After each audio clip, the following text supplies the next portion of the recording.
During the awakening ceremony at Shihai First Academy, Principal Lu Yun's speech sent chills down their spine, while our protagonist Lin Moyu, who is also a Jigachad necromancer, calmly gazes at the array circle. When a student awakens the farmer class, he gets terrified of obtaining such a weak class. Next turn is Xia Shui, who has a crush on our boy Lin. However, when it's our boy Lin Moyu's turn, a thick red aura starts emitting from the array, shocking everyone at the high school. Even the principal and level 80 profession could not believe it. The sky was filled with 1,000,000 undead skeletal warriors. Our boy awakened the legendary class of necromancer, and let's continue.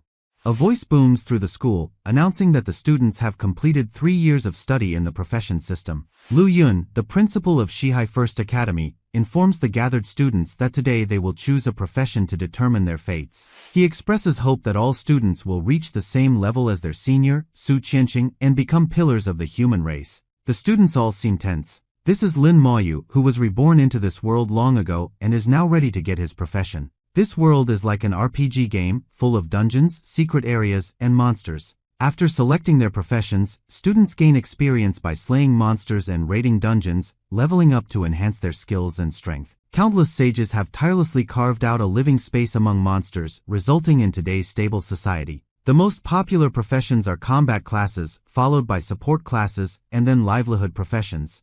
Combat and support classes are divided into 5 subclasses: low, medium, high, rare, and legendary, but Shihai City hasn't produced a legendary occupation in 10 years. The principal activates the transmutation circle for the profession selection process. Gao Yang asks Moyu which profession he desires most. Yang urges Moyu to share his thoughts while declaring his own desire to be a knight and protect many girls. A student tells Yang that despite Moyu's good grades, he will surely end up with a livelihood profession. Yang tells the student not to say that and points out that Moyu doesn't talk because he doesn't like to. The principal apologizes to Zhang Qian for the bother, but Qian smiles and says it's okay. Moyu recognizes Qian as an array master, which is a rare support profession. The principal says he will announce the students' names, who will then enter the transmutation circle. The first student, Suda, enters the circle and receives a farmer profession, a livelihood class. He is disappointed at receiving such a low-grade profession. The other students believe farming isn't bad as one can upgrade to a grand farmer or even a holy farmer.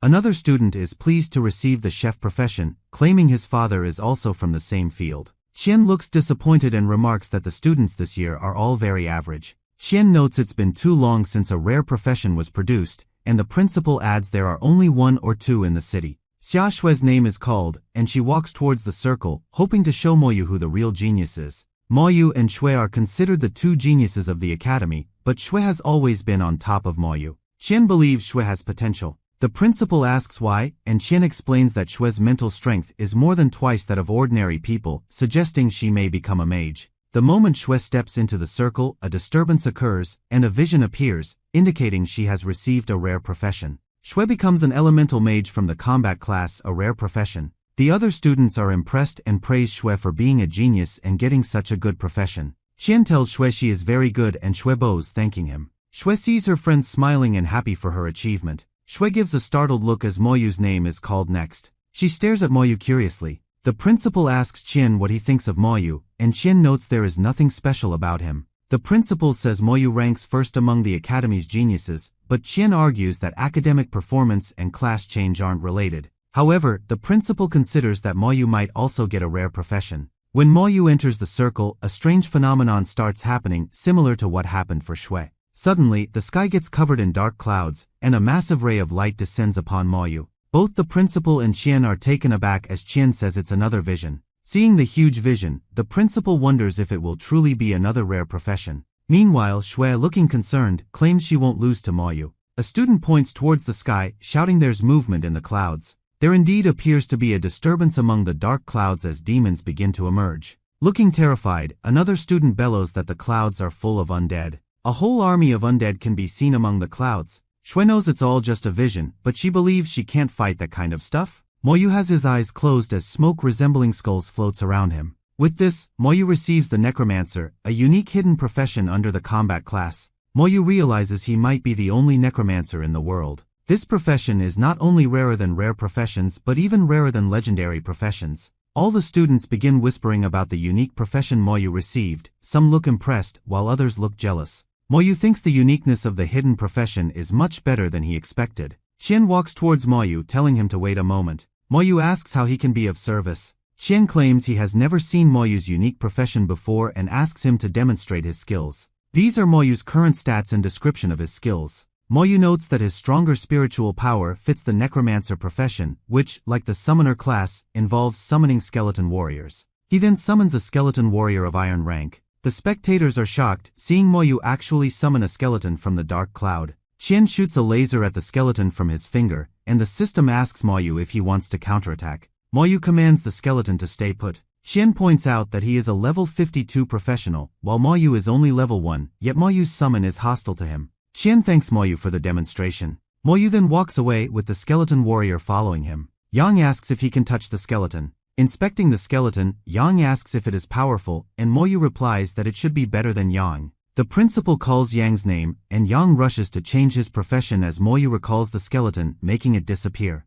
Moyu then learns that as he levels up, the capacity of the skeletons he can summon will increase. He recalls that when he first changed his profession, he saw a real necromancer and hopes to one day be strong enough to kill a dragon in seconds. A while later, Yang, pleased with his knight profession, says he and Moyu can fight together in the future. After all the students have changed their professions, the principal congratulates them, advises them to work hard and get good grades, and announces that the novice leveling dungeon will open the next day. After the students are dismissed, Shui runs after Moyu, telling him to wait. Once she gets close, Shui says she wants to compete with Moyu and he agrees. Shui declares it's a deal and notes she doesn't want to keep losing to Moyu.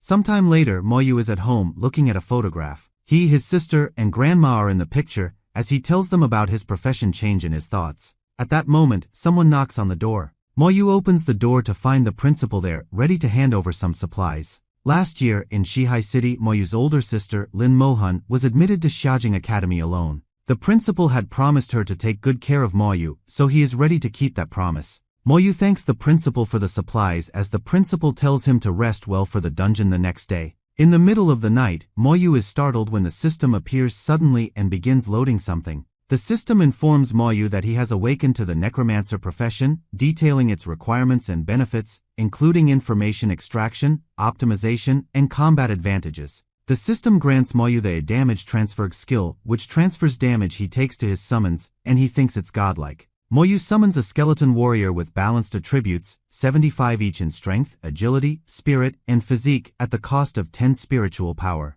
Moyu realizes the attributes of the skeleton warrior have all increased 5-fold and believes with the damage transfer skill, he will be invincible. The next day, the students gather outside the novice leveling dungeon, where Yang asks Moyu if he wants to team up. Moyu declines, saying that teaming up will slow down their leveling process, causing Yang to get angry. Shui agrees with Moyu, pointing out that according to seniors, going solo when below level 10 yields more express and allows for faster leveling. Principal Lu Yun suggests that all students except Shui and Moyu take support into the dungeon, prompting a student to ask why. The principal explains that Shui needs to level up quickly for Xiaojing Academy, while Moyu's abilities are unknown, though supports can team up with him if they wish. The supports all look scared and say they are frightened of the undead. Moyu claims he is also aiming for Xiaojing Academy so wants to go solo. The principal reminds Moyu that getting into Xiaojing is very difficult and notes that one needs to be at least level 12 before the final trial. The principal also points out that leveling up to level 12 isn't easy since there are only level 8 monsters in the novice dungeon. Moyu confidently says he believes in himself, and the principal encourages him, calling him a good kid. Shui suggests they compete to see who can level up faster, and Moyu gives an irritated look at her competitiveness. Moyu then enters the dungeon and decides to summon 4 undead knights as his spirit has recovered to 40, and it costs 10 per undead. He raises his staff, and 4 undead emerge from the ground, and Moyu commands them to go and kill monsters. The skeletons scatter in the dungeon, killing monsters and giving Moyu a lot of EXP. He thinks eliminating 100 monsters will be enough to level up. In half an hour, Moyu successfully levels up to 2, and these are his improved stats. Moyu decides to summon another level 2 undead knight as the number of skeleton warriors increases to 8, boosting monster kills and leveling up. The skeletons continue slaughtering different monsters, continuously providing Moyu with EXP. Moyu discovers that the skeleton warriors are creating a map and notices some monsters are still alive, so he decides to try his skills on them. He finds a wildcat, points at it, and uses the soul blaze, causing it to turn to ashes in seconds, providing him plus 20 EXP. Moyu acknowledges that the spiritual attacks are too powerful and that the hidden profession is truly awesome as he levels up to 3. With this, he summons 3 more skeleton warriors. The skeletons carry on eliminating enemies, and Moyu continues gaining more EXP. The novice dungeon is for 12 hours, but Moyu has leveled up to 4 in just 4 hours as he decides to go to Shihai Suburbia next time to reach level 8, where there are higher level monsters. Meanwhile, outside the dungeon, the principal chats with Xia Dongyang, Shue's father, who thanks him for taking care of his daughter. The principal claims he did nothing, as Shui is very hardworking and talented. Dongyang says he missed Shue's transmutation and is there to see her first dungeon raid, hoping she will be at least level 5 when she exits. The principal notes that they can gauge the students' leveling speed from their first day's performance and warns that if Shui doesn't reach level 5 today, it will be difficult for her to get into Xia Jing Academy. He also says that the students will be automatically ejected from the dungeon after 12 hours. Dongyang asks about the hidden profession from yesterday's transmutation, and the principal explains that Moyu received the necromancer profession. Meanwhile, inside the dungeon, Moyu summons more skeletons and learns they can only wander 500 meters away from him. Almost 7 hours have passed, and Moyu still hasn't seen any level 8 monsters yet, as he wonders how others are doing. He walks forward, leading his skeleton army when suddenly a branch strikes him in the chest, catching him off guard. Moyu quickly uses the skilled damage transfer as he gets sent flying backward. The thing that attacked Moyu is a level 8 monster tree.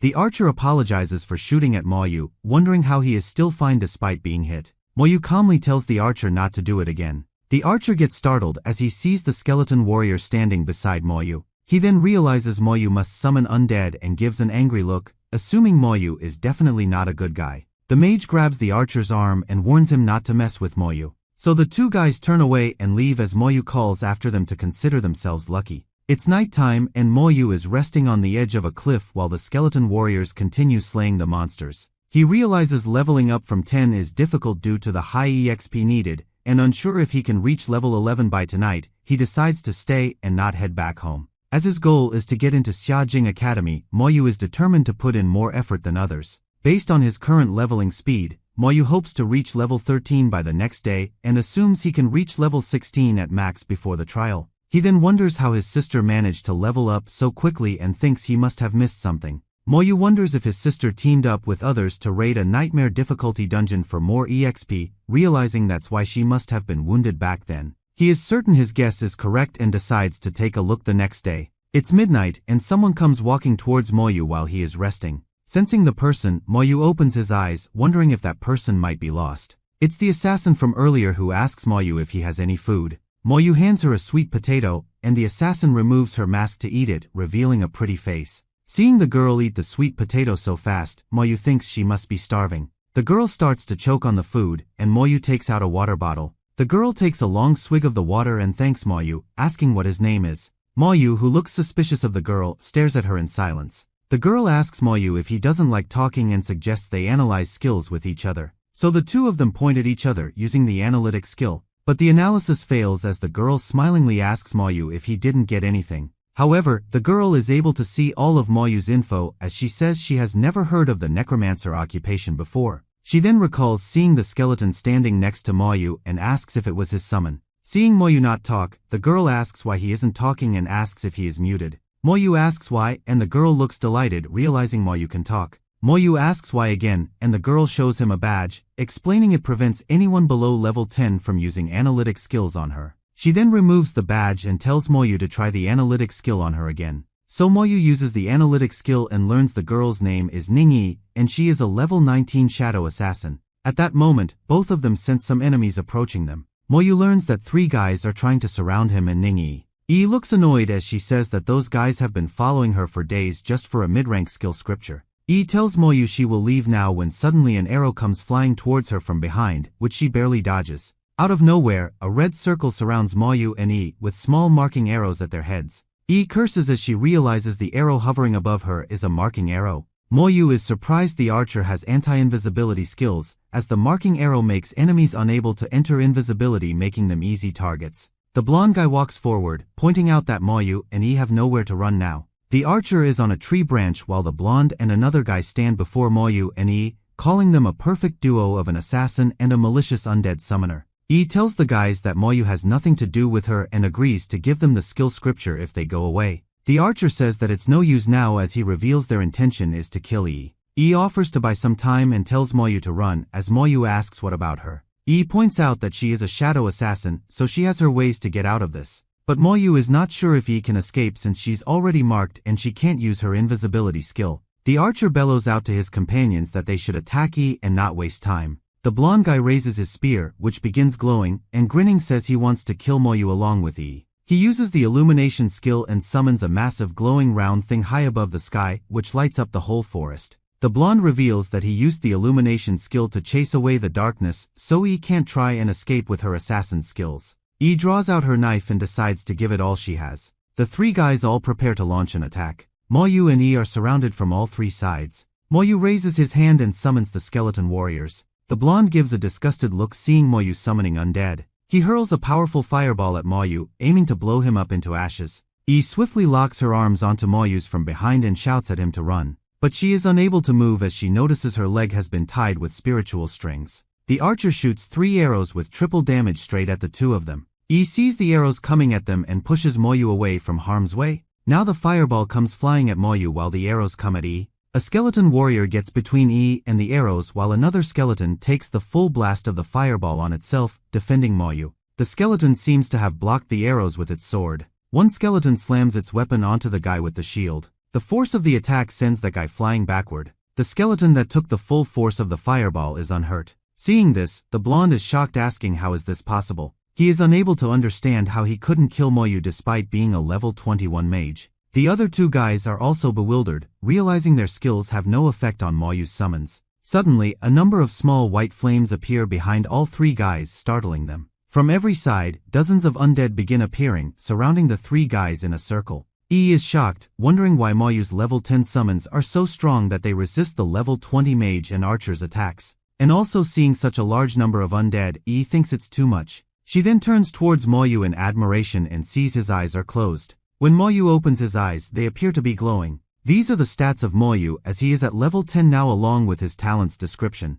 The blonde guy summons a barrier around himself as the skeleton warriors charge at him, but a skeleton easily pierces through the barrier with its sword. The barrier shatters, pushing the blonde back slightly with a force. The blonde swiftly raises his spear and summons a ring of flaming fire, lifting the skeleton's feet off the ground. He gives an evil laugh, shouting at the skeletons to have a taste of his power. However, his laugh ceases as he sees the skeletons jumping at him with their weapons raised. Before the blonde can even react, the skeletons cut through him. The archer is bewildered seeing his companion get instantly killed. The skeletons chase him as he flees but realizes he can't escape now. Meanwhile, the last guy summons a shield barrier that the skeleton can't pierce, surprising Moyu. Moyu reveals that this kind of defense by that guy who is level 20 can withstand the attacks of a level 40 mage. However, that guy starts sweating from fear, finding the skeletons terrifying and regretting coming here. Moyu instructs the skeletons to use skills to defeat the man. As instructed, one of the skeletons activates Berserk Strike, causing his sword to be set in flames.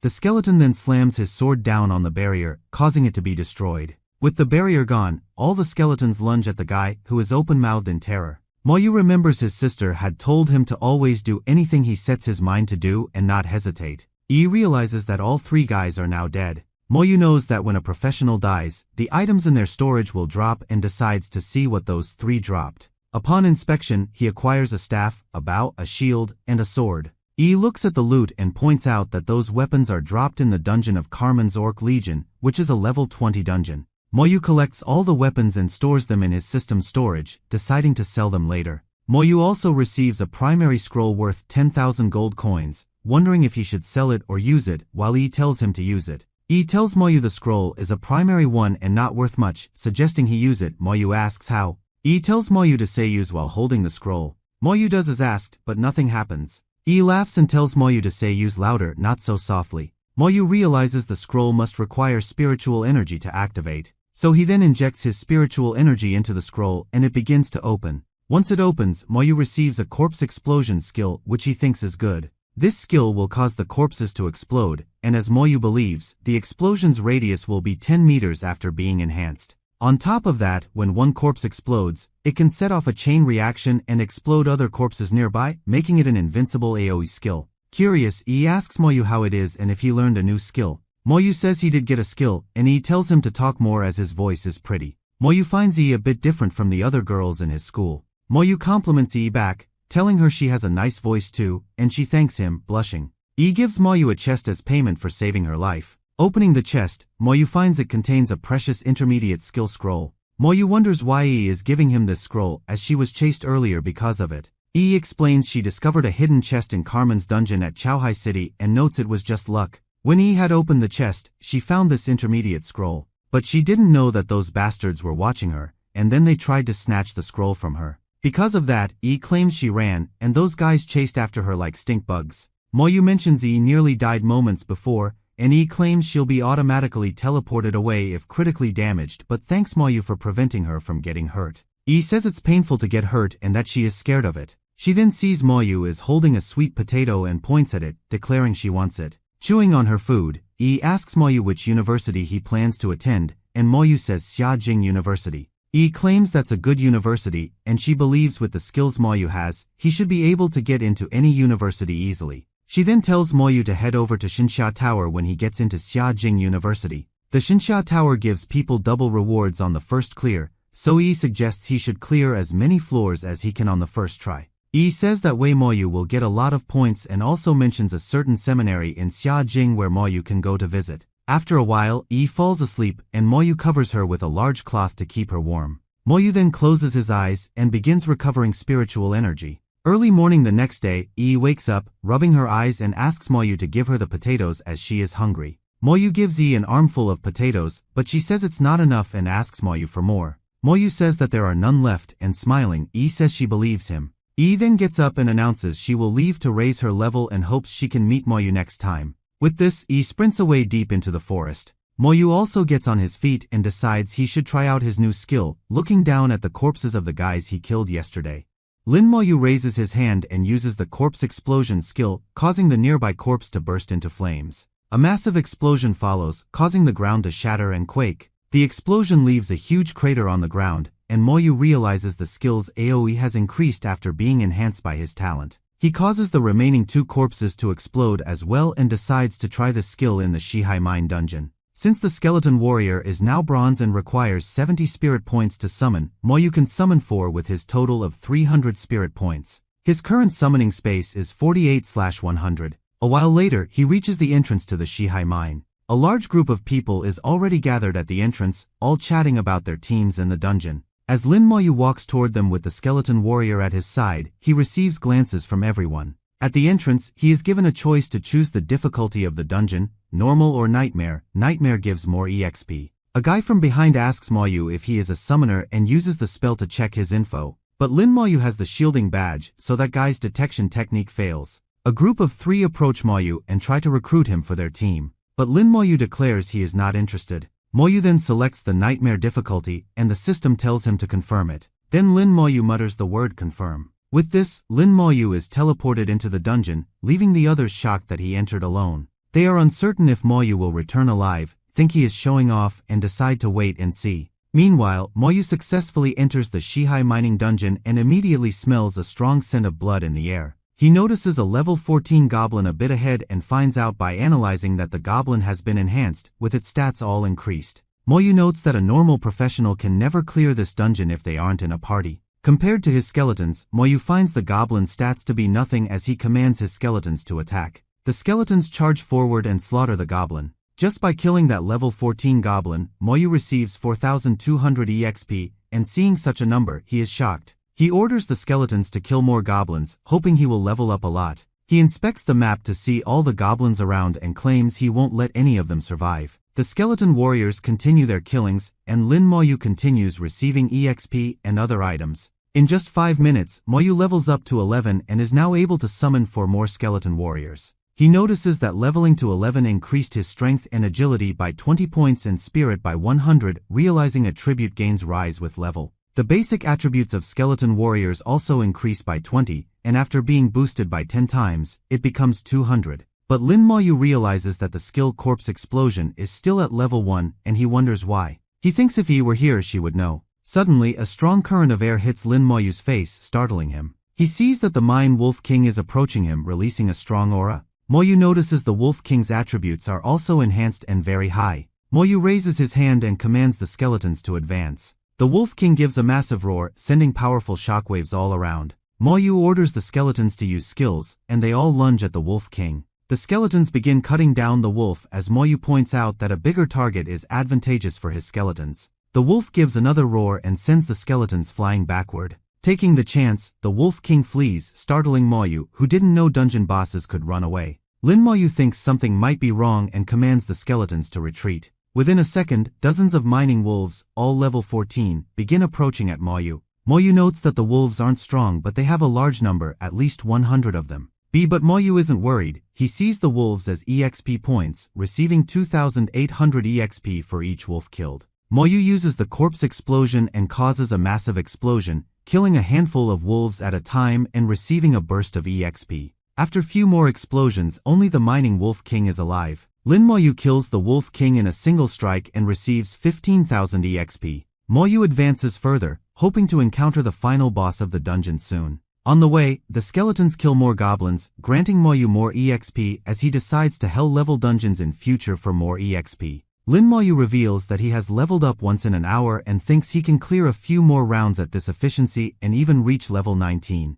A while later, he encounters the level 16 Goblin King, and he is hopeful he can reach level 12 by killing it. Lin Moyu also realizes that this final boss's attributes are a lot higher than his skeletons. Suddenly, the Goblin King slams its sword onto Moyu, who quickly uses the damage transfer, sending the damage he took to nearby skeletons. This causes two nearby skeletons to shatter into pieces. Lin Moyu is shocked to see two skeletons die from a single attack of the Goblin King. He then realizes that his attributes and defense are too weak. This means Moyu is a weakness to himself and decides to increase his constitution in the future. The Goblin King, who is level 16, has way more strength and constitution compared to Moyu's bronze skeleton warriors. Lin Moyu agrees that a single skeleton can't match the Goblin King in terms of strength, but it doesn't matter as he has an army of them. The skeletons climb onto the Goblin King's body like ants, piercing every inch with their swords. Suddenly, the Goblin King takes a great leap, throwing the skeletons off its body. The Goblin King then slams its feet onto the ground with force, sending a powerful shockwave. The Goblin King uses fire breath, sprouting massive flames from its mouth, causing Moyu to command the skeletons to retreat. While the Goblin King continues breathing out fire, Moyu shoots Soul Flame at it. The Soul Flame hits the goblin in its face, causing it to cease breathing fire and groan in pain. Taking this chance, the skeletons raise their swords and, using skills, pierce the goblin's neck. With this, the Goblin King dies, providing Moyu with plus 40,000 EXP and other rewards, and Moyu reaches level 12. He puts on the wisdom robe he obtained, which helps cool down the mage's skills by 5%. Moyu looks at the Goblin King's core and estimates it can be sold for 10,000 gold coins, agreeing the dungeon rewards are pretty good. Now after leveling up and his spirit replenished, Moyu summons 4 skeleton warriors again. Deciding to retreat now, Moyu mutters return.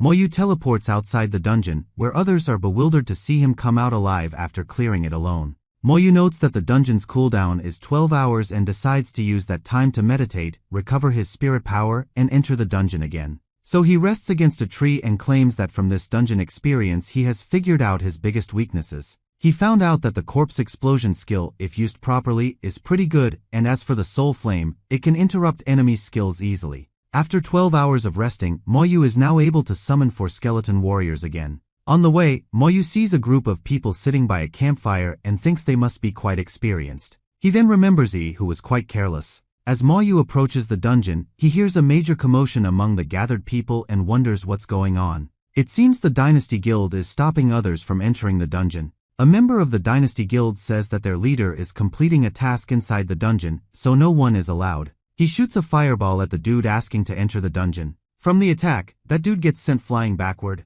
That dude ends up dying and his team members are in shock. The Dynasty Guild members grin despite having killed someone and say it's no problem killing a useless man.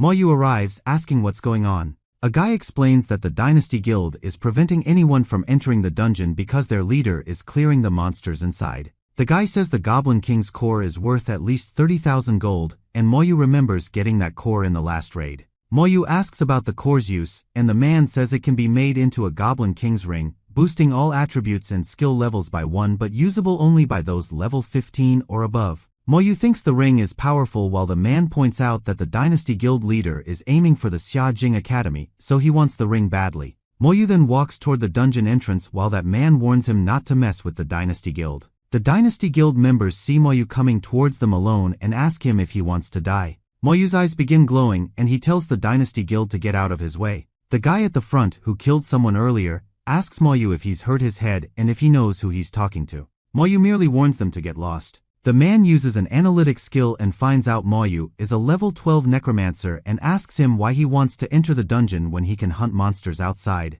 A scared-looking dude tells Moyu to return, warning him that the Dynasty Guild doesn't hesitate to kill others. Meanwhile, the guy from the Dynasty Guild begins to get nervous seeing Moyu's gaze at him. He then raises his staff and warns he will kill Moyu if he takes one step forward. But Moyu continues walking ahead. The guy with the staff instructs his team to kill Moyu. His name is Zhao Ji, a level 25 mage, as he raises his staff and summons a shield around him, telling Moyu he can't break it. Moyu's skeleton charges forward and strikes the shield, causing small cracks to appear in it. The skeleton raises its sword again to strike, causing Zhao to worry it might break his shield and kill him. So he quickly summons a fire repulsion ring and sends the skeleton flying backward before it can strike. Zhao then shouts, telling his team members to attack. One of them charges forward into a skeleton warrior. But the skeleton comes out victorious and sends that dude flying backward with a strike. The skeleton dashes ahead with its sword raised, while Zhao tells his team to aim for Moyu, hoping that if he dies, his summons will disappear. Two of the archers agree to this and aim their arrows at Moyu, and both of them shoot a total of 6 arrows straight at Moyu. Moyu quickly summons 2 more skeletons who deflect the arrows, leaving the 2 archers in shock. Zhao now learns that Moyu can summon more than 1 skeleton. He then asks his team to buy him some time. After channeling for a while, Zhao uses the Fire Serpent Dance skill, summoning a humongous snake made from flames. As the Fire Serpent lunges straight for Moyu, Zhao is confident Moyu will die now. The spell strikes the ground, causing a small explosion and setting the skeletons on fire. Suddenly, piercing the flames, dozens of additional skeletons charge forward, leaving Zhao open-mouthed in horror. Zhao raises his staff and bellows out to his team to get into formation and attack. The supports begin enhancing the fighter's stats. Zhao notes that his guild is very experienced, with members who work well together, making the guild undefeatable. Lin tells the other guys there to step back. He uses the Soul Flame skill while the archer from the Dynasty Guild draws an arrow. Lin shoots the Soul Flame at the archer, hitting him, and the healers quickly begin to heal him. Zhao gives a smile, thinking the healers are way too good, not aware that the archer is already dead. As the archer falls down, Zhao receives a big shock. Zhao fears his guild might be wiped out by Lin alone. He then commands all the members to attack Lin together. The knight quickly summons a shield to block the skeleton's attacks. But the skeletons continue slamming onto the shield, and the knight says he can't hold on anymore. Zhao shouts out for the team to help the knight and asks where the supports are. The knight's shield gets destroyed, and Lin's spirit flame hits him, covering his body in flames as he lets out a loud shout. Zhao realizes their formation is breaking apart and thinks it's over now. Now panic-stricken, Zhao tries to run away. But Lin tells Zhao there's nowhere to run as the skeleton raises its sword to strike. Zhao is sent backwards by the skeleton's strike as Lin uses the corpse explosion skill. A huge explosion issues, sending flames everywhere. The knight screams out in pain, his body on fire. Zhao's eyes bulge in terror as a skeleton's arm closes in on him. Lin walks forward through the destruction he caused, heading towards the dungeon entrance. He uses the corpse explosion, causing a heavy explosion behind him. The others are unable to believe that Lin wiped out the Dynasty Guild and didn't even leave their corpses behind. They express concern that other members of the Dynasty Guild will come after them and think they should escape. Half an hour later, the Dynasty Guild's leader walks out of the dungeon claiming he didn't manage to get the Goblin King's core. Once out, they notice that the other members of their guild supposed to be waiting there aren't around. The leader is puzzled and asks the girl to send a message to their partners to find out where they have gone. Despite this, the leader begins to suspect something is wrong. So he suggests they leave this area first as it might be dangerous. 1 hour later, Lin successfully defeats the Goblin King. He receives plus 40,000 EXP and other rewards along with the monster core. He inspects the magic book he got and finds it quite useful for the soul flame and corpse explosion. He also levels up to 13 and thinks he needs to clear the dungeon 3 more times to reach level 15 or 5 times to reach level 16. He hopes it will be enough for him to get into Xiajing Academy as he teleports out of the dungeon. Arriving outside, Lin is surprised to see there's no one there and decides to return here tomorrow after the cooldown of the dungeon finishes. The next day, Lin is back at the dungeon entrance, and watching him from afar is Xia Shui, who is now level 10. Shui realizes Lin is going to solo the dungeon and says she won't lose to him. 45 minutes later, Lin is inside the dungeon, standing before the Goblin King, and he now has 72 skeletons he can summon. He points his hand at the Goblin King, declaring it's time for it to wake up. Lin kills the Goblin King once again, receiving the 40,000 EXP and other items. 12 hours later, Lin returns and kills the Goblin King once again, receiving the same rewards. While Lin is resting, Shui arrives and asks Lin what level he is at. Lin says he is level 14, hearing which Shui is open-mouthed in shock as she is only level 11. Shui says that even if Lin has soloed the dungeon, there's no way he should have leveled up so fast. She turns around, saying she won't lose to Lin and starts looking for a party to enter the dungeon, while Lin wonders if she doesn't have a cooldown like he does. 1 hour later, Shui exits the dungeon, glares at Lin, and announces she is looking for a party to return to the dungeon. Lin agrees that Shui is really competitive. 1 hour later, Shui walks towards Lin and sits down on the ground, looking exhausted and says she won't lose to Lin. Once again, she begins looking for a party to enter the dungeon. Half an hour later, Shui comes out of the dungeon, now finally level 12 and still looking tired, says she will catch up to Lin soon. Lin asks Shui if she isn't tired, and Shui replies that she's so exhausted she doesn't want to move, prompting Lin to ask why she is stressing herself so much. Shui gets angry at Lin for asking that and points out that she doesn't want to be overshadowed by him and wants to beat him. Shui mentions she wants to get into Xiajing Academy as well, and Lin suggests clearing the nightmare level to level up faster. Shui points out that as a level 12, no party wants her for the nightmare level, so she's only clearing the normal level dungeon. Finally, Lin asks Shui how she is able to ignore the dungeon cooldown times. Shui asks Lin if he really doesn't know. With a grin, she offers to tell Lin if he says please. Shui reveals that a cooldown item can reset the dungeon's cooldown and hands Lin the one she has. Lin analyzes the cooldown talisman, sees it can be used 10 times, and is quite surprised to learn such items exist. Lin asks Shui if the item is expensive and she says it must be. Shui, looking annoyed, says she needs to clear the dungeon at least 9 more times to reach level 15 and complains about being exhausted. Lin thinks for a moment and offers to party up with Shui so she can level up to 15 without doing anything. Shui accepts Lin's offer and agrees to share her cooldown talisman in return. Lin tells Shui to rest now and that they can start in 2 hours. Exhausted, Shui takes a nap while Lin begins recovering his spirit. 2 hours later, Lin and Shui arrive at the dungeon's entrance ready to go in. Lin clicks on the cooldown talisman to reset the dungeon cooldown. Right before they are about to teleport, Shui sees that Lin has chosen the nightmare level and looks frightened. Once inside the dungeon, Shui notices the monsters have high attributes and asks Lin why he chose the wrong level. Lin tells Shui to stay close while she seems scared they might die. But Shui doesn't want to embarrass herself by running away, so she decides to follow Lin. Lin tells Shui to walk faster and asks if she is scared, which Shui denies. The skeletons begin attacking the goblins on their path, and Shui notices the monsters are doing no damage to them. Shui sprints after Lin, wondering what he is trying to do. A while later, Shui gives a frightened look as she sees the huge-sized Wolf King ahead. Lin raises his hand and makes a dead body float upwards. And he uses the corpse explosion to save time, aiming to kill the goblins quickly. A huge explosion kills some goblins immediately, and Shui's experience increases by 30% instantly, surprising her. Even more explosions occur around the Wolf King. And just like that, the Wolf King drops dead, shocking Shui. Shui asks Lin if he has been clearing the nightmare dungeon like this every time. She follows after Lin, asking if he's really been solo clearing since level 10, to which he agrees. Shui is speechless, realizing it's been only 10 minutes since they entered the dungeon and they are already facing the final boss, while her previous parties needed at least an hour.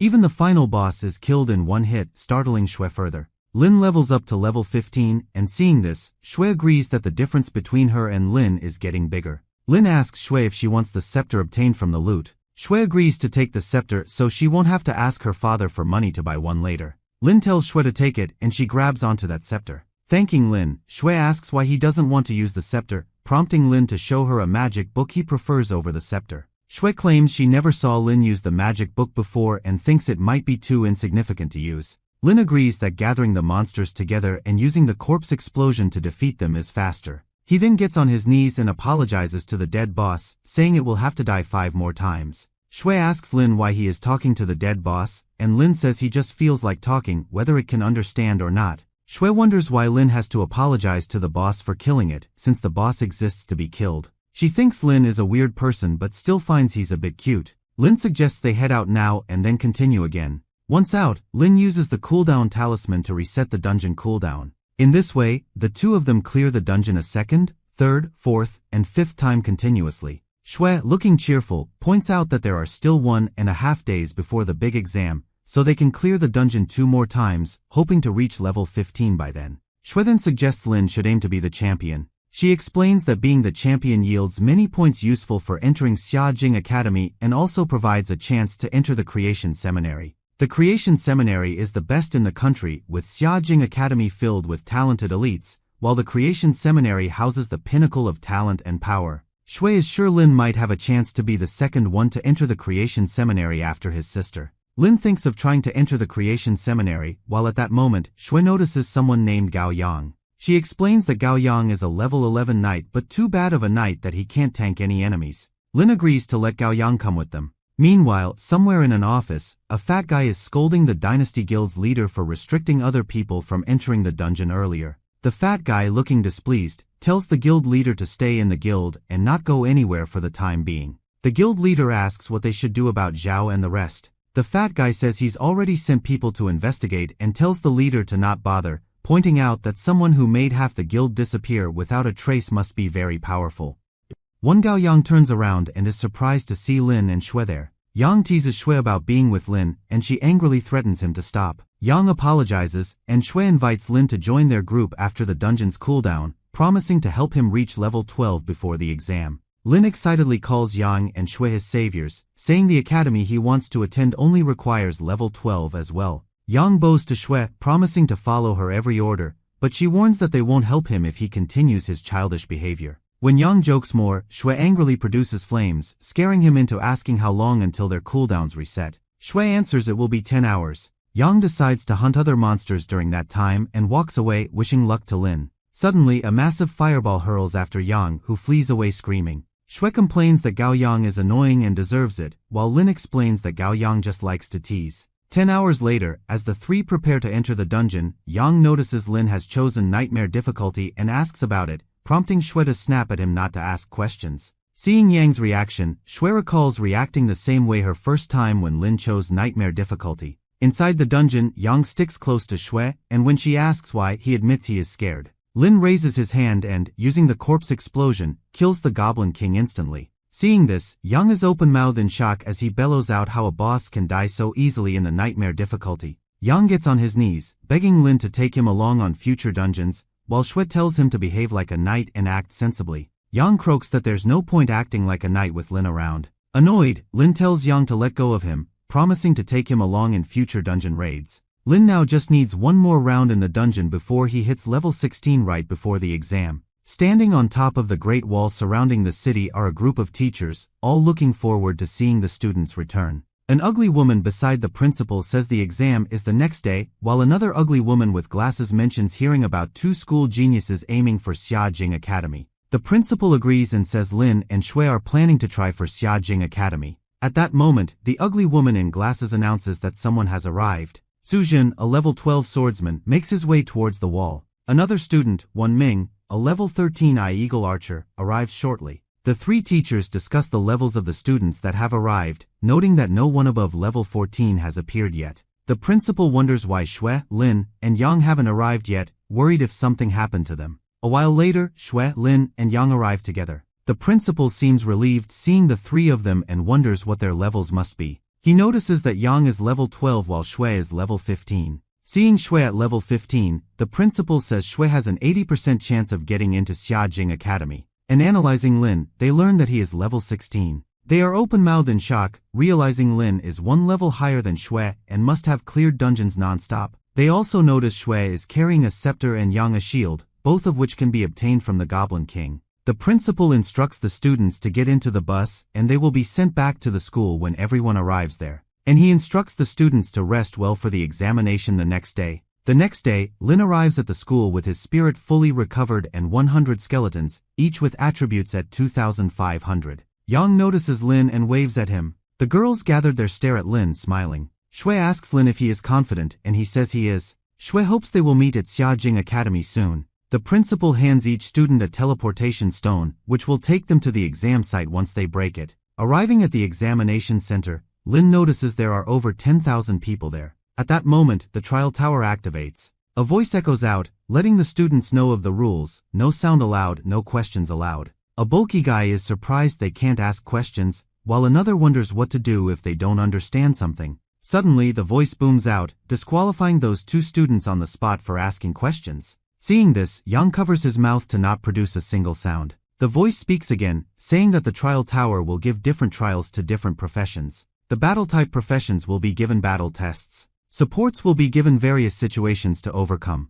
After clearing the basic trial, the students will be given 3 levels to choose from: normal, nightmare, and hell. The different levels will give the students different results, and they will receive different points. The points will be the final results for the students, which they can use to enter various academies. The students are also allowed to use any equipment they want, but they can't store any items and their storage will be sealed. With this explanation, the students are asked to queue up and enter the tower. Lin realizes that the trial tower is like a dungeon and each student will be sent to different places based on their professions. The examiners, eyeing Lin, wonder if he's the new profession Shihai City reported, hoping he won't disappoint them, and decide to classify him as a rare mage, sending mage-type monsters 2 levels higher at him. A massive monster wielding a staff advances towards Lin. Lin tries to analyze the monster's attributes, but realizes the light around the monster is preventing him from doing that. As the countdown reaches 0, Lin raises his hand, ready to use the Soul Blaze skill, and his single attack successfully kills the monster.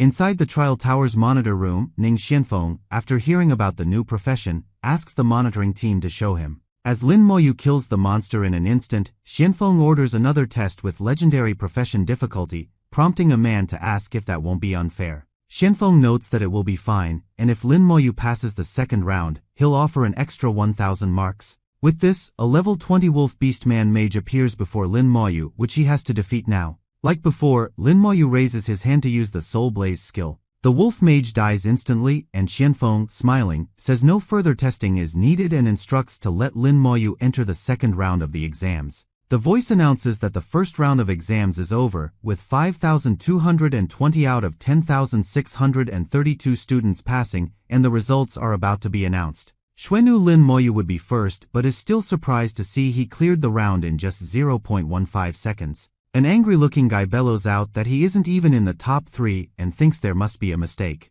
Lin Moyu wonders if he went too far as the voice announces that the second round begins and examinees can choose their own difficulty. With 30 minutes to complete the exam and points varying by difficulty, Lin Moyu realizes the goal is to kill as many monsters as possible in that time. Wang Zihao, a level 16 rage warrior with a massive sword, chooses the hellish level, confident Lin Moyu can't beat him. Shui notes that elemental mages like her are not adept at close combat but claim they win with quantity. The observers agree Zihao should get good results as a rage warrior and praise Shui for choosing normal difficulty given her profession. Moreover, they are looking forward to seeing what difficulty Lin Moyu will choose. Lin Moyu notes that this round of exams will test students' combat ability and accepts that enduring for 30 minutes is no simple task for any student. But he is not like others, so he chooses the hellish difficulty. The examiners witnessing this praise the principal for having such excellent students and say he must have hit a jackpot. A level 13 wolf beastman appears before Lin Moyu. Lin Moyu sees that this monster is too weak, but understands it must be so that not all of the examinees get eliminated.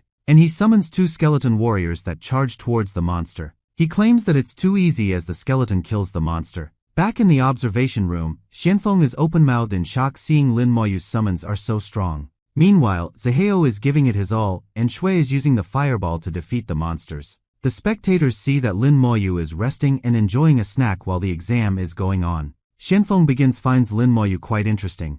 After 30 minutes, the exam ends, and Zihao, looking tired but happy, claims he killed over 50 monsters. The voice announces the second round is over, with 2,780 out of 5,220 examinees wounded and forfeited, while Zihao, impatient, wants to see the scoreboard. As the scoreboard pops up, Zihao is bewildered to see Lin Moyu has achieved the highest score, way more than him. The monster spawn rate is 1 every 5 seconds, totaling 12 per minute, so with Lin Moyu scoring 1,605 points, he must have killed 301 monsters, leaving Zihao in disbelief. The other teachers praise the principal for having such a powerful student, and the principal, though looking proud, tries to stay calm. For the third trial, students will face a boss-level monster in 30 minutes, and Lin Moyu again chooses the hellish level. A level 15 wolf boss appears before Lin Moyu, and Lin Moyu is surprised to see such a weak monster as a boss. Lin Moyu commands the skeletons to charge, claiming he's a bit disappointed by the easy exam and hopes the final 2 rounds will be challenging.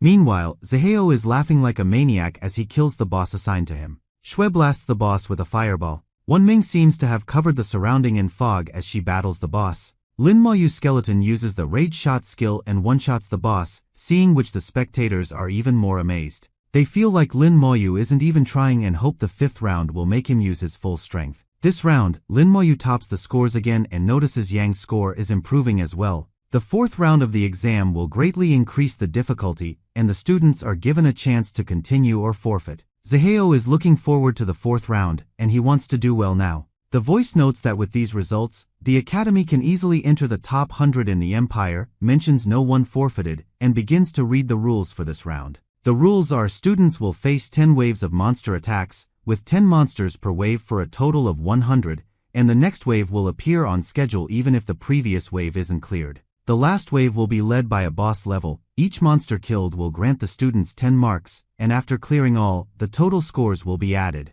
As the exam begins, the first wave of monsters appears. The examiners hold their breath, wondering how Lin Moyu will fare this time, as Xianfeng remarks that this round will also not be a challenge for him. Lin Moyu summons the skeleton warriors as the wave of monsters approaches him. Lin Moyu is confident that 3 skeletons should be more than enough for the monsters. He raises his hand and fires Soul Flame at one of the mage monsters. The flame hits the monster in its face, killing it instantly. The examiners are again open-mouthed in shock upon learning Lin Moyu can summon 3 skeletons at once. Meanwhile, Lin Moyu gives a yawn, finding the exam too boring. Even the examiners are bored seeing Lin Moyu win every round so easily. Shui uses Path of the Flames skill, sending a series of flames at the monster she is fighting. Zaheo, with a grin on his face, is kicking and punching to defeat the monsters. Spectators worry as they see the waves of monsters stacking, believing they will overwhelm the examinees. Yang gives a proud look, declaring Lin Moyu his brother and very strong, and recounts how Lin Moyu soloed a nightmare difficulty dungeon. After a while, only 5 students remain. The 4 others are fully focused, while Lin Moyu lazily enjoys a potato. Feng Xiu, a level 15 Saint Swordsman from the renowned Feng family, uses a strong spell and charges through the monsters. Zaheo enters a berserk state, increasing his strength and stats by 500% for 5 minutes, and begins easily smashing the monsters. Lin Moyu looks relieved that it's the last wave. Finally, the 4th round ends, and all 5 examinees pass as the results are about to be announced. Like before, Lin Moyu is first with 3,605 points. The masses of people witnessing the leaderboard are surprised to see only 5 people passed and wonder if anyone will even pass the 5th round. Looking tired but cheerful, Zaheo says everything went as expected and claims the 5th round will be the true deciding round. Shui hopes her reaching the top 5 will be enough for her to get into Xiajing Academy. Won Ming looks forward to getting into Xiajing Academy. The announcer warns that despite everyone's desire to enter Xiajing University, poor performance in the 5th round could mean not getting in. Lin Moyu and Shui both look nervous as the rules are announced. All 5 examinees will be teleported to a special dimension respectively, and within the dimension, there will be various monsters arriving in large waves. Along with normal monsters, there will be elite and boss level monsters, and the more the examinees kill, the stronger and faster the remaining monsters will become. Students must brace themselves and keep in mind the changing points allocation, which only they will see, with even examiners unable to access this information. Once the examinees enter the dimension, examiners will only see changes in their points, and the announcer advises them to use any aces they have and wishes them luck. These are the points allocation for all the stages. In the 5th stage, the monsters will be level 19, and each killed monster will provide 800 points. Lin Moyu gets teleported to his allocated dimension, and as he inspects the surroundings, he feels as if a war happened there before. As a huge wave of monsters appears, Lin Moyu wonders if this is set to give the examinees the feeling of being on the battlefield. Level 15 Lizardmen warriors come charging towards Lin Moyu as he realizes he is unable to see their attributes and skills. Lin Moyu also notes that the Lizardmen have called for help from their companions. When a skeleton strikes a Lizardman, the Lizardman doesn't die instantly, and Lin Moyu thinks the Lizardmen must have good physiques. Lin Moyu hopes 2 strikes should at least do the job. He then uses the corpse explosion, causing a small explosion. Meanwhile, the observers are shocked seeing Lin Moyu has already killed 10 monsters in a matter of seconds. Lin Moyu notes that the Lizardmen have called for backup and decides to wait for their arrival to slaughter them. Lin Moyu is surprised to see that the corpses of the Lizardmen disappear after just 10 seconds. So he decides to change the plan and summons more skeletons. He then commands the 9 skeletons to corner all the monsters into one place. The skeletons begin rounding up the monsters. With all the monsters in one spot, Lin Moyu raises his hand to use corpse explosion. A tremendous explosion erupts, sending roaring flames surging in every direction. The observers are all shocked as Lin Moyu's points suddenly surge by thousands. Xianfeng, open-mouthed in astonishment, wonders what Lin Moyu must have done and what his true limit might be. Having killed the first wave, Lin Moyu realizes he has to wait a few minutes for the second wave to spawn. Suddenly, massive fireballs come raining down upon Lin Moyu. Lin Moyu calls for the skeletons to surround him so they can block the attacks coming at him. The fireballs strike the ground, setting everything in flames. A lizard man mage, level 16, is the one who used the rain of fire spell to summon the fireballs. Lin Moyu sees the lizard man mage and looks forward to returning the favor and attacking back. Amidst the raining fireballs, the lizardmen charge forward. The skeleton warriors get ready to confront the oncoming monsters. Lin Moyu commands the skeletons to charge and the skeletons lunge forward. The skeletons then begin slicing up the monsters. Lin Moyu uses the corpse explosion, causing the dead corpses to explode and resulting in a massive outburst of fire all around. With this, Lin Moyu's score goes up by 600 points at once, shocking the examiners once again. The examiners start to wonder if Lin Moyu's profession surpasses even the legendary classes with such immense power. Meanwhile, back on the battlefield, Lin Moyu senses the aura of death has increased and realizes Phase 2 might be starting. He can see at least 40 beastman packs scattered all around the place. The beastmen consist of archers and warriors, all at level 16, but Lin Moyu isn't worried in the slightest. An examiner claims that only one profession from a century ago passed Phase 3 in the campaign space and believes Lin Moyu, being so powerful, might achieve this feat. Xianfeng thinks Lin Moyu might awaken his talent now and believes it would be beneficial for mankind, as professions with dual talents are 1 in a million. Currently, Lin Moyu is in first place, with Xuan second on the scoreboard. The examiners also realize Lin Moyu has entered Phase 2 now. This is Xiajing, the Xinxia Empire capital. This place is the real location of the Trial Tower, one of the 3 divine towers of the Xinxia Empire. Suddenly, a disturbance causes the air to whirl around. A voice shouts outrageous as a dark energy attack flies straight towards the Trial Tower. The tower gets set on fire as an undead who shot the attack shrieks it can't be stopped. A massive fireball-like attack comes hurling back towards the undead. Another voice booms out, asking if the undead seeks death, as a massive hand made of golden energy approaches it. The undead is slammed onto the ground and claims it's a clone, laughing that the students inside the trial tower are doomed. The hand grabs the undead and crushes it. 3 people hovering near the tower express surprise at an undead from the abyss targeting students in the campaign space with a sneak attack. The 3 claim that the abyssal being sneaked in and disrupted the space, causing abyssal power to pollute the tower's rules, which benefits them since the ground inside the tower is made from abyss soil. Bai Yuan, a top expert of the Xinxia Empire, asks how long it will take to fix the mess. The other replies 1 hour. Meanwhile, inside the tower, Lin Moyu is confused seeing all the monsters suddenly disappear. At that moment, Shui arrives, and Lin Moyu is shocked, wondering why he can see other examinees. Shui mentions she was fighting monsters that suddenly disappeared and asks Lin Moyu if he knows what happened, but he says he doesn't. Ziheo appears puzzled as he arrives, followed by other students who begin to teleport in as well. Suddenly, a holographic form of Bai appears in the sky. Xianfeng is surprised to see Bai appear in the campaign space. Bai explains that demons from the abyss world have invaded the campaign space and are targeting the examinees, and it will take 1 hour to repair the rules and fix the situation. Shui is frightened hearing this, as Bai continues, telling the examinees to stick together and work together to protect each other. Bai also declares that people of Xinxia shall not be afraid to die fighting. Ziheo raises his sword and bellows out that they shall not fear to die fighting. All the other students start chanting that they won't be afraid to die fighting. Lin Moyu knows the weakest abyss monsters are level 70 and, seeing Bai's confidence, assumes the invading force isn't strong. The examiners are worried, believing the abyss aims to prevent geniuses from passing the 5th round and weaken the Xinxia Empire. Xianfeng tells the examiners to stop talking and instructs them to tell the people outside not to panic and believe in Bai. The students notice the abyss blood moon has appeared in the sky and all get ready to brace themselves. The knights stand at the front to defend their teammates as the abyss monster declares all of the students there will die. The abyss monster claims that 1 hour will be enough for it to slaughter all of them present there. With this, a level 19 Fury Beastman warrior appears, polluted by the abyss. The students are relieved, knowing the campaign space limits levels to 19, and believe they can fight back. However, they are startled to see countless enhanced elite monsters appear before them.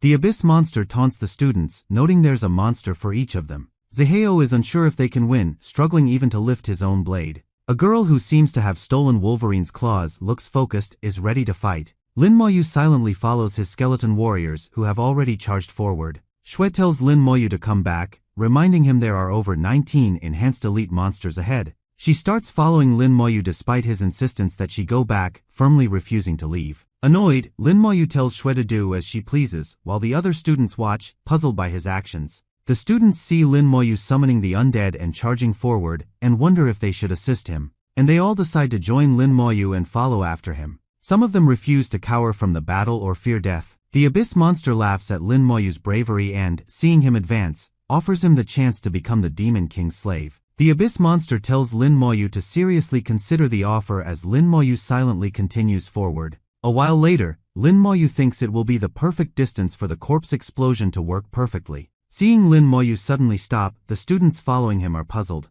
Lin Moyu raises his hand and begins to summon all the skeleton warriors he can. Within seconds, he summons an army of 100 skeleton warriors. As the skeletons charge forward, Wan Ming notices they are incredibly fast, even surpassing her own agility. The skeletons activate the skill Rage Strike and begin slicing at the monsters. Lin Moyu is surprised that the monsters are still alive after being hit by the skeletons and estimates their strength to be around 3,000. To withstand so many attacks, Lin Moyu thinks the monsters must have over 3,500 constitution, which is advantageous for corpse explosion. As one of the monsters dies, it awards Lin Moyu a total of 8,000 experience points. Lin Moyu then uses the corpse explosion on that dead monster. A huge explosion illuminates the entire surrounding with bright light. Seeing such power, the spectators wonder what is going on. The explosions continue in a chain reaction, causing every monster in their path to explode. Within a short time, all of the monsters get wiped out. Zihao is bewildered, seeing Lin Moyu is so strong, while the other students cheer that they are saved.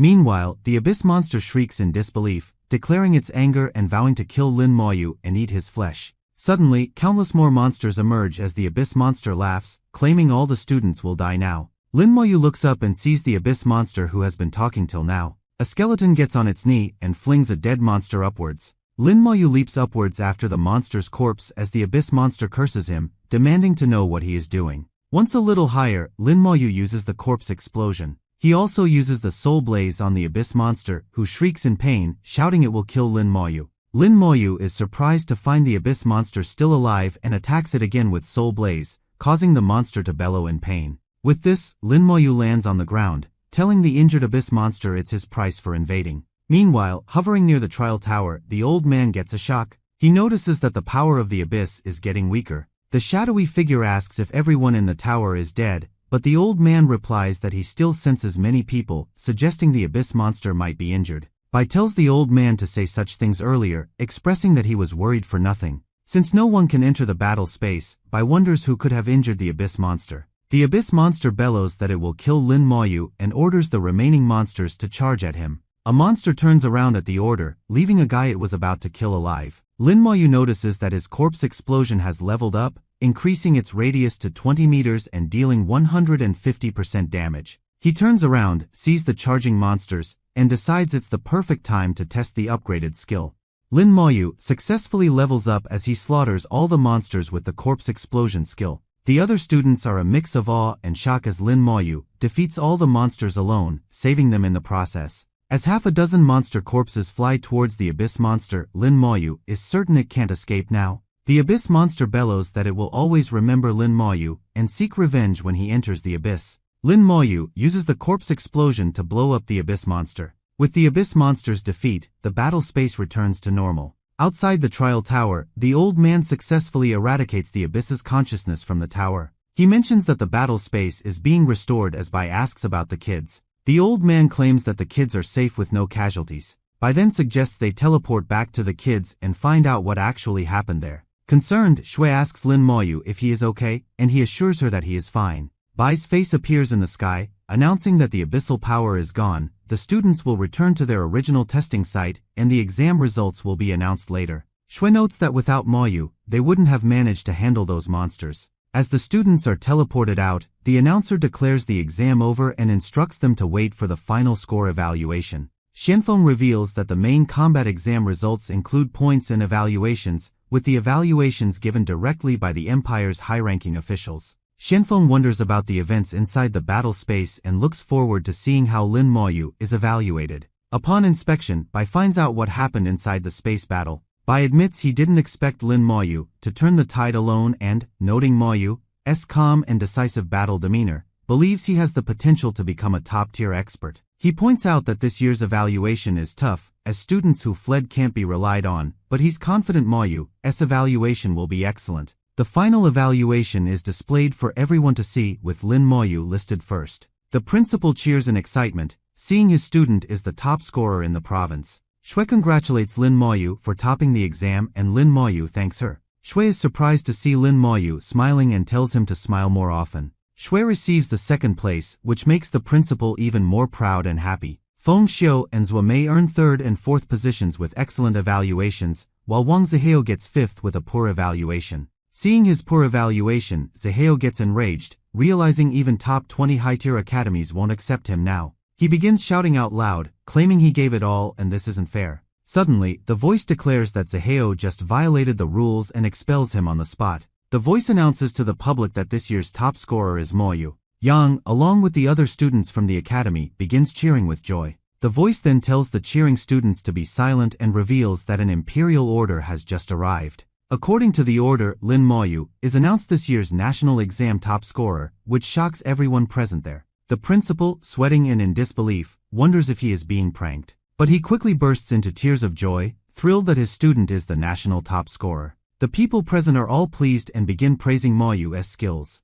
Wan Ming and Feng Xin congratulate Lin Moyu and thank him for saving them. Lin Moyu shakes Feng Xiu's hand, downplaying his actions, while Feng Xiu hopes to meet him at Jing Academy and treat him to a meal. Lin Moyu simply replies, "Okay," prompting Shui to mention that Lin Moyu doesn't talk much and that they've exchanged only 10 sentences so far. But Lin Moyu corrects Shui, saying it's actually been 26 sentences. Shui looks embarrassed while the two snigger. Later that day, Lin Moyu is at his home and he is looking at the photo, as he tells his grandma he became the national top scorer. A knock at the door makes Lin Moyu turn around. Opening the door, Lin Moyu sees the principal and asks why he is there. Lin Moyu gets nervous as he feels the terrifying aura of someone standing next to the principal. Looking threatened, Lin Moyu quickly summons a skeleton warrior. Bai smiling praises Moyu's reaction speed. Recognizing Bai, Lin sincerely bows and greets him.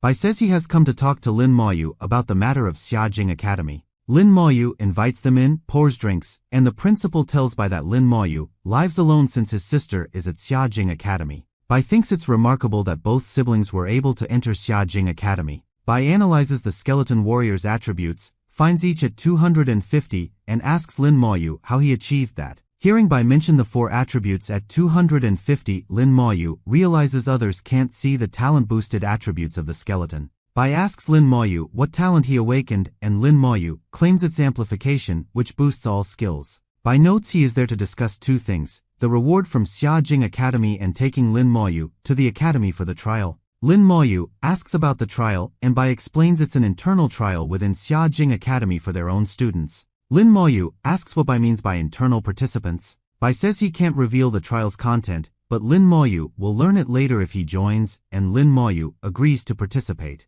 With a short laugh, Bai decides to hand over the rewards to Lin Moyu as the national topper. The first reward is 100,000 points in addition to his exam score, as within the academy, points are worth more than gold. The second reward is 1 primary scroll and 1 intermediate scroll. The third item is based on Lin Moyu's performance in the battle space, which is a qualification to enter the Divine Summoner Tower once. Lin Moyu says he understands. Bai stands up, tells Lin Moyu to tidy up, and offers to take him to Jing Academy. A while later, Lin Moyu and Bai prepare to teleport to the academy while the principal wishes Lin Moyu good luck. In less than a second, Lin Moyu and Bai materialize right outside Xiajing Academy. Bai reveals that the gate is not only an entrance but also a weapon, and anyone who tries to enter forcefully pays a huge price. Bai takes Lin Moyu to a residential area, tells him to rest there for the day, and says he will return to guide him tomorrow. A student wonders what Lin Moyu's identity might be, as Bai himself received him personally. That student smilingly asks Lin Moyu where he would like to stay. He explains that there are various accommodation options, such as 4-person, 2-person, and single-room dormitories, with significant price differences. Lin Moyu requests a single-room dormitory, and the guy advises him to consider a 4-person room instead due to the high cost. But Lin Moyu insists on a single room, and the guy thinks he'll regret it later when he runs out of points. The guy takes Lin Moyu to a single-room dormitory and asks him to provide his identity card for registration. Lin Moyu gives his card, and the student inserts it into a machine, discovering that Lin Moyu has over 100,000 points. Lin Moyu explains that he received the points as a reward, and the guy understands why Lin Moyu wanted a single room. The guy leaves Lin Moyu at his new dormitory and tells him to find him if he needs any help. Lin Moyu sits by the window and sees flashes of light outside and thinks someone must be training there. The next morning, Lin Moyu is busy meditating when someone rings the doorbell. Lin Moyu opens the door and sees it's Ningyi, the assassin girl he met a few days ago. Yi grabs his hand and pulls him outside, offering to take him to breakfast and then show him around Xiajing Academy. This is Xiajing Academy's cafeteria. Lin Moyu tries to pay for the breakfast with his points, and seeing this, Yi informs him one can use coins to pay as well. Lin Moyu claims he only has points and no coins, and Yi tells him to ask if he hasn't any and advises him not to waste points that are difficult to earn. As Lin Moyu pays with points, Yi sees his total balance on the machine. Agape, Yi's food drops from her mouth as she shrieks in bewilderment at how many points Lin Moyu has. Yi then reminds Lin Moyu never to use points where coins are accepted, even if he has plenty of points. Lin Moyu gives Yi a core of the Goblin King, and taking it, Yi exclaims it's beautiful. Yi tells Lin Moyu that the core is very valuable and can be traded for at least 1 million coins, and asks if he really wants to give it to her. Lin Moyu agrees he wants to give it to her, and looking very happy, Yi thanks him. Yi then gives Lin Moyu a tour of the academy, showing him around different places and halls. A while later, they go to the Academy Affairs office and complete all the enrollment procedures for Lin Moyu. Lin Moyu notices his sister's information is missing, and Yi explains it might be due to a confidential mission or because she joined another college. Yi assures Lin Moyu not to worry, says she will get to the point, and informs him she needs to take him somewhere. Saying so, Yi takes Lin Moyu to a classroom and introduces him to a girl named Tao Tao as the national top scorer. Tao Tao introduces herself and shakes hands with Lin Moyu,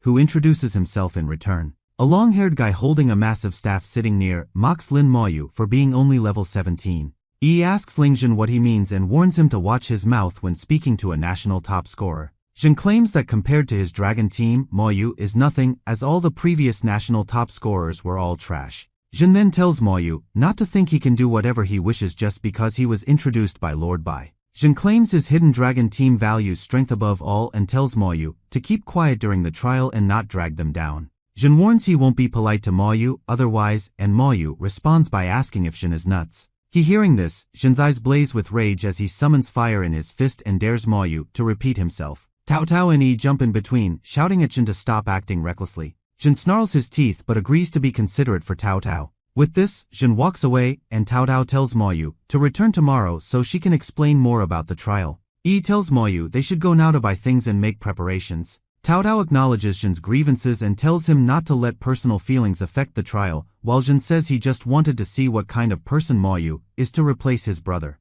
Tao Tao points out that since Moyu is the national top scorer, it means he must have done something extraordinary. Meanwhile, on the way, Yi tells Moyu not to quarrel with Jin and suggests they go and buy some potions and communication devices. Moyu asks Yi to help with the purchase, and she tells the shopkeeper they need 10 red and blue potions each and 1 communication device. Moyu puts the communication device on his wrist, and blushing, Yi says she can now bother him anytime she wants. With a smile, Yi suggests they should become friends first, and Moyu agrees. Yi walks Moyu to his room, waves goodbye, and says she will see him the next day. Inside his room, Moyu grabs onto the primary skill scroll and mutters, "Use." The scroll opens, and Moyu receives a new skill, Slow Curse, which reduces enemy speed by 50% for 10 minutes. He finds this skill to be amazing. With the new skill, Moyu's skills can now be categorized into summoning, attacking, and curse series. Moyu hopes to learn more powerful skills in the future. The next morning, Yi calls Moyu and tells him to wake up and come downstairs for breakfast.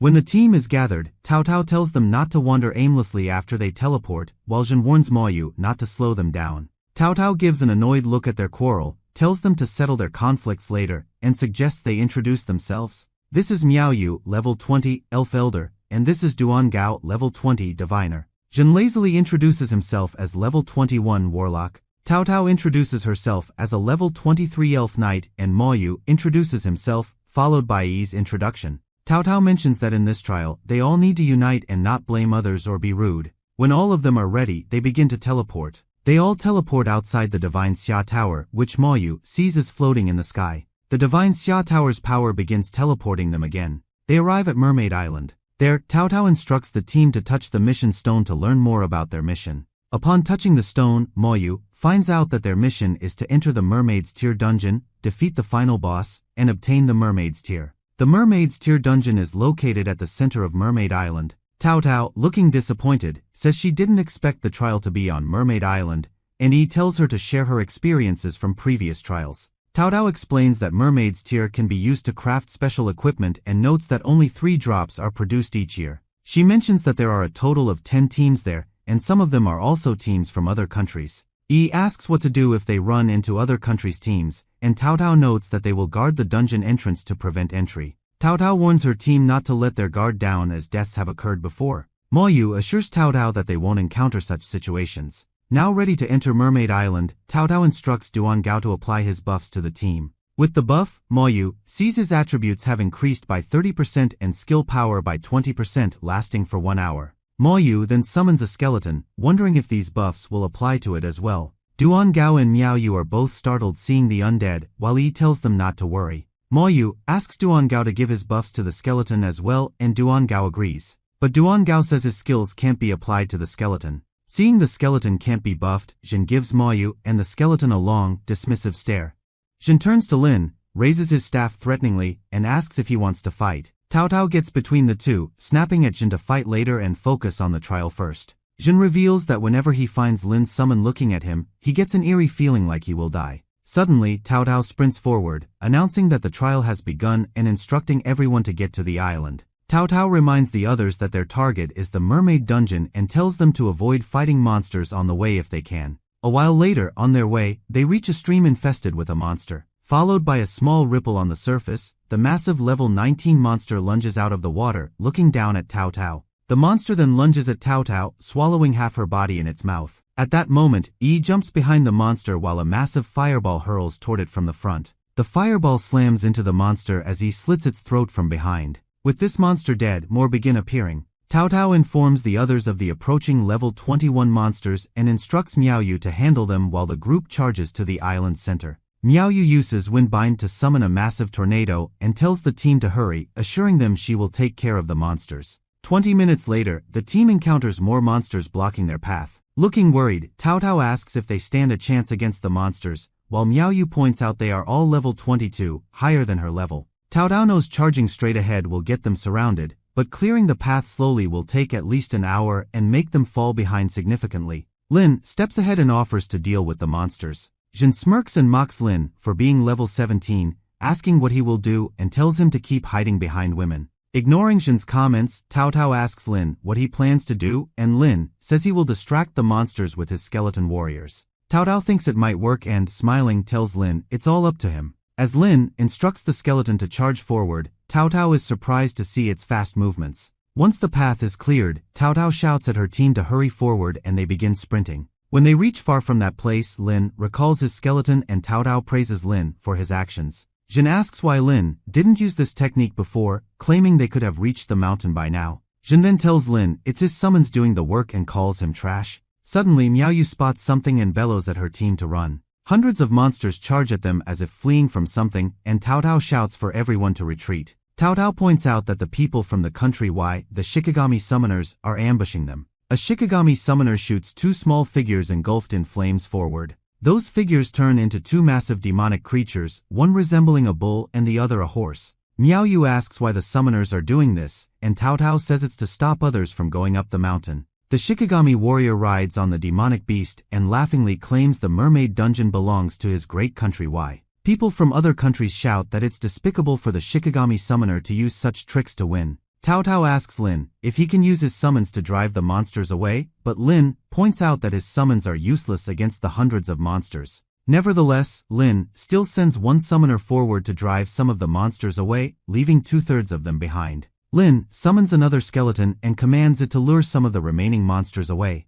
Seeing the skeletons drive the monsters away, the people there seem impressed and praise Lin. Lin summons yet another skeleton and seeing it, the people begin thanking Lin for his help. 2 guys, pleased with Lin, offer to take him on the next dungeon raid, while Jin looks annoyed at seeing Lin receive the glory. The Shikigami warrior notices the people have caught up and is surprised they made it across such a large number of monsters. So he tells the archer stationed above to get ready to stop those people from advancing. A second later, lots of arrows come flying towards the people. Mages among them quickly summon protection shields to block off the arrows. Yi says that the chase has begun and expresses she isn't worried with Lin and his skeletons around her. After the first round of clashes finishes, the people begin discussing that the situation is dire and they are in need of a powerful mage. Jin tells Cao Dao that he wishes to join the other team. Miao Yu and Duan Gao tell Jin to think over what he is saying as Jin strongly points out that either he or Lin will leave the team. Disappointed, Yi tells Jin that he is really something. Jin is certain that Cao Dao will definitely keep him and kick out Lin. However, Cao Dao tells Jin he can leave the team if he wants. Jin is bewildered when Cao Dao declares that he can leave the team instead of Lin Moyu. Jin points out that if he leaves the team, then Cao Dao and the others won't be able to get into the creation seminary. Cao Dao says that won't be the case and reminds Jin she is an 11th knight and can't fulfill his every demand. So Jin turns away and leaves the party, telling Cao Dao she might regret her decision. After Jin is gone, Lin Moyu tells Cao Dao they should enter the dungeon now, but Cao Dao seems unsure. Yi also presses on and requests Cao Dao to enter the dungeon, but Cao Dao asks how they can do that. Miao Yu and Duan Gao also decide to follow Lin Moyu into the dungeon. Cao Dao hopes they can retreat if things go bad, but is unable to understand why Yi trusts Lin Moyu so much to follow him blindly. A while later, all of the teams arrive at the dungeon's entrance. The members from Y Country, seeing others there, warn them to get lost, telling them they aren't allowed near the dungeon. However, the other teams decide not to get pushed back down and get ready to fight Y Country if necessary. Smirking, Jin thinks these teams are looking to die messing with Y Country. The Y Country's summoners summon one of their demonic beasts, which lunges at the other teams. Cao Dao raises her shield to defend while Lin Moyu raises his hand and summons his skeletons. In just a second, an army of skeletons appears. Seeing so many skeletons, Cao Dao and Duan Gao are shocked, while Miao Yu notices that the skeletons are blocking all the attacks. The Y Country's summoners are also open-mouthed in shock as they shout, asking how one person can summon that many at once. Seeing Lin Moyu's team about to enter the dungeon, the Y Country's summoners lunge forward to stop them. Lin Moyu chooses the nightmare difficulty, and before the Y Country's summoners can stop him, he disappears into thin air. Having failed to stop Lin Moyu, the Y Country's summoners clench their teeth in fury. Meanwhile, Lin Moyu and his team all get teleported inside the dungeon. Cao Dao looks at Lin Moyu through the corner of her eye in doubt. Yi assures Cao Dao to relax, saying Lin Moyu's skeletons are powerful, and Cao Dao smiles, promising to do her best to block the monsters. Miao Yu agrees to heal Cao Dao while Duan Gao claims he will give his blessings to the team. At that moment, Miao Yu and Duan Gao receive a shock as they get EXP points out of nowhere. It seems Lin Moyu's skeleton has slain a monster in one shot, providing the EXP to everyone there. Lin Moyu advances with his skeletons to look for more targets, while Cao Dao wonders how they managed to kill the nightmare-level monster in one shot. Grinning, Yi reminds Cao Dao that she did say Lin Moyu's skeletons are powerful and tells the others to hurry along after Lin Moyu. Duan Gao, still in shock, says he is still trying to digest the situation as Cao Dao tells him to just hurry up and follow. The skeletons use the Rage Strike skill and slaughter more monsters. Cao Dao claims that it's the first time she is so relaxed clearing a dungeon as before she would be on the front lines defending her teammates. Duan Gao notes that they are not needed while Miao Yu says there's nothing for them to do. After a while, the team reaches a dead end. Yi notices a monster and tells the team to look below. 100 feet below, the level 23 monster, Merfolk Queen Serpent, with very high attributes even more than Lin Moyu's skeletons, is resting. Cao Dao offers to aggro the monster, but Lin Moyu says there's no need. He commands his skeletons to jump down to engage the monster in a fight. The monster sees the incoming attack and uses the lash skill to dodge the attacks. Cao Dao points out that the monster is too agile and asks what they should do. Lin Moyu assures her not to worry and uses the slow curse skill on the monster. This skill causes the monster's speed to slow down significantly. With its speed slowed down, the skeletons jump onto the monster's body. Cao Dao notes that Lin Moyu has powerful summons and even curse-type skills and wonders what more he can do. The monster uses the Death Strangle and coils its body around a skeleton, crushing it. It then opens its mouth and shoots venom as Lin Moyu points out that his skeletons are undead, so the venom won't affect them much. After an intense battle, the monster's body is a mess, with swords pierced everywhere on its body. Cao Dao is astounded as she realizes the monster has been defeated. Catastrophic Necromancer Chapter 19. Duan Gao is shaken at receiving so much EXP without having done anything. Cao Dao instructs the team to follow Lin Moyu, and points out that the final boss will be the Queen of the Merepeople. As they make their way forward, Yi closes her nose, saying she smells a strong fishy odor. A while later, the team can see a massive palace etched between sharp rocks within the dungeon. Guarding the palace are a large number of merpeople guards. Cao Cao counts the guards to be 60 in total, all of them enhanced elite monsters. Lin Moyu thinks that the more monsters there are, the better it is. Without waiting any longer, Lin Moyu directs his skeletons at the guards, and Cao Cao warns Lin Moyu to be careful. The elite mare soldiers notice the skeletons coming at them. A fierce battle breaks out between the skeletons and the mare soldiers, with both sides ready to use their skills. Yi gives a concerned look as the other patrols rush to help the mare soldiers, and Lin Moyu raises his hand, telling her to cover her ears. Yi puts both her hands over her ears and closes her eyes. Cao Cao and the others are shocked as they begin receiving a large amount of EXP, wondering what just happened.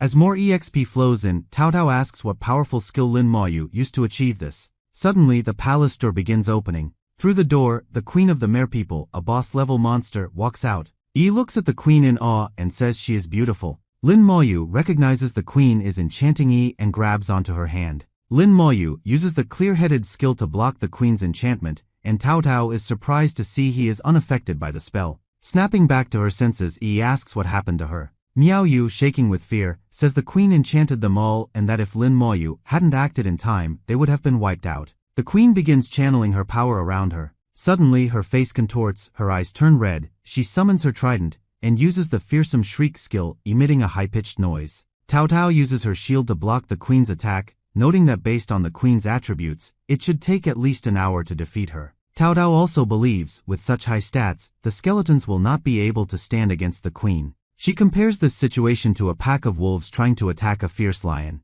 The queen raises her trident and throws it towards a skeleton. Hit by the trident, a skeleton gets destroyed instantly. Cao Cao instructs Duan Gao to buff them and prepare for battle, and he replies that he understands. However, Lin Moyu says it's not needed as he raises his hand, using the slowing curse. This curse hits the queen, slowing her movements. The queen attacks again and sends massive bellowing waves at the skeletons. The skeletons get caught up in the waves, causing 12 of them to get destroyed at once. Seeing this, Cao Cao begins sweating in fear and tells Lin Moyu to command the skeletons to retreat. However, instead of retreating, Lin Moyu summons all of the remaining 87 skeletons. The army of skeletons then advances toward the queen. Cao Cao and the others are open-mouthed in shock, seeing this many skeletons spawn at once. Yi admits that Lin Moyu has become stronger, exceeding all her expectations. As the skeletons approach her, the queen gets ready to counterattack. She uses the Tears of the Queen skill, creating a powerful, swirling blue energy attack that seems to tear through the skeletons with great force. Miao Yu gives a concerned look, saying she can't counter the queen's ability, but Lin Moyu assures her not to worry. Suddenly, the queen begins to bleed from her eyes as the skeleton's consecutive attacks hit her, and she dies just like that. The Tear of the Merpeople appears before Yi, who says the trial is finished and they are one step closer to the Academy of Genesis. Cao Cao agrees, explaining that finishing more trials and increasing their levels will make entry to the Academy of Genesis easier. They all thank Lin Moyu for making this possible. Lin Moyu asks Yi if she has a cooldown talisman, and she confirms that she does. Cao Cao and the others are shocked as they realize Lin Moyu plans to reset the dungeon's cooldown timer to clear it again.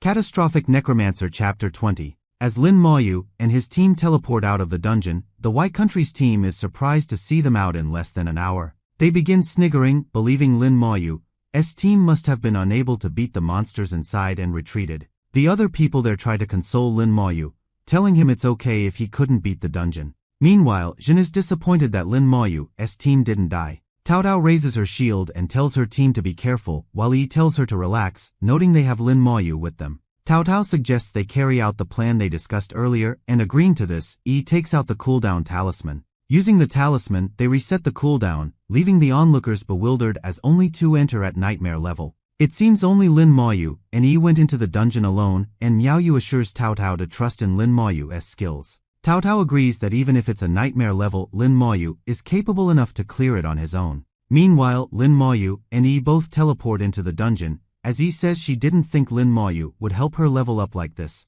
Yi explains that they can use the remaining cooldown of the talisman to clear the dungeon twice each. So she says they should clear the dungeon as fast as possible as Lin Moyu sends his skeletons forward to slay the monsters. Yi looks pleased as she receives loads of EXP. The two of them reach the serpent monster, which charges at them with its mouth wide open. Lin Moyu kills the serpent, and they reach the final boss in only 5 minutes. Yi says Lin Maoyu is a lot more amazing than she thought, as Lin Maoyu suggests they head to the Queen's palace now. Once they reach the Queen's palace, Lin Maoyu sends the skeletons to attack the Queen's guards. The skeletons kill all of the guards very quickly. With the guards all gone, the Queen comes out of her palace. Yi gets behind Lin Maoyu so as not to get enchanted by the Queen like she did before. Yi points at the Queen and tells Lin Maoyu to go and destroy her. Lin Maoyu uses the slow curse on the Queen and then the corpse explosion on the dead guards' bodies. A massive explosion erupts, engulfing the Queen in fire as she gives a loud scream. With this, the Queen dies and Yi levels up. Looking excited, Yi says they should quickly go another round. Lin Maoyu notes that when he first met Yi, she was level 19 and he was level 10, and now, after so long, Yi just leveled to 20. Lin Maoyu and Yi exit the dungeon, and the gathered crowd thinks they didn't manage to kill a single monster, given they came out in just 10 minutes. Yi teases the people there, showing them her tongue as she clicks on the cooldown talisman. Cao Cao is surprised that Lin Maoyu and Yi completed the dungeon in just 10 minutes. Lin Maoyu and Yi once again enter the dungeon, and Yi suggests they try to clear this round faster than the last. 8 minutes and 58 seconds later, Yi cheers in joy after they defeat the Queen. Lin Maoyu says they should return now, and Yi smiles, eager to see the look on people's faces seeing them return so quickly. As Lin Maoyu and Yi teleport outside the dungeon, people start to think they're wasting the cooldown talisman and returning without killing a single monster. Cao Cao asks Yi how it went and Yi tells her not to worry. At that moment, the people notice that the dungeon is starting to disappear and, shocked, ask why it's happening. It's unusual for the dungeon to disappear unless 3 merfolk tears are taken, and people realize Lin Maoyu's team must have collected all 3 after entering the dungeon 3 times. Lin Maoyu suggests his team should leave now, but the Y Country's team charges forward to not let Lin Maoyu and his team escape with the merfolk tears. Most of the other teams side with the Y Country team, and since the dungeon has disappeared, they don't want Lin Maoyu's team to take all the tears. Suddenly, an eerie feeling fills the air as all the people get silent. A guy from the Y Country's team stares at Lin Maoyu and then summons 2 massive demonic beasts. Seeing the beasts, Cao Cao freezes in fear. Lin Maoyu raises his hand, uses Soul Blaze, and sends an attack straight at one of the demonic beasts. The demonic beast begins growling in pain as the Soul Blaze hits its body. Seeing this, the summoner from the Y Country's team snarls his teeth in rage and shouts at Lin Maoyu to die. With the divine summoning, the summoner summons 3 more divine demons. The summoner then commands the divine demons to go and crush Lin Maoyu. The summoner mocks Lin Maoyu's attack, saying they are feeble against his divine summons. Lin Maoyu summons his skeletons in return, which charge towards the giant axe summon. The summoner is shocked, seeing his divine summon get one-shot by Lin Maoyu's skeletons. Even Lin Maoyu is startled, as he can't believe the divine summon is that weak. The summoner receives a backlash from a skeleton and spits blood, unable to believe all his summons got wiped out so easily. Lin Maoyu's skeletons lunge forward while the summoner gets sent flying backward. Lin Maoyu raises his hand and commands the skeletons to advance. The summoner's eyes bulge and he screams in rage, shouting at his only remaining summon to run faster while riding on its shoulder. The people there note that Lin Maoyu's skeletons are really powerful, having managed to kill the divine summons so easily. The summoner thinks Lin Maoyu must have awakened his innate state, strengthening the Xinxia Empire, and decides to return and report this to his country. Lin Maoyu stands at the front, with his skeletons standing behind him. The remaining summoners from Y Country stare at Lin Maoyu's skeletons. One of them turns around in fear, says he won't fight back, and starts running away. Following this man, the others also run after him, not wanting to die. The good guys who weren't against Lin Maoyu all laugh, seeing the Y Country's team fleeing away. They begin to wonder who Lin Maoyu might be, and seeing him single-handedly kill the divine summons, they are very impressed. Only Jin looks pissed and grits his teeth in rage as he regrets leaving Lin Maoyu's team earlier. But he tells himself it's not his fault and blames Lin Maoyu, deciding to pay him back tenfold. Cao Cao announces that the trial is completed and they will head back. With this, the tower teleports the team back to the academy. Back in a classroom of their academy, Yi is resting on the desk, looking very tired, while Cao Cao thanks Lin Maoyu for making the trial easier. Yi tells Cao Cao not to be formal with Lin Maoyu, and says that although Lin Maoyu doesn't talk much, he's a good person. Cao Cao teases Yi for always speaking up for Lin Maoyu. The watch on Lin Maoyu's hand gives a beep, and Lin Maoyu finds out that Bai has sent him a message asking him to come to the academic affairs office. Lin Maoyu goes to the office as asked, and Bai says he watched the trial's recording and praises Lin Maoyu for doing well. Bai asks Lin Maoyu if he knows what the mermaid's tear is used for, and Lin Maoyu says he doesn't. Bai explains that the tear is an item that affects the success rate in awakening an innate talent during their second class transitioning at level 40. Bai says it's good Lin Moyu managed to obtain the mermaid's tears and agrees to grant Lin Moyu any reward he wants. Lin Moyu, who wasn't able to find his sister's info at the administrative office, decides to ask Bai about this. When Lin Moyu asks Bai for help in finding someone, Bai claims he knew Lin Moyu would ask and informs him that his sister joined the Chuangshan Academy at the beginning of the year, with her information being confidential. Hearing the Chuangshan Academy's name, Lin Moyu recalls Jing Tao's dream to attend and remembers that Yi and Shui had encouraged him to join if he had the chance. But Lin Moyu hadn't expected his sister to join the Chuangshan Academy and believes it must have been nearly half a year since she joined. Bai says he's bound by rules not to reveal information about Lin Moyu's sister and points out that Lin Moyu must join the academy to talk to her. Bai then sends Lin Moyu the requirements for joining the Chuangshan Academy. Bai also mentions that since he didn't reveal Lin Moyu's sister's information, Lin Moyu can ask for another reward. Lin Moyu asks for a cooldown amulet. Bai laughs, saying it's expected of Lin Moyu to want the item, but since it's very rare, Lin Moyu has to complete another task to obtain it. Lin Moyu agrees to do the task. Bai says that Lin Moyu has to be level 20 to take the task and suggests he go to the Academy's instance dungeon hall for fast leveling. With this, Bai hands over a teleportation stone to Lin Moyu, which will take him to the instance dungeon hall. Lin Moyu mutters teleport while holding onto the stone, seeing which Bai is surprised to see Lin Moyu want to grind his levels right away. Lin Moyu is transported to the instance hall of Xia Jing Academy and, looking around in awe, sees the place crowded with numerous dungeon entrances along every wall. Catastrophic Necromancer Chapter 22. Lin Moyu sees that he needs to be level 30 or above to enter the Creation Seminary, meaning his sister must have reached that level in just 3 to 4 months after enrolling at Xia Jing Academy. After reaching level 30, one will have to pass the level 30 dungeon in Hell difficulty and also get 1000 contribution points. A girl asks for Lin Moyu's attention from behind. Lin Moyu turns around to find a girl asking him if it's his first time there. She introduces herself as Shuhan and offers to introduce Lin Moyu to the dungeons there. Lin Moyu asks how many points that will cost, and Shuhan says 100 points will be enough. So Lin Moyu transfers her 100 points, and she happily thanks Lin Moyu. Shuhan begins explaining that there are 2 dungeons below level 20, 18 dungeons between levels 20 and 30 dungeons between levels 30 and 40. Shuhan also points out that there are 52 dungeons at levels 40 to 70, plus 2 large dungeons for more than 40 people each, and 1 dungeon for over 100 people.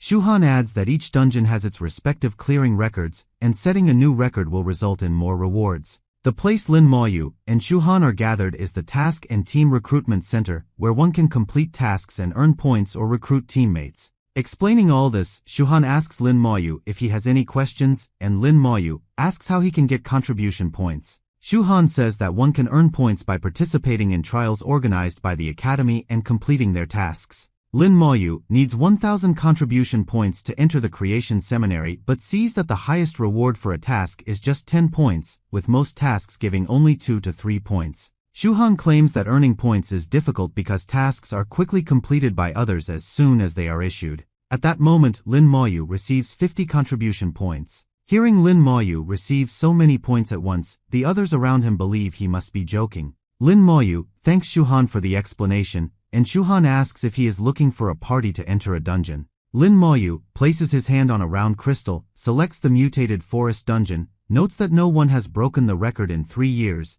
and declares he will be the one to do it. He chooses nightmare difficulty for the dungeon as well. Seeing Lin Moyu choose the mutated forest dungeon, the others find out Lin Moyu is someone below level 20. Lin Moyu is teleported to the mutated forest dungeon where he wonders how much EXP he will receive after clearing it. After killing the ordinary monsters, Lin Moyu doesn't get much EXP, so he decides to head straight to the boss to save time. After a while, Lin Moyu arrives at the boss's lair. The boss is a mutated dragon level 19 turtle with very high physique. Lin Moyu sends his skeletons at the boss. As the skeletons lunge at it, the boss activates super defense. Lin Moyu notices that the turtle's shell is tough, so his skeletons aren't doing much damage. He decides to use the Soul Blaze skill to finish off the boss quickly. Hit by the Soul Blaze, the boss gets shot a few feet into the air and then flipped around. The skeletons use the Rake Strike skill to attack the fleshy side of the boss. With this, the boss gets defeated. Lin Moyu notes that he received about 35% EXP altogether and believes he can reach level 18 after one more clear. Meanwhile, in the instance hall, a bell begins to ring and people realize someone must have set a new record. The info that Lin Moyu solo cleared the mutated forest dungeon in 35 minutes is shown to everyone and they are all surprised. Once Lin Moyu teleports out of the dungeon, he receives 1000 points and 5 contribution points as a reward. Lin Moyu gets ready to clear another dungeon, and seeing him do this, the people are very much astonished. Lin Moyu wants to go to the Spider Nest, a level 20 dungeon, but sees its requirements are level 18 to 21, and since he is level 17, he realizes he will have to clear one round of the mutated forest again. Seeing Lin Moyu return back, the people are even more amazed. 30 minutes later, Lin Moyu exits the mutated forest after reaching level 18. To everyone's astonishment, Lin Moyu seems to have set another record by beating the dungeon in 18 minutes. Now everyone begins to wonder who Lin Moyu is and where he came from, and they wonder if he will also break the record of the spider nest. Lin Moyu sees that the record for the spider nest is 1 hour and 12 minutes. He looks forward to beating this record for the contribution points as he selects the nightmare level difficulty.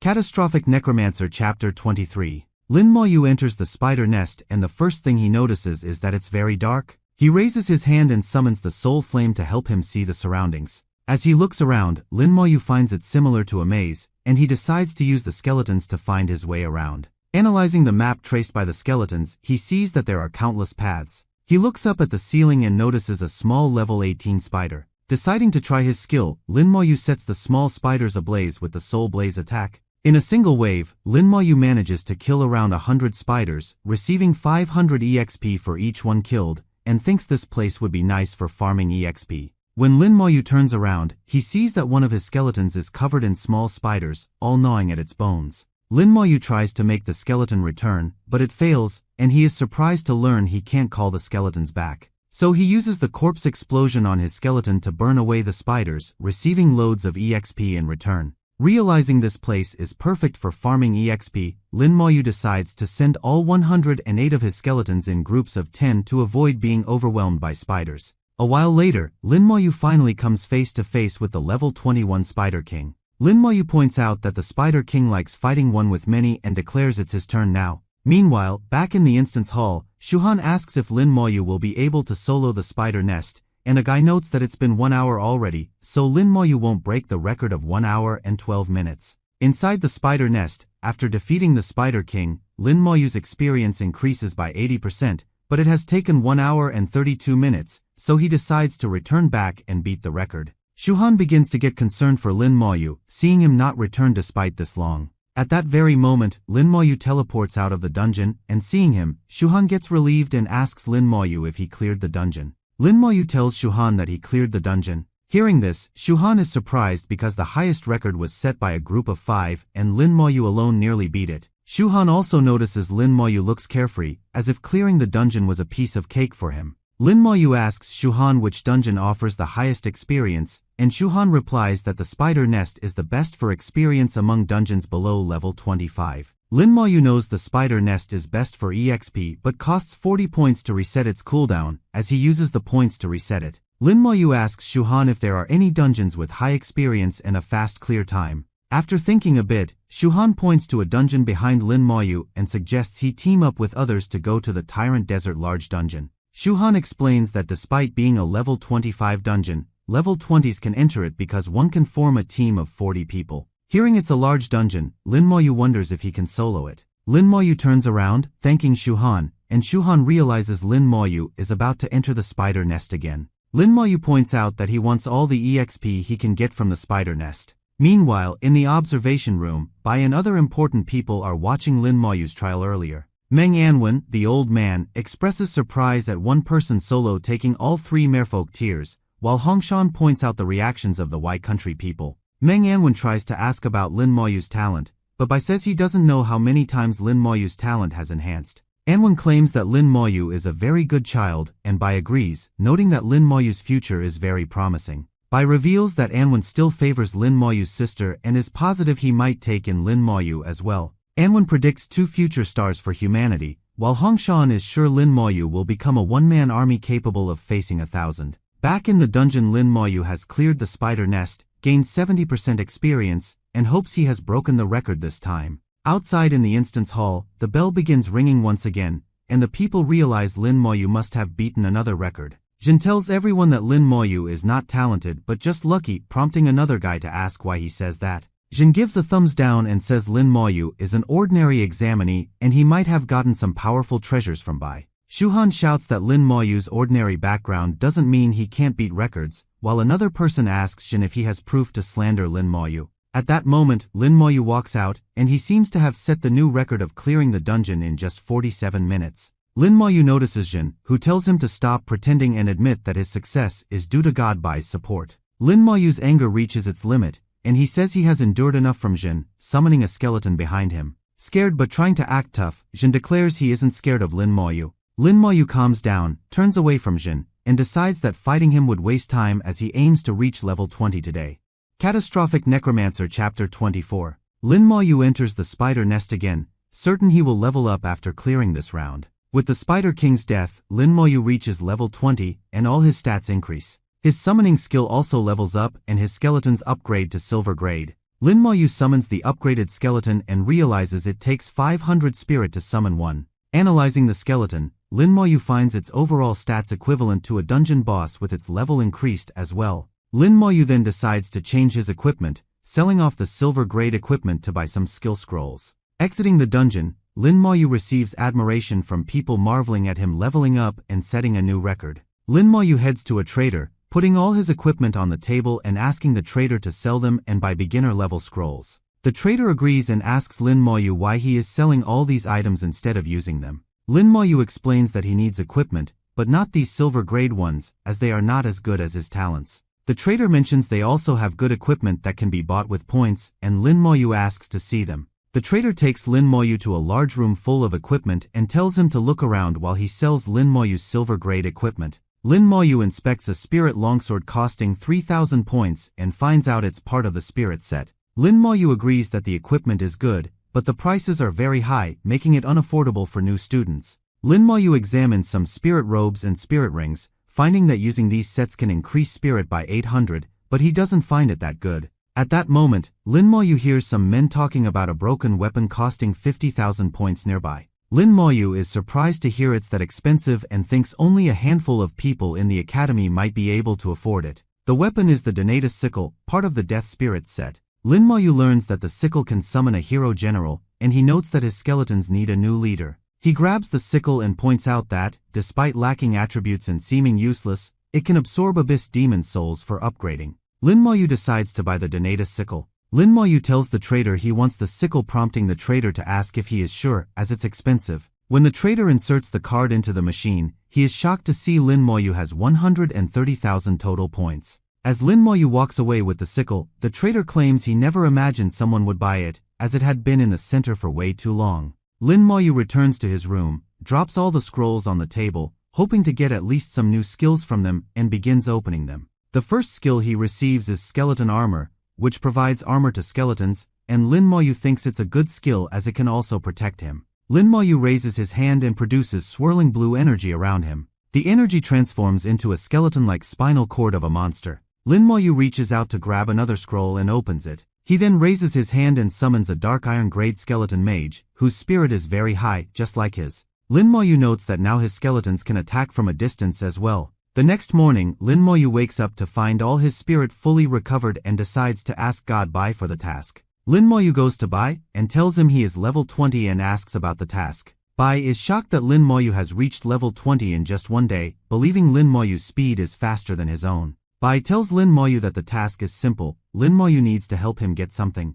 Bai explains that there is a large dungeon called Tyrant Desert in the dungeon hall, and Lin Moyu's task is to retrieve the Tyrant Heart from inside. Bai promises to help Lin Moyu get a beginner cooldown talisman if he successfully brings back the Tyrant Heart within 3 days. Bai points out that the cooldown of some top-level dungeons can even reach a month, so the cooldown talisman is useful. Bai also promises to teach Lin Moyu how to upgrade a beginner cooldown talisman to an advanced one if he completes the task. Lin Moyu promises to bring the Tyrant Heart as Bai explains he is giving him 3 days due to the school's opening ceremony. Once Lin Moyu leaves, Anwen peers through a door and asks Bai if he is satisfied with Lin Moyu. Bai responds that he is more than satisfied.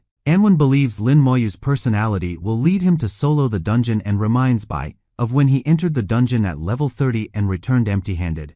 Seeing Lin Moyu about to enter the Tyrant Desert, the others wonder if he'll break this dungeon's record too. Lin Moyu notices that a party of 40 from Phylong Academy holds the Tyrant Desert record at 16 hours and 45 minutes. Shuhan calls out as he approaches Lin Moyu. Looking uncertain, she asks Lin Moyu if he will really enter the Tyrant Desert. Lin Moyu confirms he is going to the Tyrant Desert to retrieve the Tyrant's heart. Shuhan explains that the Tyrant's heart, dropped once a year, can be used to make a powerful boss accessory. Shuhan points out that challenging the Tyrant Desert alone will be difficult and asks Lin Moyu where his party members are. But she is shocked as she realizes Lin Moyu plans to solo the desert. Shuhan tries to tell Lin Moyu something, but she becomes silent as she senses someone behind her. Startled, Shuhan steps aside and says these people are from Bailey Academy and have been preparing to set a new record for the Tyrant Desert for a long time. They are also equipped with gold-grade equipment. The party leader declares that this time, Bailey Academy will surely set a new record. The leader instructs his team to get ready and not back down. Meanwhile, Lin Moyu makes his way toward the Tyrant Desert's entrance, shocking everyone there. The team leader glances at Lin Moyu,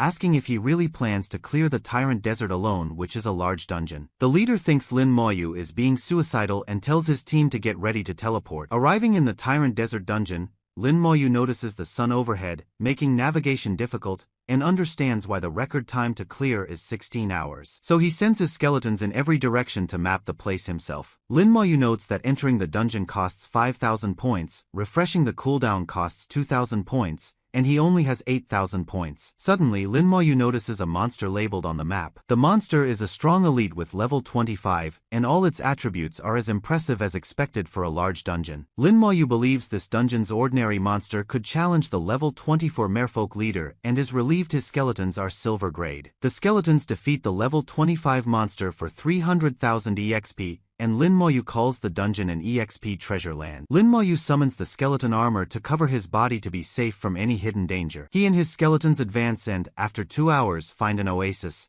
Lin Moyu suspects there might be many monsters gathered at the oasis. When the skeletons go near the oasis, a level 25 large scorpion suddenly charges at them. The skeleton uses the Rage Strike spell and kills the scorpion with a single attack. Lin Moyu notices some fruits hanging off the large trees and wonders if they are consumable. So he sends a skeleton to go and fetch those fruits for him. A skeleton brings back a fruit, and Lin Moyu wonders what kind of effect it might have. Analyzing the fruit, Lin Moyu realizes it can recover spirit if consumed. When Lin Moyu takes a bite of the fruit, and his spirit recovers quickly. As many scorpions charge at the skeletons, Lin Moyu thinks the oasis will provide an unlimited supply of spirit due to the abundance of fruits. Grinning, he summons skeleton mages, deciding this place will be best to practice and level up his skills. Earlier, Lin Moyu was worried about how he could level up his skeleton mages but isn't anymore. With endless spirit refills, Lin Moyu can continuously summon skeleton mages and level them to 20 to become silver grade. With this, Lin Moyu continues the grind. 3 hours later, Lin Moyu is relieved when the skeleton mage finally reaches level 20. He summons the leveled up skeleton mages and analyzes their attributes. Lin Moyu has 3 different skilled skeleton mages: fire type, thunder type, and wind type. Lin Moyu notes that the scorpions enjoyed killing his skeletons earlier and declares it's their turn to die now. The skeleton mages are ready to start their slaughter. The skeleton mages shoot their respective skills at the scorpions. The scorpions get zapped, burnt, and turned to a crisp at the same time. Holding a fruit and smirking, Moyu says this is how a large dungeon should be as an army of scorpions advances toward him. Seeing the scorpion army, Moyu responds by summoning 130 skeleton warriors and 70 skeleton mages. Moyu believes that as long as the monsters are the same grade, he can easily clear any large dungeon alone. The skeletons begin charging at the incoming scorpions. Moyu also joins the battle using corpse explosion. Amidst the massive explosions, heavy lightning strikes down upon the scorpions. Moyu receives lots of EXP as more and more scorpions get killed. Soon, all the scorpions are defeated, and Moyu is disappointed he didn't get to level up his other skills. He then decides to look for the dungeon boss now as his skeletons are already leveled up to silver grade. Suddenly Moyu senses something behind him. He quickly summons the skeleton armor upon seeing a monster horde coming at him. Moyu leaps off the ground and does a backflip as the level 26 desert soldier ants pass below him.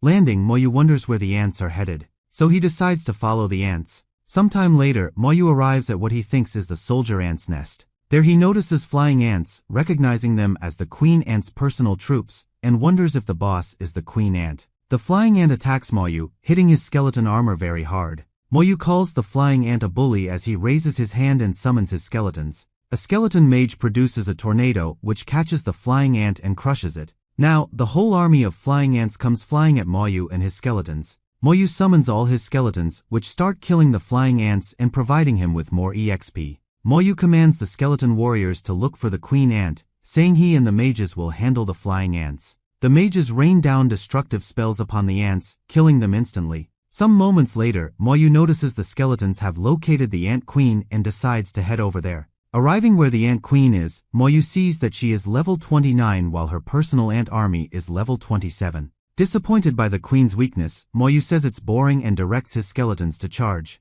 The ant queen uses the storm strike spell, sending a powerful attack at Moyu. Moyu shields his face as the sand begins whirling around him, thankful he has the skeleton armor to protect his body. Moyu then commands the mages to stall the queen's army and the warriors to go for the kill. The mages start burning the queen's army with fire and lightning while the warriors lunge at the queen.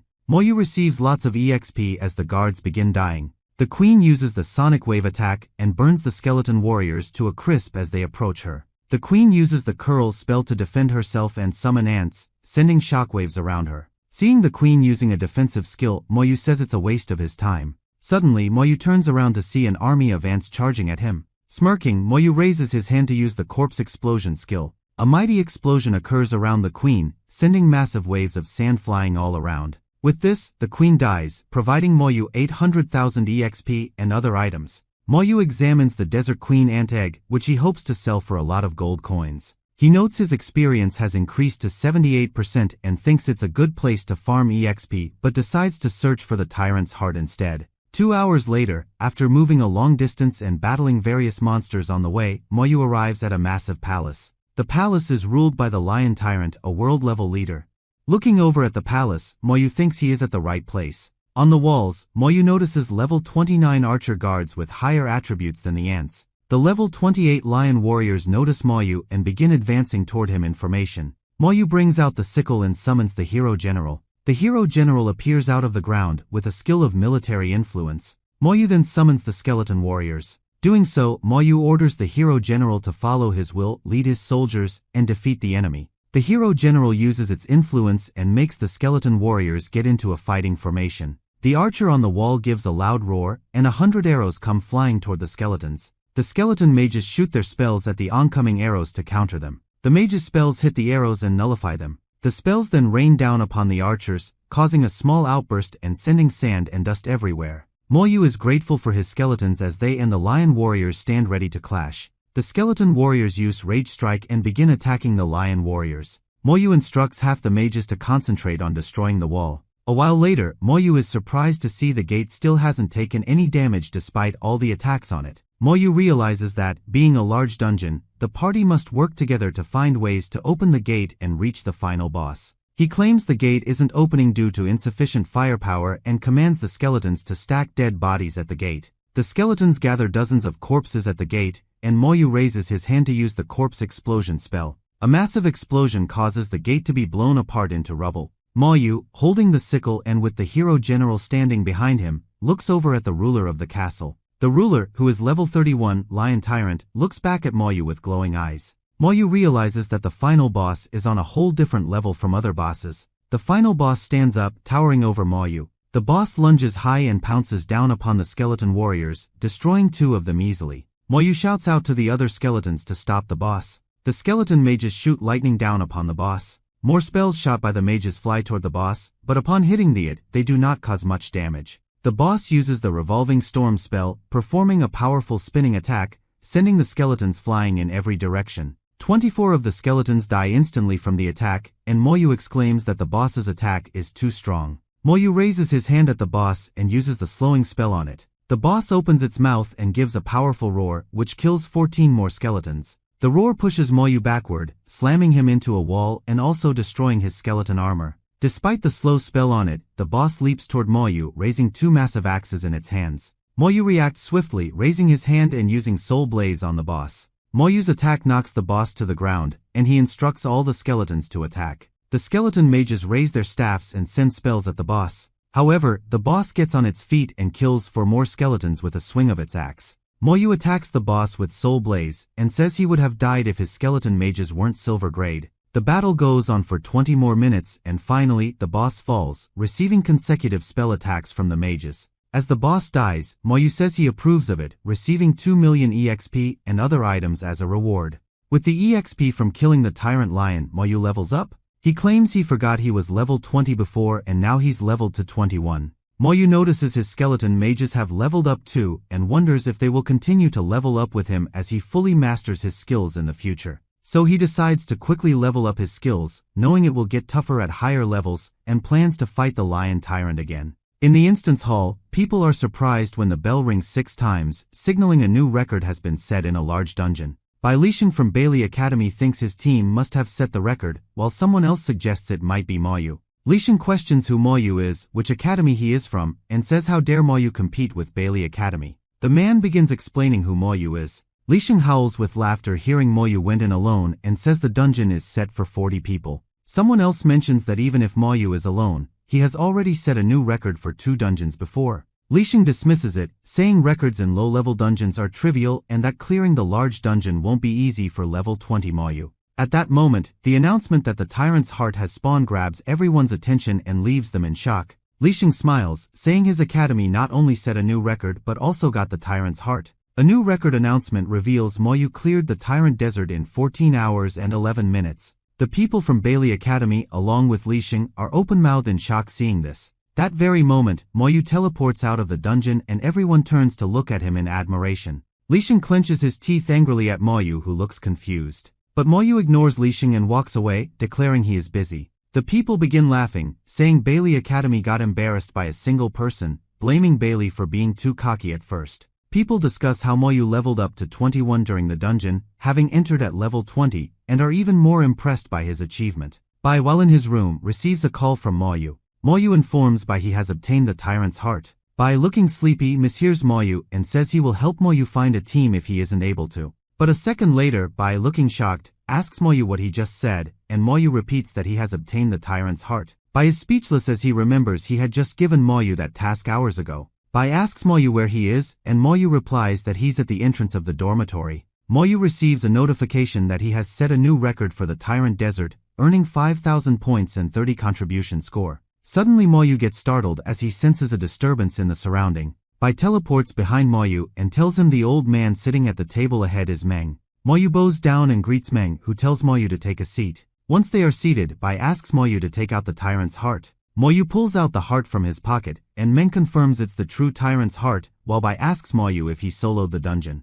Moyu confirms he soloed it and took 14 hours to clear it when Bai asks about the time. Both Meng and Bai look at each other, visibly shocked. Meng then reminds Bai to keep his word. Bai hands over Moyu the cooldown talisman as promised, and he asks if Moyu is in a rush to enter the creation seminary, which Moyu confirms, noting he needs a lot of contribution scores to do so. Moyu asks if he can use the cooldown talisman at the Yuan battlefield, and Bai confirms, then asks about Moyu's progress with the tasks. Moyu admits he's having no problems. Bai then tells Moyu to go and rest and Moyu thanks Bai. Once Moyu leaves, Meng asks if it's too early for Moyu to go to the creation seminary, but Bai assures Meng that Moyu is strong enough. Meng then points out that Bai didn't tell Moyu about the humanity's greatest enemy being at the creation seminary. Moyu gets into bed, deciding to rest well and head to the Tyrant Desert the next day to level up his skills. Meanwhile, back at Instance Hall, the team from Bailey Academy returns from the dungeon. The people gathered there begin sniggering, seeing the happy looks on the Bailey Academy's people.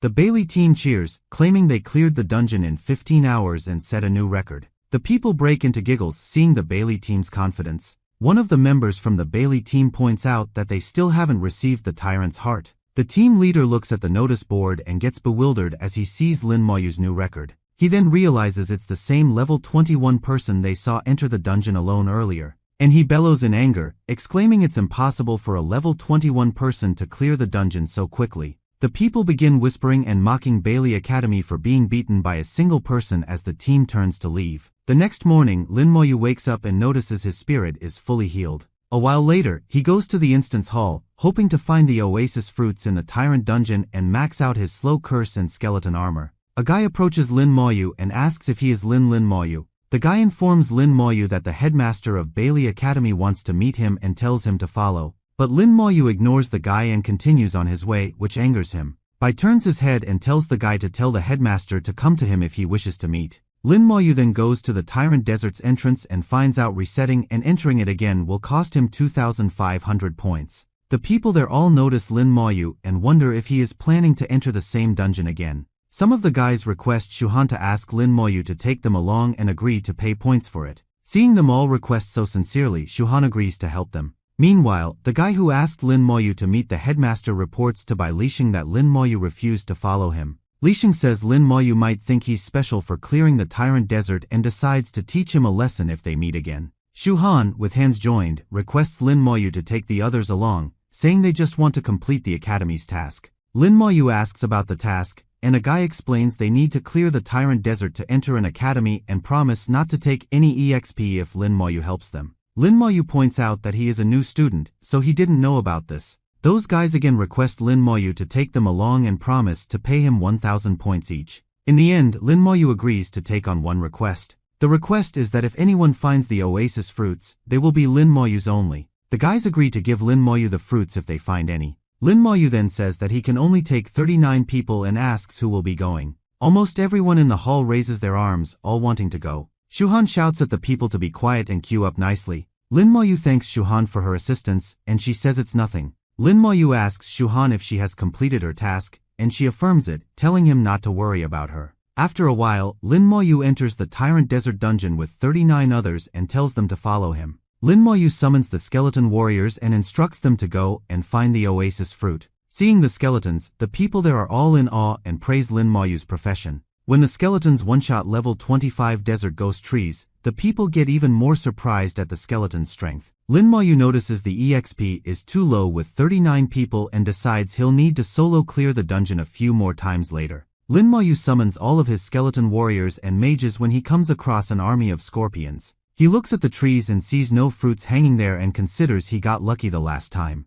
So, Lin Moyu decides to kill the boss quickly and enter the dungeon again. And he raises his hand to use the corpse explosion and speed things up. As many monsters die, the people there get a lot of EXP and exclaim with surprise how strong Lin Moyu's skill is. Lin Moyu turns to the people and tells them to wait there while he goes and clears the ant nest, and they all agree to it. The others, shocked, note that it's been only 4 hours and Lin Moyu has already progressed this far. About 20 minutes later, a guy suggests they try to defeat a monster, assuming they must be weak since Lin Moyu handles them easily. Another guy thinks they should try, confident they can at least kill one monster as professionals. 2 minutes later, those guys realize they accidentally lured in 2 monsters and begin preparing to battle. Form up with knights at the front with shields and mages at the back as the scorpions charge. A scorpion strikes a knight's shield with great force. The knight gets pushed back, and another guy calls for support to heal the injured knight. Things start to go wrong, and people begin to worry, their faces filled with fear. The physique of the scorpions is really high, so it isn't taking enough damage. Someone's attack explodes on the scorpion's head as the fighters and knights lunge in for a melee attack. 5 minutes later, the scorpion finally dies, granting EXP to everyone, who look exhausted and are resting. At the ant nest, Moyu receives the EXP and realizes those guys killed a scorpion, noting they can't stay idle. The knight bellows out to others to stop resting and reminds them there's another scorpion to defeat as well. Some of them complain that they are too tired to fight and hope they should have listened to Moyu and stayed still. The scorpion comes charging at those people. Out of nowhere, Moyu's skeleton lunges at the scorpion and cuts it in half with a single strike. Seeing the scorpion get one shot, the people there are shocked and realize how powerful a skeleton is. A girl begins crying, grateful that Moyu left one skeleton behind to protect them. At that moment, Moyu seems to have killed all the level 26 desert ants, giving everyone a burst of EXP, and they exclaim in surprise. They believe Moyu must have reached the Ant Queen, claiming she is very strong, can heal herself, and is nearly impossible to kill if not damaged enough. Moyu is standing before the Ant Queen, with his hand raised as he uses the corpse explosion. People back at the oasis are open-mouthed in shock as they receive EXP after the Ant Queen's death, exclaiming it's too fast. A while later, Moyu returns and tells the people they will now be heading to the tyrant's castle. Arriving at the castle, they see thousands of monsters and think Moyu could reach level 30 in half a month if he continues solo clearing the dungeon. As before, the skeletons stack the monsters' corpses at the gate, and Moyu uses corpse explosion to blow it apart. Seeing such tactics to attack the castle, the people are all astonished. The lion tyrant sends powerful shockwaves, and people, getting frightened, decide to back off a little. Moyu looks up at the lion tyrant and claims he is in a hurry. People watch from afar as Moyu's skeletons charge at the lion and feel like Moyu is fighting a normal monster, not a world-level boss. Within a short time, Moyu defeats the lion tyrant, providing 50,000 EXP to all. All the people begin crying with joy as they have now finally cleared the dungeon. They all thank Moyu with cheerful faces while they begin teleporting out of the dungeon. Once Moyu exits the dungeon, the sycophant informs Bai Lixing, who then orders him to follow Moyu and find out how he cleared the dungeon alone.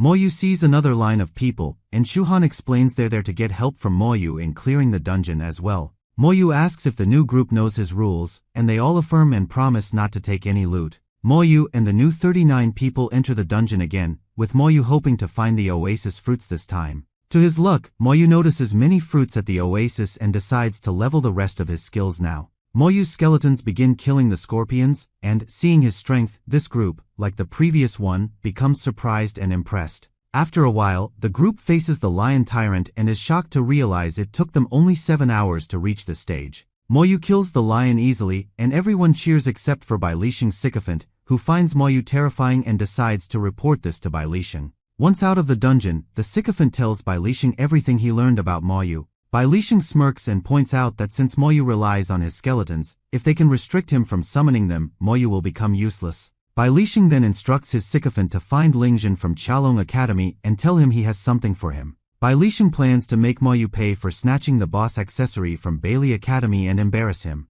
Sometime later, Zhen comes to meet Bai Lixing. At the Xiajing Academy dormitory, Xia Shui is looking out of the window, busy with her thoughts. She says it's a shame that amazing things in Xiajing Academy cost points and envies Moyu's 30,000 points. She had heard from Principal Lu that Moyu reached the academy a few days ago and wonders how he's doing now. But she is certain that with his strength, Moyu won't have any trouble with anything. Next day, Bai and 2 others are gathered at a table as one of them mentions Lin Moyu is acting overboard. Puzzled, Bai asks how Lin Moyu, with his calm personality, can be acting overboard. Ning Tairan, the dean of Xiajing Academy, points out that Lin Moyu is collecting money to help other students clear the Tyrant Desert. Tairan adds that Lin Moyu is carrying 39 people by himself and helping them. Bai grins and remarks that Lin Moyu is pretty good for helping so many people. Tairan notes that Lin Moyu helping others defeats the task's purpose of filtering outstanding students from the weak ones. Bai responds that there's nothing they can do since Lin Moyu hasn't broken any rules by doing this.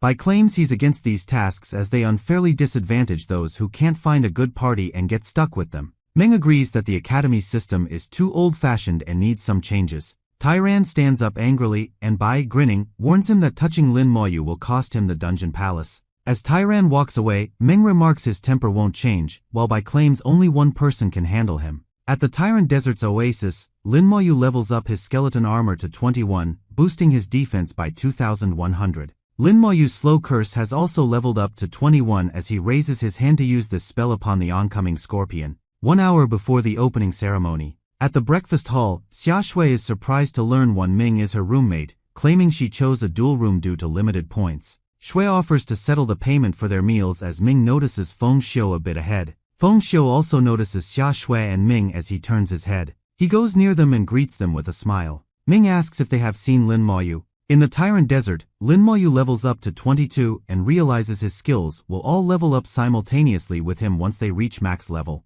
Lin Moyu exits the dungeon with 350,000 points from helping others, but thinks it's insufficient since one intermediate scroll costs 80,000. He decides to find a new way to earn more points and attend the opening ceremony in the meantime. At the opening ceremony, Ming, Feng Xiu, and Xia Shui are gathered, and Feng Xiu announces Lin Moyu's arrival. Lin Moyu slowly walks towards the opening ceremony. The 3 of them instantly notice the powerful aura around Lin Moyu and realize Lin Moyu has become a lot stronger. Other students also notice Lin Moyu and exclaim that he's the top scorer in the country, with some saying they're scared to look at him. Xia Shui calls out to Lin Moyu, asking him to come over, and he looks pleased seeing them gathered. Wan Ming asks Lin Moyu what his level is. Hearing Lin Moyu is level 22, all 3 are stunned and ask how he leveled up so quickly. Feng Xiu suggests Lin Moyu repeatedly cleared a dungeon, while Xia Shui notes that earning points is difficult for normal students. But Lin Moyu, who earned thousands of points at a time by helping many people, thinks earning points isn't hard.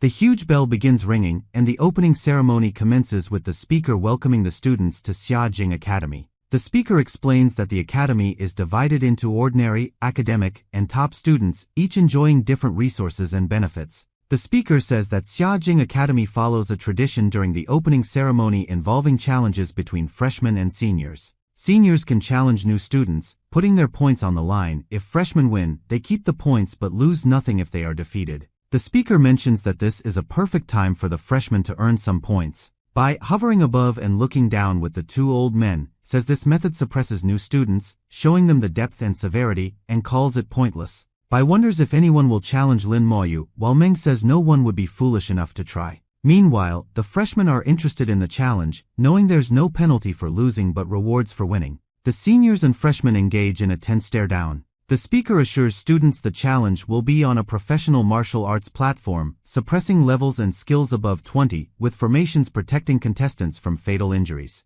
A senior archer challenges a freshman archer. The freshman accepts the senior's challenge. Someone declares they challenge Lin Moyu. Grinning, Jin asks Lin Moyu if he will accept the challenge. Lin Moyu stares at Jin and asks how many points he will pay. Jin offers 5,000, but Lin Moyu says it's too little. Jin asks Lin Moyu how many points he wants, and Lin Moyu demands 100,000 points. Hearing Lin Moyu demand 100,000 points, the students are all shocked. Jin mocks Lin Moyu for demanding such a huge amount, asking if he even knows how many zeros are in 100,000. Lin Moyu proposes a bet. If he loses, he will give all his points to Jin. If he wins, Jin must pay an amount equal to Lin Moyu's total points. Lin Moyu then asks Jin if he has the guts to accept. Xia Shui is surprised by Lin Moyu's extensive speech and assumes he and Jin must have a long-standing feud. Jin begins to worry seeing Lin Moyu this confident, but knows he will lose face if he rejects. Trying to sound confident, Jin accepts Lin Moyu's conditions, hoping Lin Moyu doesn't have many points. Bai comments that Jin will die the fastest during the battle, while Ming believes Lin Moyu must have at least 300,000 points. Lin Moyu and Jin get onto the platform, facing each other and ready to spar. Some of the students recognize Lin Moyu as the one who set back-to-back records in the dungeons and look forward to the interesting match. Jin claims that it's all just talk about Lin Moyu being the top scorer and calls him a pile of trash. Lin Moyu tells Jin that his level is lower than his. Ignoring Lin Moyu, Jin claims that he has had excellent qualifications since young and trained well, unlike Lin Moyu, who is an ordinary person. Lin Moyu repeats that Jin's level is lower than his. Jin bellows out that it doesn't matter if Lin Moyu's profession is strong. On the battlefield, experience is more important. Once again, Lin Moyu reminds Jin his level is lower. This time, Jin gets enraged and curses Lin Moyu, charging at him while speaking ill of his parents. Lin Moyu stands still, remembering his sister and grandmother. A look of terror fills Jin's face as he notices Lin Moyu's intense gaze, feeling intimidated. Jin halts his charge and points out that Lin Moyu only has summoning and corpse explosion skills, questioning what he will do if there are no corpses. Lin Moyu raises his hand and summons a skeleton warrior, reminding Jin that he would be dead by now if they weren't inside the academy. The skeleton lunges at Jin, its sword raised. Jin withdraws a crystal and crushes it in his hand. The skeleton suddenly begins disintegrating into sand. Lin Moyu realizes his skill has been sealed and he can't summon any skeletons now. Jin begins laughing and explains he just used a summon seal talisman, raising his staff and calling Lin Moyu useless without corpses around. Jin summons torrents of fire and says he will give Lin Moyu a true experience of battle. Lin Moyu stares in silence, not making a move. Watching from above, Tyran says Jin is playing dirty, while Meng notes that the rare talisman Jin used suggests someone else might be targeting Lin Moyu. As the torrents of fire come swooshing towards Lin Moyu, he summons the skeleton armor to guard himself. The fire intensifies and surrounds Lin Moyu, as Jin gives a bellowing laugh, praising his powerful skill and asking Lin Moyu how it feels to be burned. But Lin Moyu is unhurt, having the skeleton armor defending him. Jin shouts that it's impossible and asks why his skill isn't working against Lin Moyu.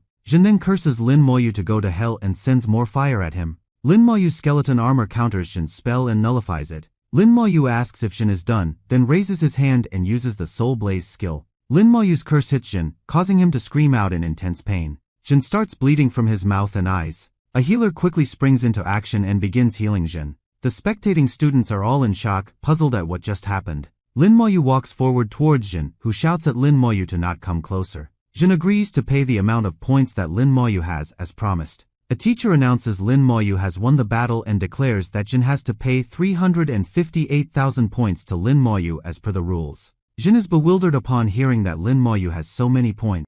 Jin protests that Lin Moyu can't have that many points and insists it must be a mistake. The teacher asks Jin if he is calling him a liar. Jin shakes his head, saying he didn't mean that, as the teacher orders Jin to hand over his points to Lin Moyu. Jin claims that he doesn't have that many points. The teacher notes that Jin's 128,000 points will transfer to Lin Maoyu, and the remaining balance must be paid within 6 months or the academy will seek compensation from Jin's parents. With this, an additional 128,000 points get added to Lin Maoyu's balance. Astonished, Xia Shui asks Lin Maoyu how he got so strong and if she can join him in dungeons, and Lin Maoyu agrees. Bai calls Lin Maoyu, telling him to get ready to leave for Yuan battlefield in an hour. So Lin Maoyu walks away to prepare to leave. Feng Xiu explains that the Yuan battlefield is the front line where humans and the Abyss have fought for thousands of years, featuring many dungeons and secret realms. Lin Maoyu heads to the trading center to sell some of his items. After selling the equipment, Lin Maoyu makes 2 million gold coins and walks out of the store.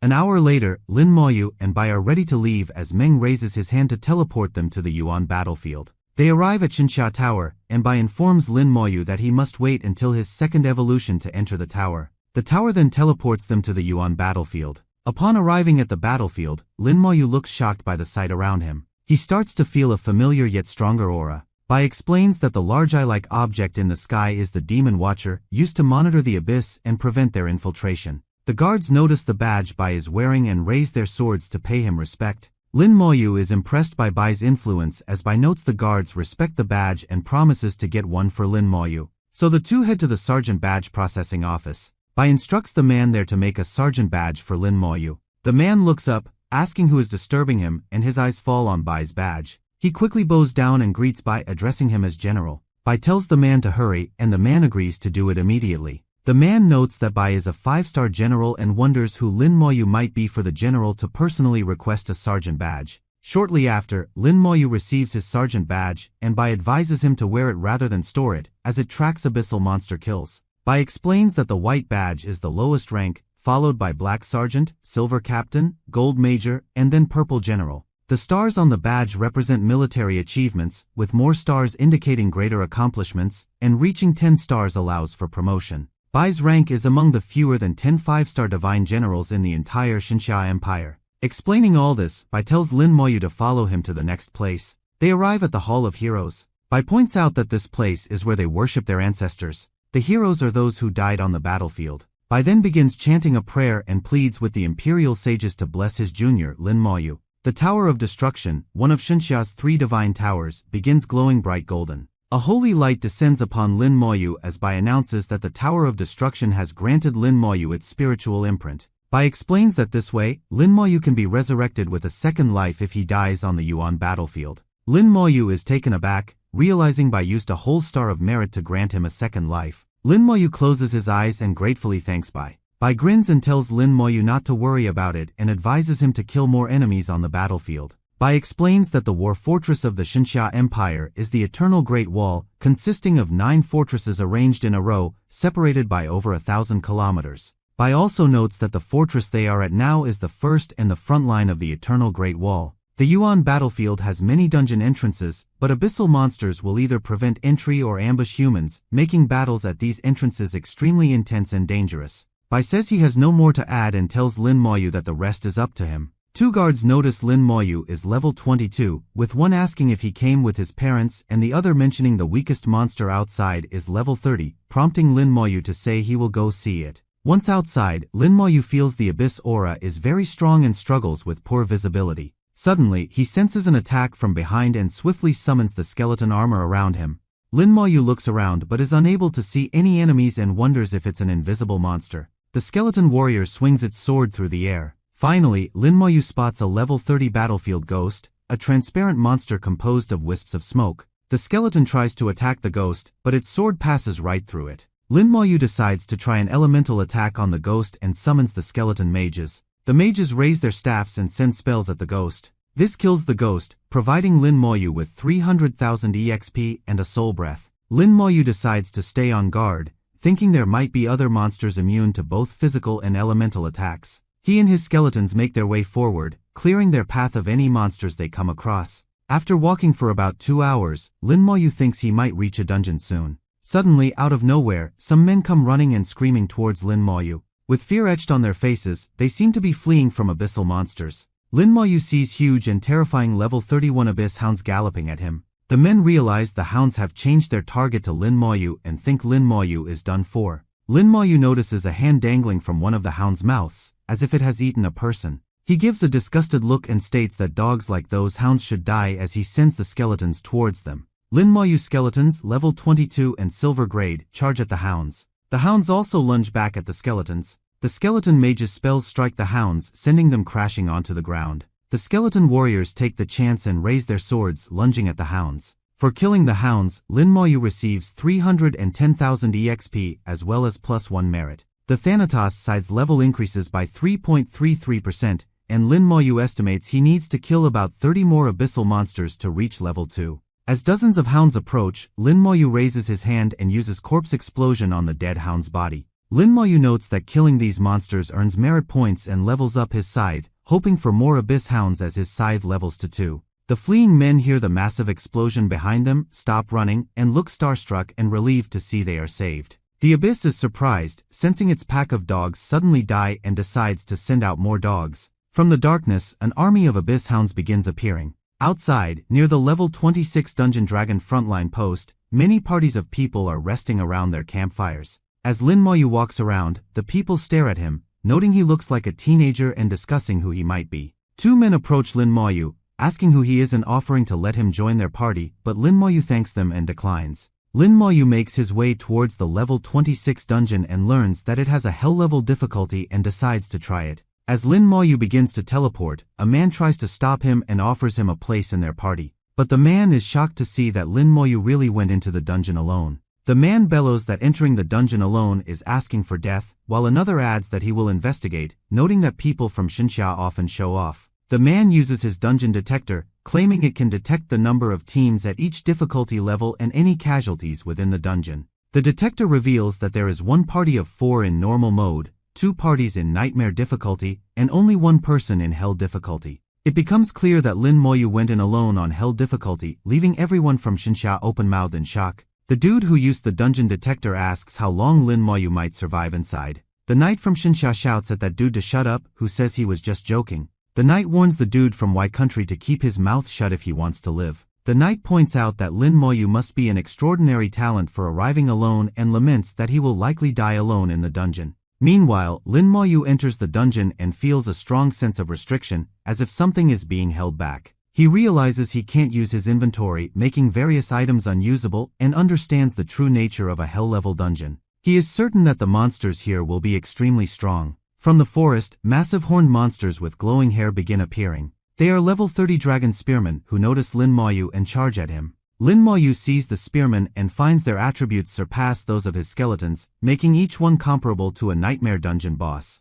The level 30 dragon spearmen and Lin Mayu's level 22 skeleton warriors charge at each other. The spearmen swing their spears at the skeletons, hitting them. The skeletons all get stunned, and Lin Mayu tries to recall them but is unable to. The monsters then crush 3 stunned skeletons. Lin Mayu commands the warriors to surround the monsters and the mages to get ready to fire. The skeleton warriors follow Lin Mayu's orders and round up the monsters. Lin Mayu notes that despite the monsters' strength, their numbers make them vulnerable, as they are burnt to death by Mage's spells, giving Lin Mayu plenty of EXP. Lin Mayu summons the skeleton armor and decides to be more cautious to prevent the monsters from surrounding his skeletons. He smirks, claiming he's always had it easy, but now that he's found strong monsters, he finally has to stay on guard. A while later, Lin Mayu encounters more monsters deep in the forest. He plans to use a few skeletons as bait and group the monsters to one-shot them all at once. The skeletons reveal themselves to the monsters and turn around, trying to lure them into a trap. Suddenly, a powerful gust of wind blows through, and the skeleton warriors become entangled out of nowhere.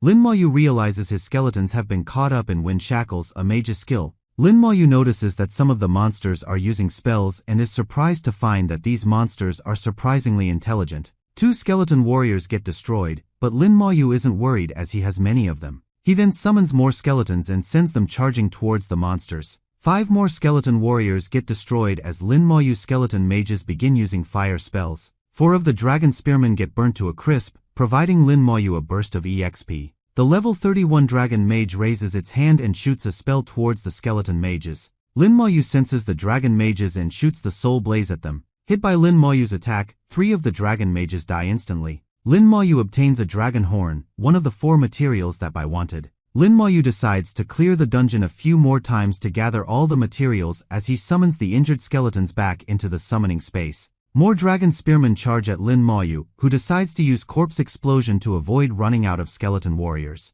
A skeleton draws the dragon spearmen, and when they reach close, Lin Maoyu uses slow curse on them. Hit by the curse, the spearmen's movements slow down significantly. Lin Maoyu instructs the skeleton mages to prepare to attack the spearmen. At this moment, back at the academy, Bai teleports to Meng, who is seated at the table enjoying tea. Meng asks Bai if he is done, and Bai, taking a seat, affirms. Meng notices only 4 stars on Bai's badge and comments on his seriousness for sacrificing 1 star to give Lin Maoyu the spiritual imprint. Bai claims that it's just a merit and that Lin Maoyu's life is more important. Bai explains that he assigned Lin Maoyu to collect materials from the dragon race, forcing him to go to the dragon frontline post, which will serve as training. Meng notes the low drop rate on nightmare level, and Bai says he wants Lin Maoyu to clear the dungeon 7 or 8 times with the cooldown talisman to get stronger. Meng mentions hell difficulty, but Bai, looking worried, says Lin Maoyu wouldn't have chosen that. Meng assures Bai not to worry, but Bai says he should have informed Lin Maoyu that hell and nightmare levels are completely different.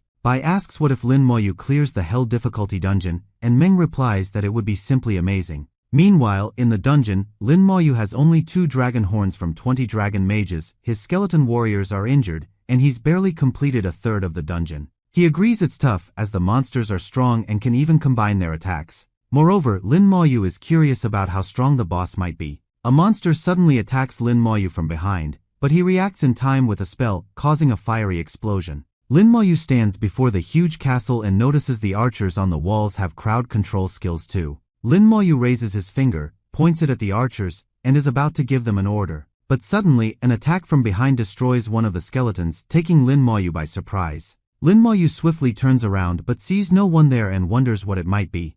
Another skeleton warrior gets destroyed, leaving Lin Maoyu puzzled as he still can't see anyone. Thinking it might be an invisible monster, Lin Maoyu instructs the skeleton mages to cast AoE spells. The mages' spells fly forward towards the invisible enemy. As the ice storm passes through, Lin Maoyu gets a glimpse of a monster. A skeleton warrior quickly charges at that monster, which is revealed to be a level 32 dragon assassin. Lin Maoyu sees the dragon assassin's attributes are really high and understands how it was able to one-shot his skeletons. He also realizes the assassin's invisibility is cancelled if it's attacked and sends all the skeletons at them. The skeletons successfully kill 3 dragon assassins at once, and Lin Maoyu obtains 1 dragon's heart. The dragon archers on the palace's walls shoot dozens of arrows at Lin Maoyu. The arrows strike Lin Maoyu's skeleton armor as Lin Maoyu grins, saying it's perfect timing. The skeletons throw dead monsters' corpses at the castle walls, and Lin Maoyu raises his hand to use corpse explosion. The dragon archers watch in horror as a massive explosion blows up the wall, killing the dragon archers at once.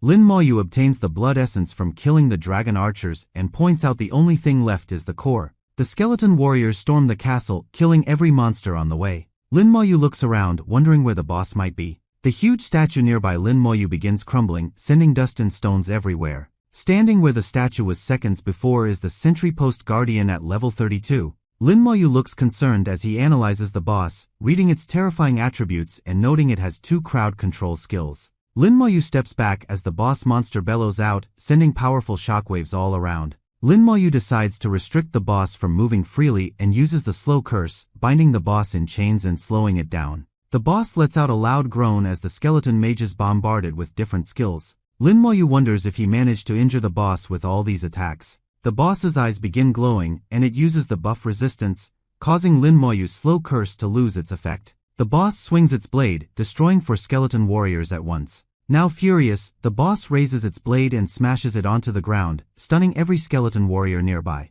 The boss then destroys 12 more skeletons with a single attack. Lin Maoyu claims he can resummon the destroyed skeletons, but it requires spirit, so he calls out his undead general to guide them. The undead general raises its staff and uses the military influence upon the skeletons. Lin Maoyu is surprised to see the general's military influence significantly shorten the skeleton's stun duration. He notes that his skeletons have nothing to fear if the boss's stun skill is useless. The skeleton mages unleash their skills simultaneously at the boss. Hit by the spells, the boss's physique decreases nearly by half. The boss casts crowd stun on the skeletons, but the general uses military influence to remove it. Lin Maoyu says the boss's attack is no use and prepares to counter. Suddenly Lin Maoyu looks frightened as he sees the boss charging straight at him. Lin Maoyu raises his hand and hits the boss with Soul Blaze, while the boss's attack hits the skeleton armor around his. Lin Maoyu lifts the boss off its feet with his attack and tells it to die. The boss gives a loud roar as the skeleton mage's spells rain down upon it. With this, the boss finally dies, granting Lin Moyu EXP as well as 2 dragon cores.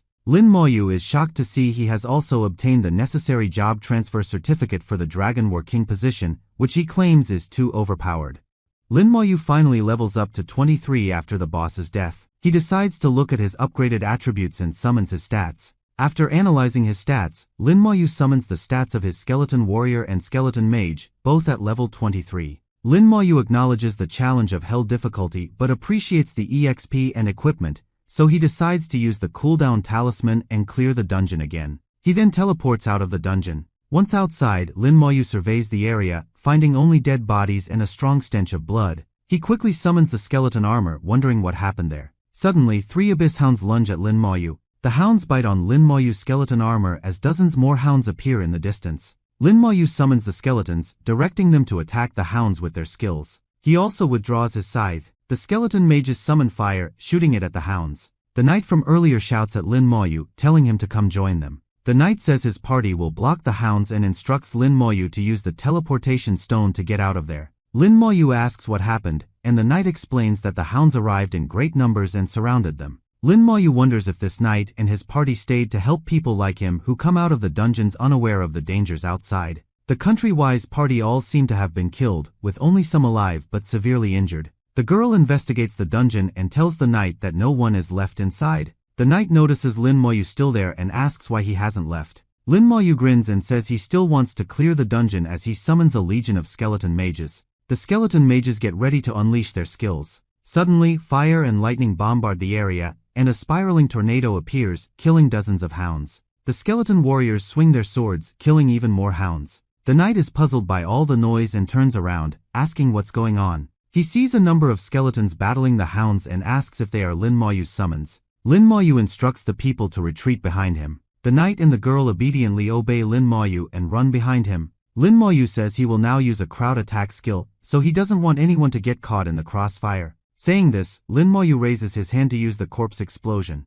A massive explosion shakes the area, sending torrents of fire soaring high above. The knight is open-mouthed in shock as he asks what type of skill that was. Killing this many hounds, Lin Moyu gets promoted to 1-star private and obtains 1,000 points and 5 contribution points. Not just that, but Lin Moyu's scythe also levels up to 3. As more explosions occur, the people there believe Lin Moyu has to be a top student in a distinguished academy. They recall Lin Moyu entered the dungeon alone and wonder if he cleared it solo on hell difficulty, growing increasingly shocked. Lin Moyu's merit reaches 200, and he gets promoted once again to 2-star private. His scythe also levels up again, reaching level 4. Lin Moyu still sounds unsatisfied at killing only 200 hounds and hopes more abyss monsters will appear. The people take sighs of relief, knowing they are saved, and wonder why so many monsters suddenly appeared there. The knight extends his arm and introduces himself to Lin Moyu as Shishingen, a level 31 paladin. Lin Moyu shakes Shishingen's hand and returns the introduction. Shishingen asks Lin Moyu which batch he is from. Lin Moyu informs him that he is a fresher and attended the opening ceremony just a day before. Shishingen drops his shield in shock, asking Lin Moyu if he is really a new student. Lin Moyu sincerely affirms that he is indeed a new student. Seeing Lin Moyu so strong, the girl wonders if all new students are like this. She notes that a new student should be around level 15 or 16 and focused on the academy. Shishingen looks impressed at Lin Moyu for having this kind of strength for a fresher and praises him. Lin Moyu points out that Shishingen's party isn't weak and asks why they don't enter the dungeon. The mage says Shishingen can't tank enough and that they nearly got wiped out trying nightmare difficulty last time. Shishingen says they'll try nightmare difficulty again once he has his full set, and the mage hopes it will be soon. Shishingen assures the mage that if he doesn't get his set in the drops, he'll buy a gold-grade shield instead. The mage asks Lin Moyu if he needs any equipment, offering to sell it to him at a cheap price. Shishingen explains that the sentry post set is excellent and that Lin Moyu can use it once he reaches level 30. Lin Moyu withdraws the sentry post shield from his inventory and asks Shishingen if this is what he wants. Shishingen and the mage are both shocked to see the shield, which is actually the Hell's sentry post shield. Still bewildered, Shishingen asks where Lin Moyu got the shield,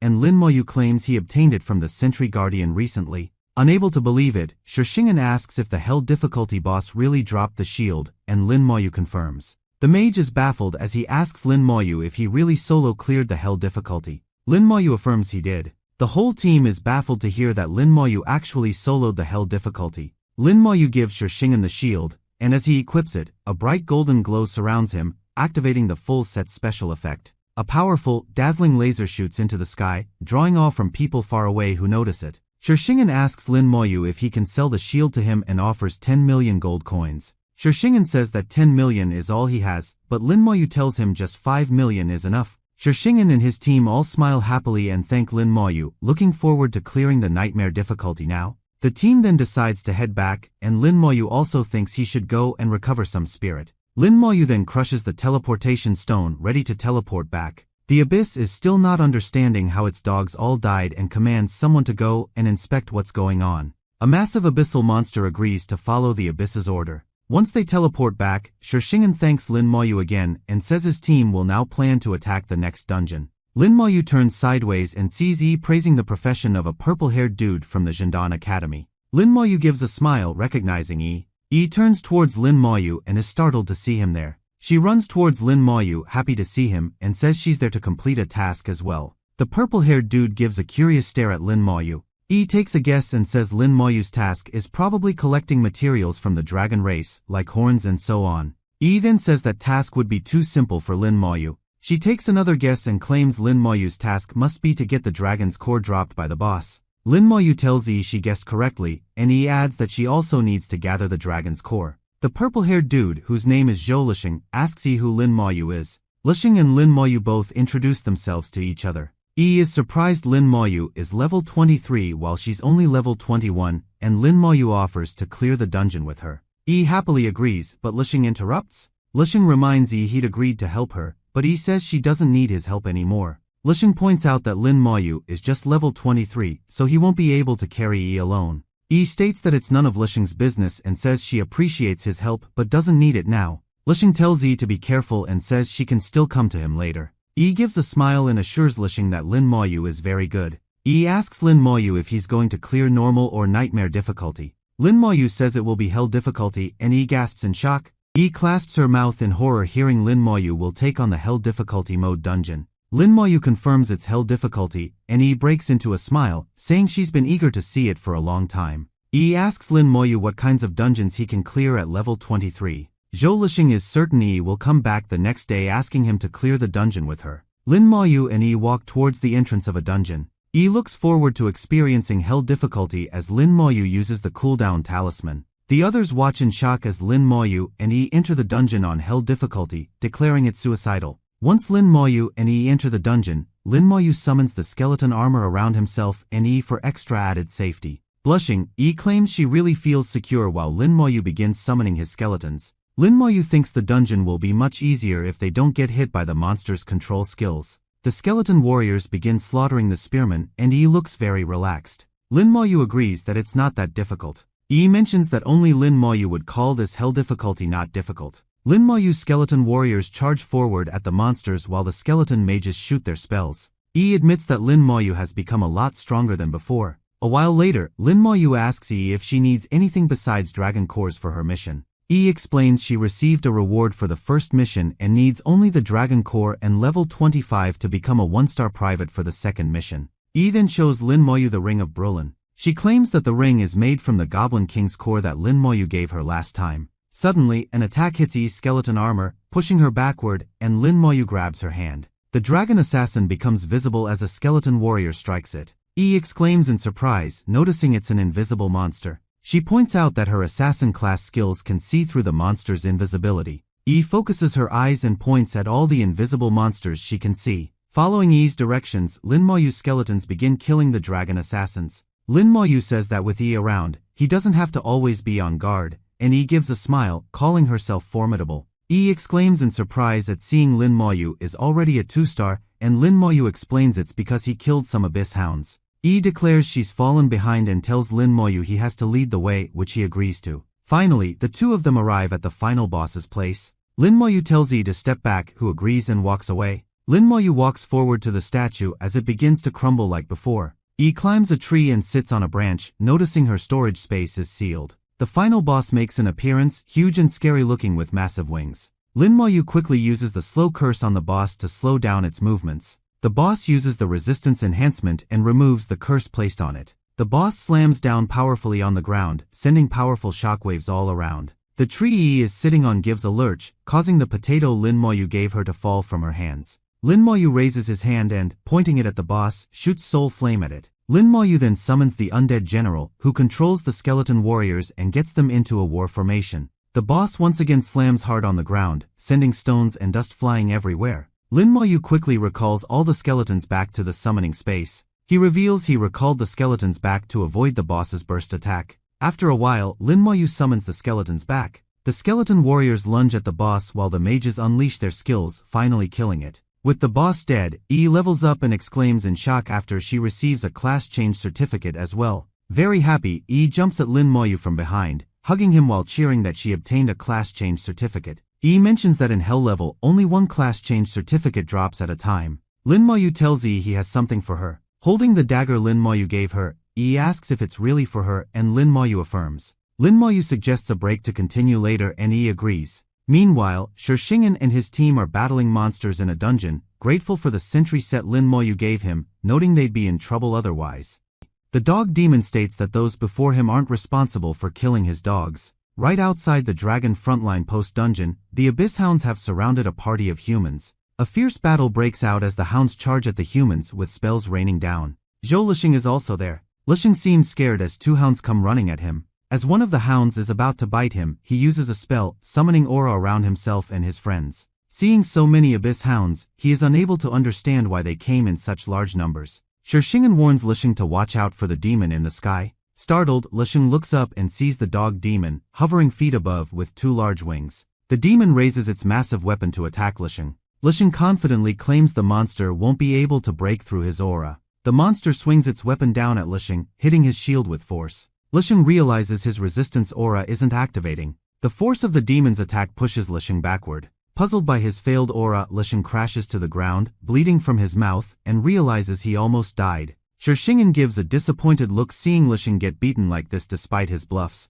The dog demon now turns towards Shishingen and his team. Shishingen notices that the demon is level 23 and looks concerned, hoping Lin Moyu won't come out of the dungeon for his own sake. The demon laughs and addresses Shishingen as a legendary knight, saying it looks forward to killing him. Shishingen claims that they have sent out an emergency signal and that help will arrive soon. The demon charges at Shishingen, saying it's too late. At that very moment, Lin Moyu and E teleport out of the dungeon. The demon sees Lin Moyu and, based on his scent, realizes he killed the Abyss Hounds. The demon bellows at Lin Moyu for killing its children and vows to kill him. Lin Moyu looks up at the demon as Shishingen warns him to watch out. The demon sends a powerful energy blast down at Lin Moyu. However, Lin Moyu, unhurt, asks what's wrong with the demon. The demon is puzzled as it is unable to touch Lin Moyu. Lin Moyu points his hand at the demon and uses the Soul Blaze skill. Hit by the skill, the demon begins screeching in pain. The demon turns to flee, still growling that it will kill Lin Moyu, as Lin Moyu asks why it's running. Lin Moyu then hits the demon with Slow Curse to prevent it from escaping.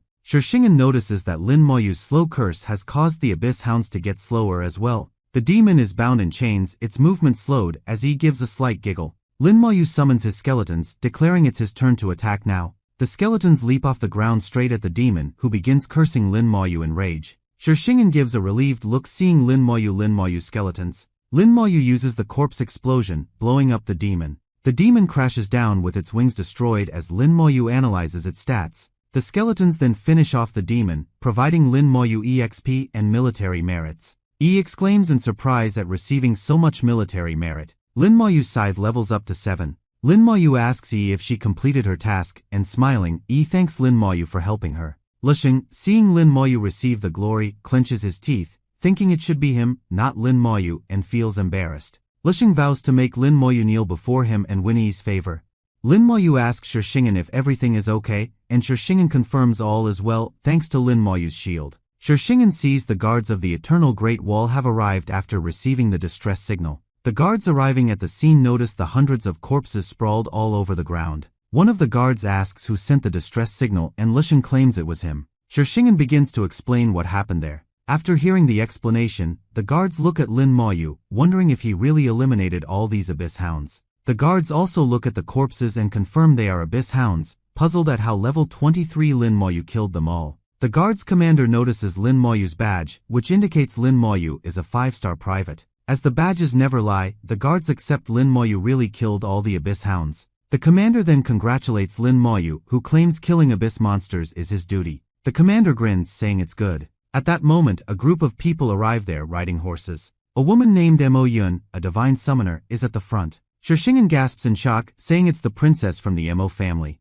Mo Yun says she saw the distress signal and asks what happened. The guard's commander explains that it's all over now, and Mo Yun decides to leave. Turning her head, Mo Yun's eyes fall on Lin Moyu, and she remarks that she detests his aura. Lin Moyu notes that Mo Yun is a 4-star lieutenant, while he claims she is searching for Nirvana crystals. Shishingen explains that Nirvana crystal is a highly rare material that can increase the probability of class evolution. When professionals reach their second job change, their class direction becomes clearer with a slight chance of evolution, which can be greatly increased by using Nirvana crystals. Shishingen says a level 40 monster in the Yuan battlefield has a low chance of dropping Nirvana crystals, while he notes the Ghost Knight guarantees a drop. Shishingen points out that the Ghost King barely appears and is tough to defeat. Lin Moyu wonders why Mo Yun would seek to evolve her class despite already being legendary and if there are levels beyond legendary professions. He claims that she is a rare profession and will need to find the Nirvana crystals when the time comes. Meanwhile, the Abyss King realizes the hounds it sent were again killed instantly and even the Abyss Dog Demon got killed. The Abyss King curses the humans and decides to try sending out more monsters. The Abyss King also mentions that it has reported the incident to someone higher up, so it will be handled now. Back at the academy, Bai and Ning are again seated at the table, as Bai asks how it is going. Bai tells Ning to explain what happened. Ning says that he communicated with the tower and received news about Lin Moyu. He explains that Lin Moyu is fine and is already a 5-star private after killing a lot of Abyss Hounds. Bai is surprised to learn Lin Moyu is already a 5-star private when it's been only 2 days since he received the badge. Ning also mentions that Lin Moyu killed an abyssal dog demon, prompting Bai to stand up in shock. Ning says the upcoming tournament will be exciting, and Bai agrees it will be interesting with Lin Moyu around. Ning notes that he didn't expect Lin Moyu and Yi to be together, as Bai asks him what he saw. Ning claims he saw the nemesis of old Ning, and Bai says he didn't expect it to turn out like this. Back in the dungeon, Lin Moyu has just killed the boss. Receiving the EXP, Lin Moyu levels up to 24, and he looks impressed by his rapid progress. Before they can teleport back, Lin Moyu summons skeleton armors around them for protection, in case the outside is overrun by monsters like last time. He notes that an ambush is unlikely but agrees that caution is wise as they begin teleporting out. Arriving outside, Yi points out that they didn't get ambushed, while Shishingen points ahead, seeing a Shikigami. A massive demonic summon arrives there, pulling along a huge chariot behind it. On the chariot are 11 people from Country Y, aiming for hell difficulty to obtain powerful titles. Yi asks if there are really such titles, and Lin Moyu affirms, explaining the title is called Dragon War King. A Shikigami warrior sees Lin Moyu and Yi and finds them familiar. The summoner finally recognizes Lin Moyu, whom he had fought before. The summoner and Lin Moyu stand before each other and introduce themselves.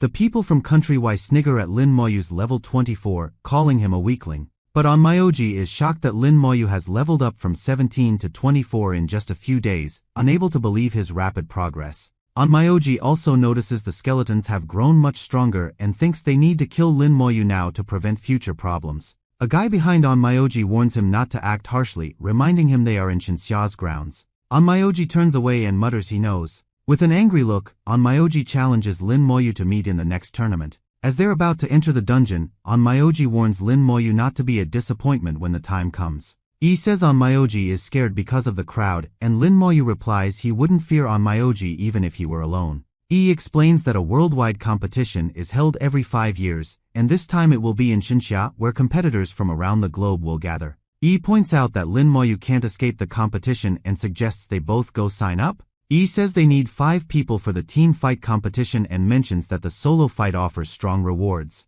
Suddenly, the badges of everyone present there begin giving a signal, implying that a military order has been given them. A loud voice booms out of the sky, telling everyone to return to the fortress at once. Receiving the orders, everyone begins teleporting back, with some concerned about what might have happened in Xinxia. Within seconds, all of the personnel teleport back and gather at the fortress. Lin Moyu notices Shishingen and asks him what happened. Shishingen tells Lin Moyu to look at the Demon Watcher, which is now facing the abyss where monsters have begun attacking. Lin Moyu says that the Demon Watcher is powerful and commands every large-scale battle, and Shishingen agrees with this. Lin Moyu admits he underestimated the Demon Watcher's abilities. The voice orders everyone below level 30 to ascend the fortress's walls. Once everyone below level 30 teleports onto the walls, the voice instructs them to form teams and warns them not to leave the fortress. Yi is confident that with Lin Moyu, they won't need any other teammates. Enai Xiong, a level 60 Legion overlord, stands high on the watchtower, and the people below cheer, their morale lifted.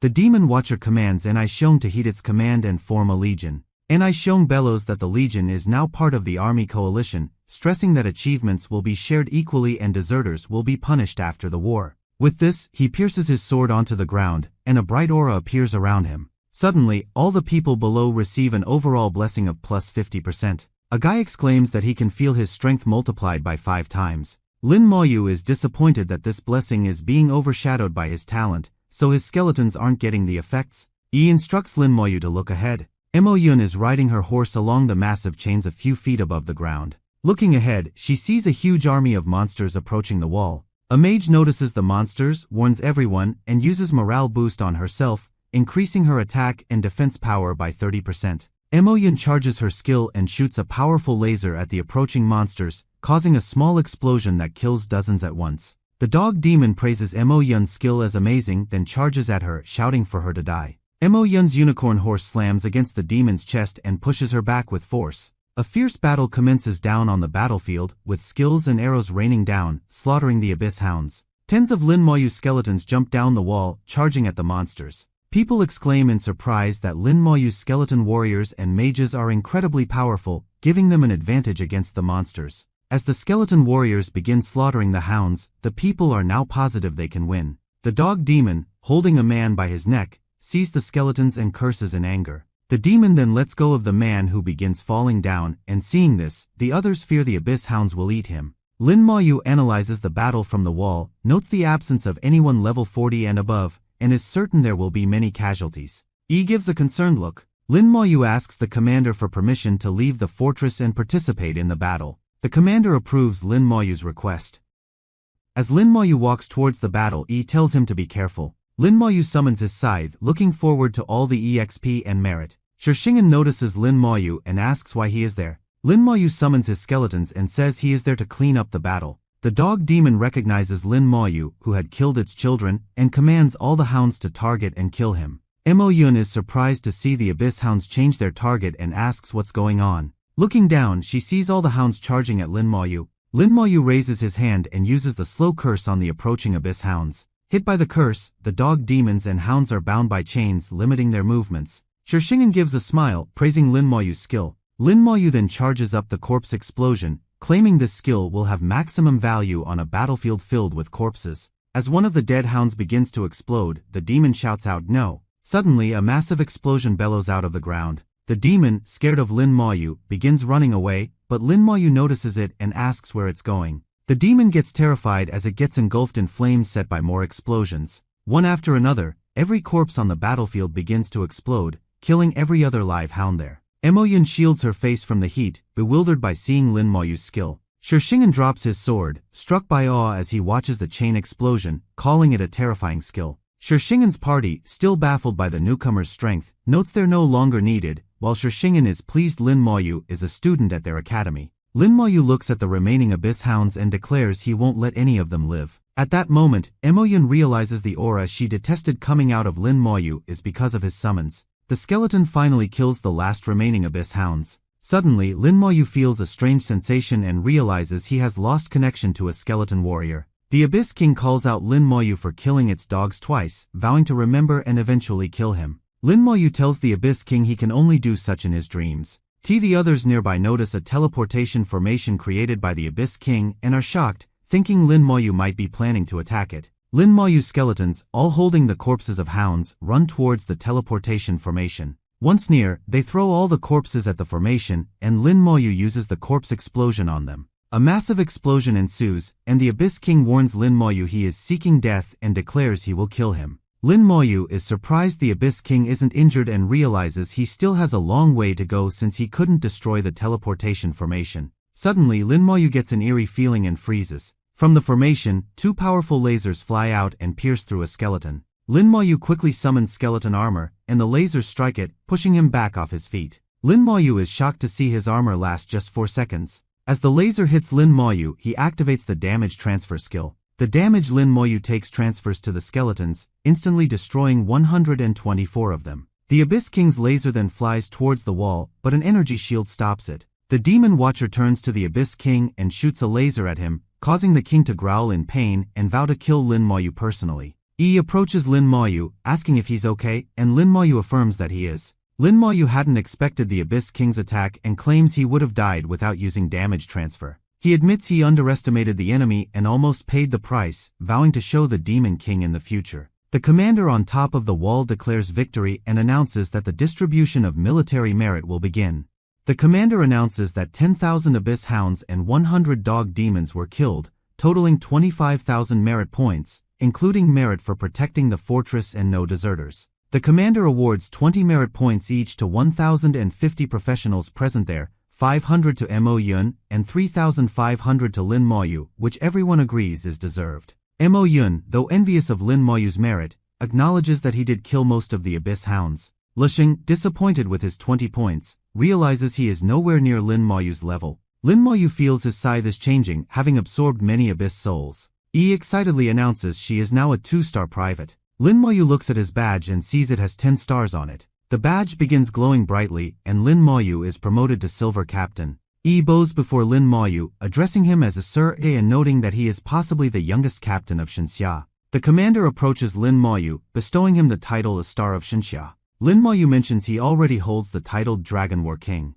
The commander, surprised, asks how Lin Moyu obtained that title, noting it can only be earned in a Hell difficulty dungeon. Everyone then learns that Lin Moyu solo cleared the Hell level dungeon, while Mo Yun is the most shocked as she had nearly died attempting it. The commander asks Lin Moyu to explain how he obtained the title for the Empire's records, and Lin Moyu begins explaining. The commander, impressed, pats Lin Moyu's shoulder and calls him a genius of Shenxia. The commander then points out that Lin Moyu will be using the merits to access some facilities and advises him to save some himself. With this, the commander finally declares the battle is over and dismisses the legions. Lin Moyu looks at his scythe and notices that it's almost done changing. After a while, the scythe levels up to 25 and Lin Moyu realizes he needs other set items to level it further. So he decides to seek information about the other equipment pieces when he gets the chance. The scythe grants Lin Moyu a new skill, Evocation, which allows him to track the souls of killed bosses and summon one for 3 minutes using 1,000 spirit points. Realizing he can now summon bosses to fight for him, Lin Moyu decides to clear the frontline dungeon again. Shishingen explains that the 7th and 8th fortresses were also attacked, and not only Shenxia but countries Y, H, and M as well. Shishingen mentions their fortress is the farthest from the abyss, meaning minimal impact, but stealthy demons still pose a threat. Yi warns Lin Moyu he's been marked by the Abyss King, and Lin Moyu assures her he will be careful. At that moment, Yi's watch rings and she receives a call from her grandfather where she is now. Disconnecting the call, Yi nervously tells Lin Moyu her grandfather is coming, and Lin Moyu thinks that he must be worried about Yi. Moments later, Ning Tairan arrives there. Lin Moyu is surprised to see that Ning is a 5-star divine general on the same level as Bai. Yi waves happily at Ning, who looks relieved she is safe, then notices Lin Moyu. Ning turns to Lin Moyu and shouts his name, causing Lin Moyu to ask if Ning knows him. Ning laughs, claiming he was testing Lin Moyu's courage, while inwardly upset about Lin Moyu being with his granddaughter. Yi introduces Lin Moyu to her grandfather, and Lin Moyu respectfully bows, saying it's nice to meet him. Ning criticizes Bai for sending Yi to the Yuan battlefield, but Yi clarifies that Bai said Ning had assigned the task. Ning angrily curses Bai for fooling around. He then tells Yi to return to the academy with him, but Yi insists she will complete the task assigned to her first. Ning tries to speak to Lin Moyu, but Yi interrupts, asking Ning not to threaten him. Ning offers to send people to help Yi clear the dungeons, but Yi says Lin Moyu will carry her alone. Ning asks if they are planning to die, and Yi shows him the Hell's Sentry dagger Lin Moyu gave her. Ning, recognizing the dagger, is surprised that Lin Moyu and Yi actually cleared the Hell difficulty dungeon. Lin Moyu assures Ning not to worry, promising to protect Yi with his life, while Ning, seeing Lin Moyu's Dragon War King title, decides to discuss this with Bai. Yi tells her grandfather he can leave, mentioning she and Lin Moyu will return when the competition starts, and Ning decides to trust Lin Moyu this time. Meanwhile, Lin Moyu is surprised to learn that Yi's grandfather is the principal of Xiajing Academy. Lin Moyu then heads to the officer's resting room and explores the different military facilities. He presses a button to check the exchange of military merit. After a moment, items appear for purchase with merit points, and Lin Moyu buys 2 dungeon escape talismans for emergencies. Lin Moyu observes that military merit functions like points at Xiajing Academy but notes that using all military merits could result in losing one's rank. A while later, Lin Moyu hands Yi a dungeon escape talisman and she thanks him. At that moment, Emoyun arrives there, calling out to Yi, and walks towards her. She is surprised as she sees Lin Moyu is there as well. Yi addresses Emoyun as sister and asks what she wants. Emoyun throws something to Yi, saying it's the destination teleportation stone. Yi examines the stones and learns that they can transport someone to a designated destination.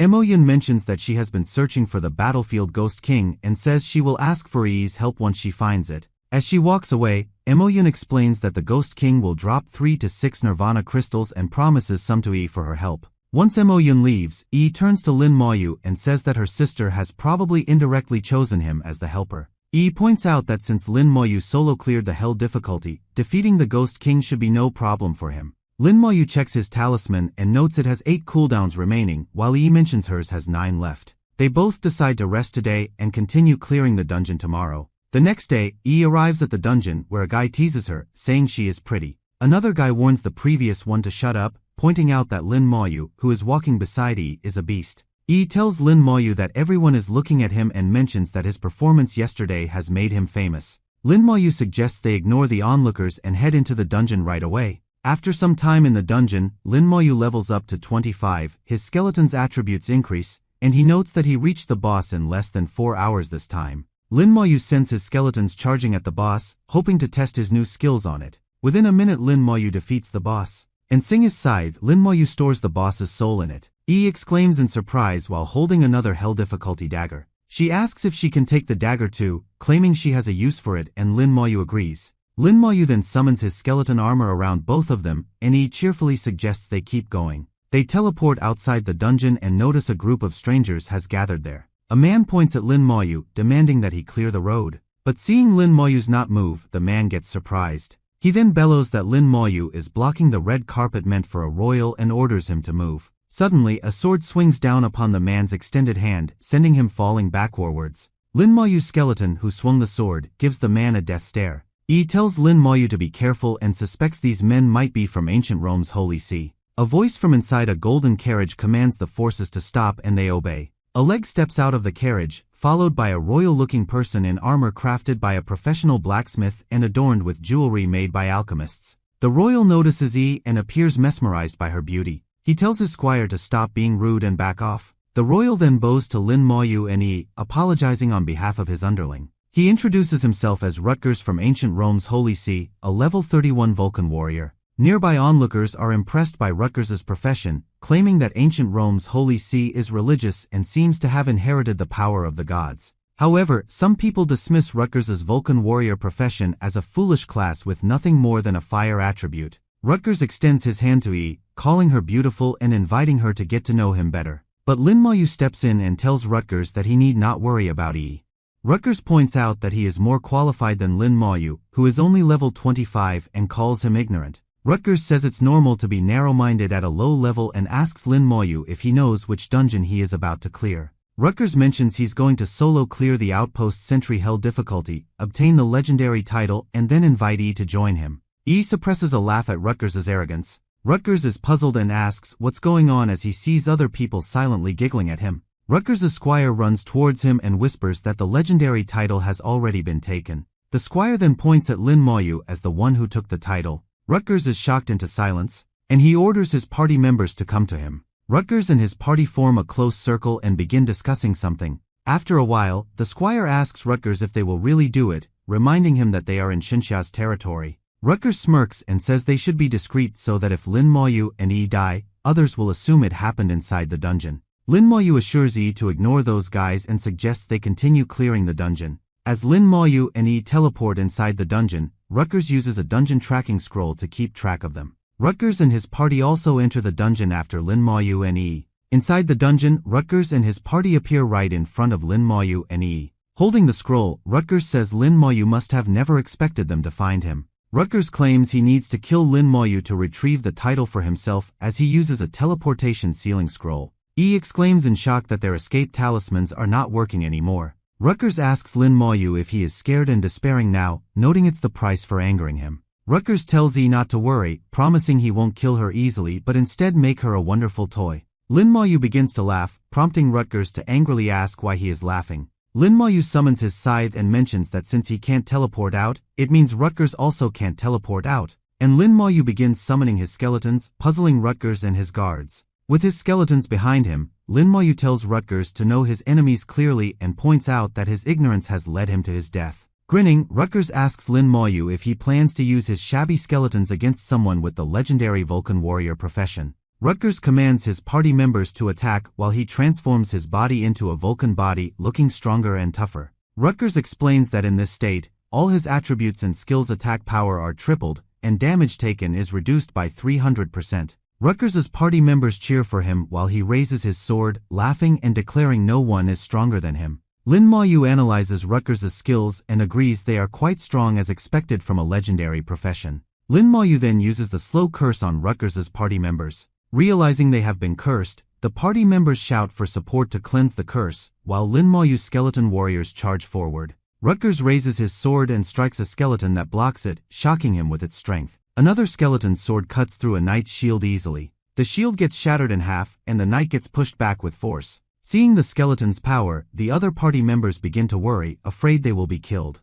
Rutgers turns back and sees his people getting overwhelmed by the skeletons, all pleading with him to save them. Lin Moyu smiles and notes that only one fool is left now. Rutgers bellows out in rage, shouting he will kill Lin Moyu. Lin Moyu says he was looking for someone to test his new skill and found Rutgers just in time as he raises his scythe and mutters, "Devocation."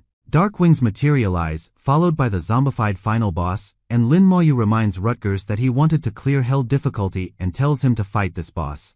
Rutgers is shocked seeing the Dragon Guardian and asks Lin Moyu how he is able to summon such a boss. The Dragon Guardian raises its sharp claws and swings them at Rutgers. Rutgers uses his own sword to block the Guardian's attack, but the powerful force sends Rutgers flying backward, crashing into the wall. Rutgers realizes his Vulcan body is destroyed in one hit and asks if that's the power of a boss in hell difficulty. The Guardian once again raises its clawed hand, ready to kill Rutgers. Sweating from fear, Rutgers croaks that Lin Moyu can't kill him, the holy son of God. Lin Moyu gazes dangerously at Rutgers, who continues shouting that Lin Moyu can't kill him. The Dragon Guardian then attacks Rutgers, killing him. Yi picks up a piece of Rutgers's body armor and says he knew how to beg for his life in the face of death. And she asks Lin Moyu if he is afraid, as Rutgers was from the Vatican City of ancient Rome, but Lin Moyu says he isn't. Yi smiles and claims she will always stay by Lin Moyu's side no matter what. Yi asks what they will do with Rutgers's equipment set, and Lin Moyu suggests keeping it for now and continuing to clear the dungeon.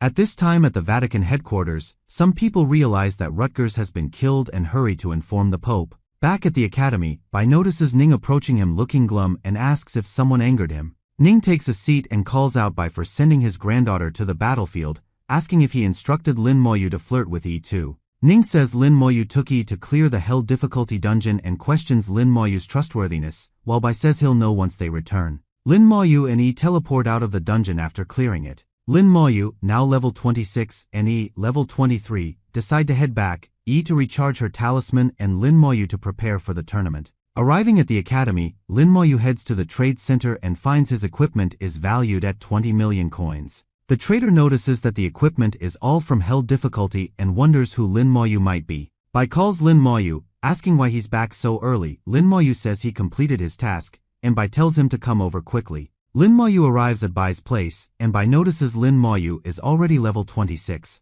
Bai asks Lin Moyu how he leveled up so fast, and Lin Moyu claims he's been clearing dungeons non-stop. Bai notes that even with frequent soloing of nightmare difficulty, Lin Moyu wouldn't level this fast, and Lin Moyu explains he cleared hell difficulty with someone else. Meng smiles, saying he did mention Lin Moyu would clear the hell difficulty, and assumes that someone must be Ning's granddaughter. Bai asks Lin Moyu about the title, and Lin Moyu admits he did receive the Dragon War King title. Bai seems pleased and tells Lin Moyu he did good, asking if the cooldown talisman is all used up. Lin Moyu puts down the materials on the table and asks Bai for a favor. Bai mentions that charging up the cooldown talisman isn't easy, but Bai promises to help Lin Moyu recharge it as a reward for his good performance, and Lin Moyu thanks him. Bai then explains that the tournament held once every 5 years will be conducted in the Xinxia Empire and will start in 10 days. Bai expresses the desire for Lin Moyu to not only participate but also win it, and Lin Moyu agrees. Lin Moyu withdraws the Vulcan set equipment and requests Bai to take care of them too, prompting Bai to ask where he got it. Meng claims that he heard the Vulcan set was given to a Vulcan knight last year. Lin Moyu explains that Rutgers, along with his team, tried to kill him and Yi in the dungeon. Hearing the Vatican tried to give Lin Moyu trouble, Meng becomes enraged, and a powerful aura surrounds him as he asks how they dare touch his students. Bai tells Meng to calm down and not be hasty. Bai then instructs Lin Moyu to head back and leave this matter to him. Lin Moyu remembers Bai is also known as Xinxia's slaughtered god and once heard Bai invaded country H alone and almost destroyed it all alone. Bai asks Meng to assist with the Tyrant Necklace and charging Lin Moyu's cooldown talisman, and Meng agrees, noting that the Vatican is doomed for daring to attack Ning's granddaughter. In ancient Rome, a man looks startled as he notices an intense golden glow appearing in the sky. His eyes bulge in fear upon noticing a sun-like object hovering above the palace, and he wonders in shock what it is. The people below in the street point at the sky upon seeing there are two people levitating beside the glowing thing. The two are Ning and Bai, both of whom look pissed as they call out someone named Gubbit to come out.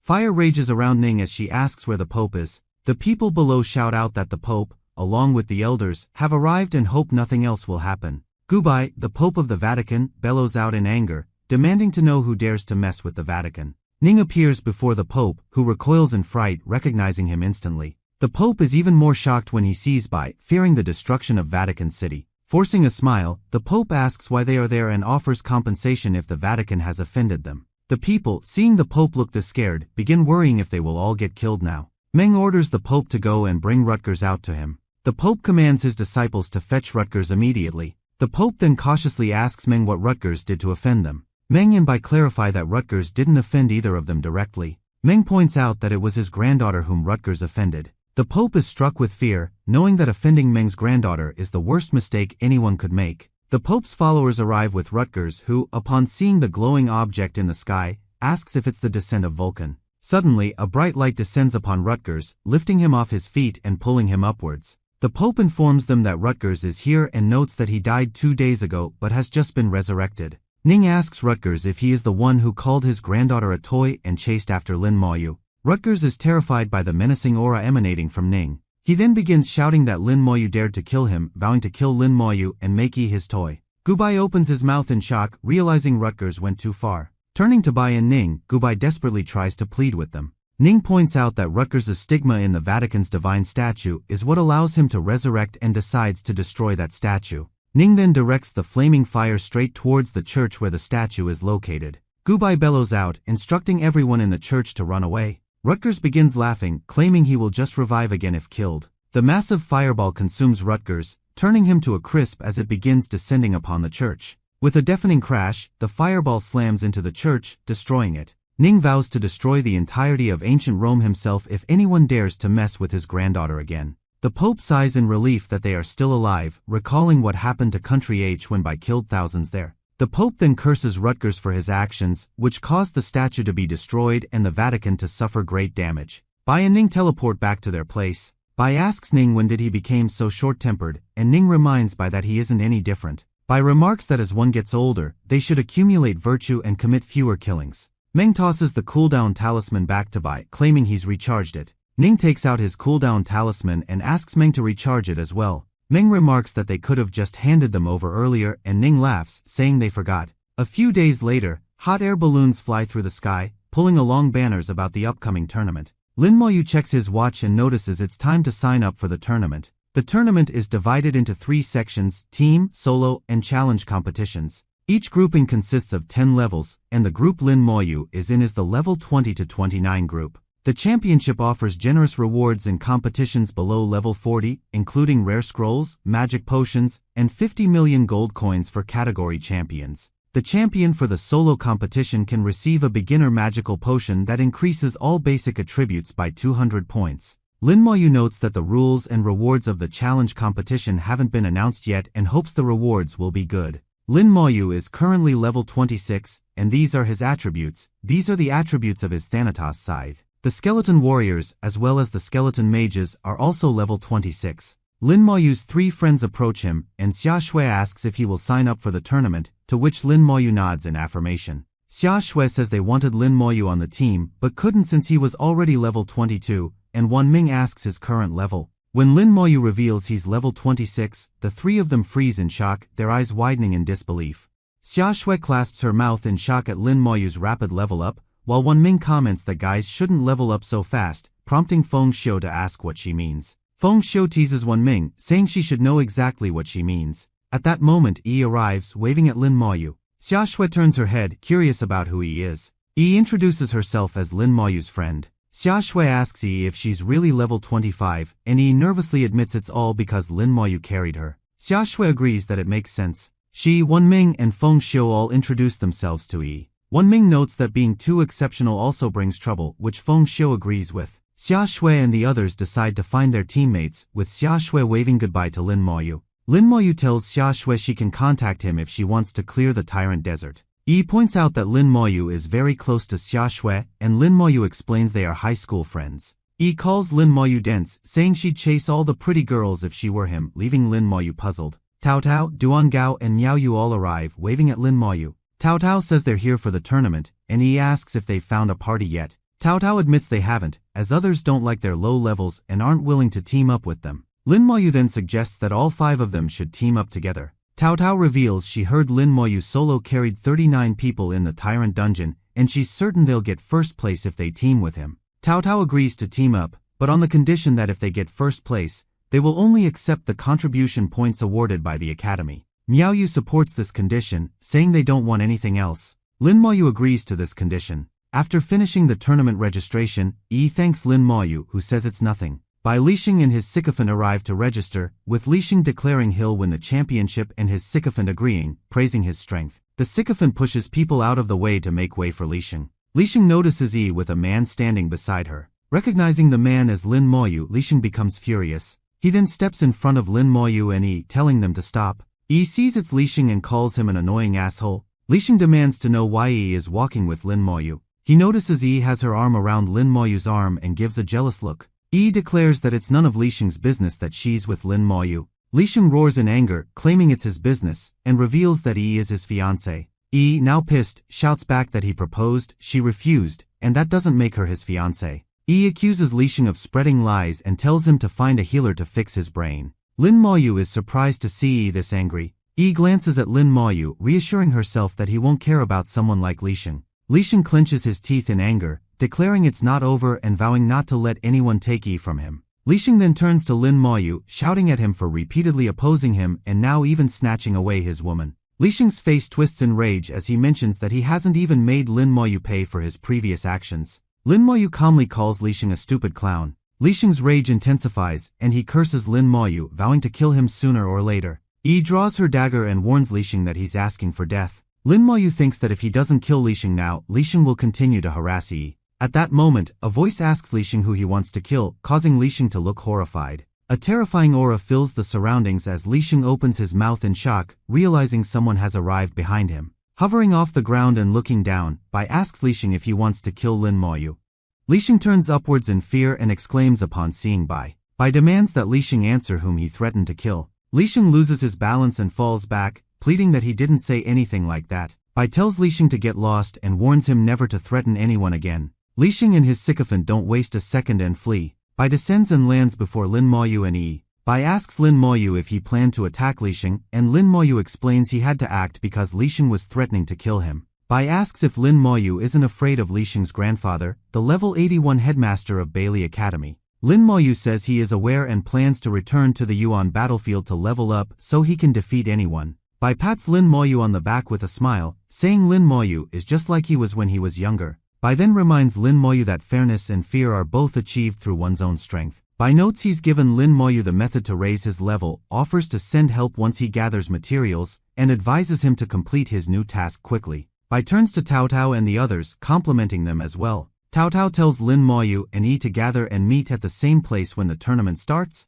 Yi asks Lin Moyu about his task, and he reveals it's to kill abyss demons at the 3rd fortress and increase his rank to at least a 2-star lieutenant. Yi remarks that it sounds too simple, but Lin Moyu adds that he also has to retrieve elemental crystals from an elemental dungeon. Yi recalls that the area outside the 3rd fortress is also known as the elemental plane. She explains that a large-scale battle once took place there, where nearly 100 elemental mages cast over 1,000 forbidden spells. Because of this, when the war ended, the land became elementalized, and many creatures emerged there. Yi says she hasn't seen any elemental creatures and wonders what they will look like, and Lin Moyu suggests they go and find out. The two of them head to the Academy teleportation platform and teleport away. Within a second, they arrive at the third fortress's teleportation platform. Lin Moyu grabs hold of Yi, who looks like she will pass out, as she admits she's still not used to long-distance teleportation. Lin Moyu learns about elemental cores dropped by elemental monsters but notes that he doesn't need them. The two of them advance, eager to see the elemental monsters. The wall's gate is massive with guards standing on either side. A guard sees Lin Moyu and Yi and warns them not to leave the wall as it's dangerous. The captain arrives, asking what's going on, and the guard explains that Lin Moyu and Yi want to go out. The captain sees that Lin Moyu and Yi are level 26 and 25 and thinks they are weak, asking why they are there. At that moment, something charges at the gate. It's a level 33 elemental spirit. The captain is shocked as he sees Lin Moyu summon his skeleton warriors. The skeletons charge at the elemental spirit with blinding speed. Nearing the spirit, the skeletons lunge at it, their swords raised. Within a second, the elemental spirit dies, providing Lin Moyu with 165,000 EXP. The captain and the guards are bewildered, seeing the spirit killed in one hit. The captain then notices Lin Moyu has a lieutenant badge as well. Yi asks if they can go out now, and the captain gives them permission. Lin Moyu and Yi leave the wall and venture into the elemental plane, discussing how the guards were too cautious. Yi suddenly screams as her hair begins flying upwards, charged with static electricity, and asks what's happening. Seeing Lin Moyu laugh, Yi shouts at him, noting that there's nothing funny. Suddenly, a massive electric charge begins building right above Yi. A huge explosion shakes the ground, sending dust and stones everywhere. Lin Moyu and Yi look up, both defended by their skeleton armor, and notice a wind elemental spirit. The level 34 wind elemental spirit shoots air blades at Lin Moyu and Yi. Lin Moyu raises his hand, summoning the skeleton mages, and says the elemental spirit is bullying his skeleton warriors because they can't fly. The skeleton mages unleash their spells at the elemental spirit. Hit by the spells, the elemental spirit dissolves into small wisps of smoke and disappears. Lin Moyu realizes that the elemental spirit leaves no corpse, so he can't use the corpse explosion on them anymore. Suddenly, the ground begins shaking hard, and Lin Moyu says the elementals must be becoming disorderly. Yi notices a large group of people running toward them. The people look terrified and seem to be running for their lives. Chasing after them is an army of elemental spirits, and Yi asks if those people intruded into the spirit's lair. Lin Moyu explains that when an elemental dungeon randomly appears, it triggers an elemental riot, causing a large number of elemental spirits to spawn. A man running past Lin Moyu asks what he's waiting for and suggests he start running too. Lin Moyu summons the skeleton warriors. Raising his hand, he commands the skeletons to charge forward and kill the spirits. The skeleton warriors lunge at the incoming spirits and begin slaughtering them, providing Lin Moyu a burst of EXP. Suddenly, Yi begins to feel dizzy as a disturbance in the air occurs. Lin Moyu notes his high spirit attribute lessens the effect on him and thinks this might be a call from the elemental queen. He then raises his hand and uses the slow curse. Hit by the curse, the elemental spirit's movements slow down. The people stop, sweating from exhaustion and relieved they didn't die, as one of them points behind and shouts for the others to look. Far away, they notice the skeletons destroying the elemental spirits and exclaim that the skeletons are too powerful. Yi is relieved as the disturbance finally stops. Lin Moyu points out that the elemental crystal can only be dropped by the elemental queen and decides to find her. After walking a bit further, they notice something strange ahead, and Yi exclaims that it's pretty. Arriving nearby, they realize it's the entrance to a secret realm, and Yi suggests they should go in. With this, Lin Moyu and Yi begin teleporting inside it. Once inside, Lin Moyu explains that secret realms are different from dungeons as secret realms are independent spaces where one can encounter other people. Yi notices an ice palace ahead, and Lin Moyu sends the skeletons to scout the area. Yi looks impressed, learning that the skeletons have pathfinding skills too. After a minute, Lin Moyu says the skeletons found an exit and both head towards it. On the way, they encounter a massive monster seated on a huge throne. It's the water elemental general at level 37, with agility 0, as it shoots ice crystals ahead. Lin Moyu and Yi leap aside to dodge the incoming attack, and Lin Moyu claims the elemental general has merged with the ice palace, so it can't move. Lin Moyu swiftly raises his hand and summons the skeleton warriors, who attack the elemental general, piercing its body with their swords. The general uses ice whirlwind and sends a large number of ice arrows at the skeletons. The ice arrows pierce a skeleton, crushing it. Lin Moyu hides behind a rock and commands all the skeletons to return to his summoning space. The countless ice arrows whirl past Lin Moyu and Yi, both safe, hidden behind massive rocks. After the attacks cease, Lin Moyu peeks out and is shocked at what he sees. Lin Moyu sees that the elemental general has already regenerated all the damage done to it. Lin Moyu summons his scythe, claiming that the recovery speed will be useless if the general takes too much damage. And he then calls out the Outpost Guardian boss he defeated before. The Outpost Guardian, now an undead, is level 33. Lin Moyu smirks, noting that the attributes of the Outpost Guardian are higher than those of the level 37 Water Elemental General. He also summons more skeleton warriors to assist the Outpost Guardian. The Outpost Guardian begins walking towards the Elemental General, ready to fight.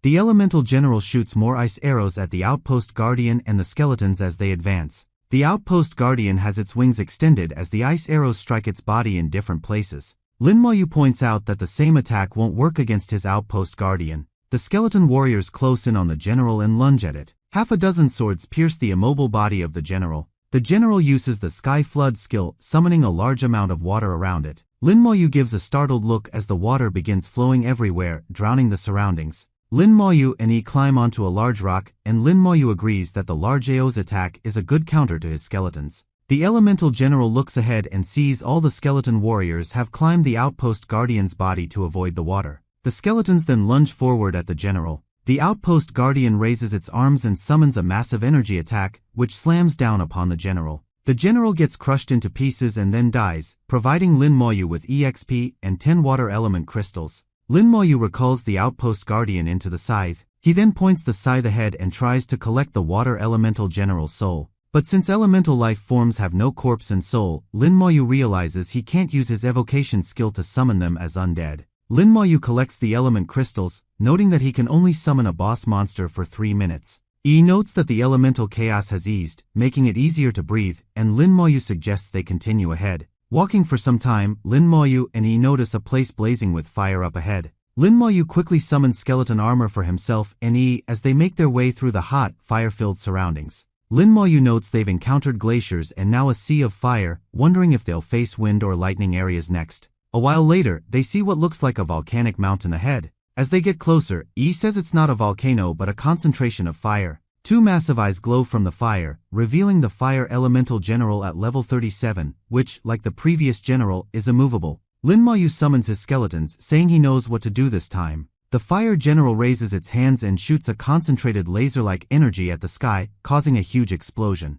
From the explosion, fire begins raining down. Hit by the fire, the skeleton warriors begin to burn. Lin Moyu summons the skeleton mages and instructs them to shoot ice spells at the Fire General. The large number of ice crystals fly toward the Fire General and strike it. Suddenly, the fire around the general intensifies as it slams its arms on the ground. This causes the ground beneath to shake hard. Through the cracks, torrents of fire emerge out from everywhere. Lin Moyu jumps off the ground and pulls E back, saying the Fire General is using its last desperate attack. The mages continue using their spells to shoot ice crystals down upon the Fire General. More cracks form in the ground, through which bright lights emerge, and Lin Moyu says he wants to show E something. Huge torrents of fire erupt and explode into the sky like fireworks as Lin Moyu and E watch in awe and the Fire Elemental General dies. Lin Moyu bends down to pick up the crystals while E says she didn't know Lin Moyu could flirt. Meanwhile, outside at the Secret Realm's entrance, a group of people have arrived. They all look pleased to have found this place after searching for so long.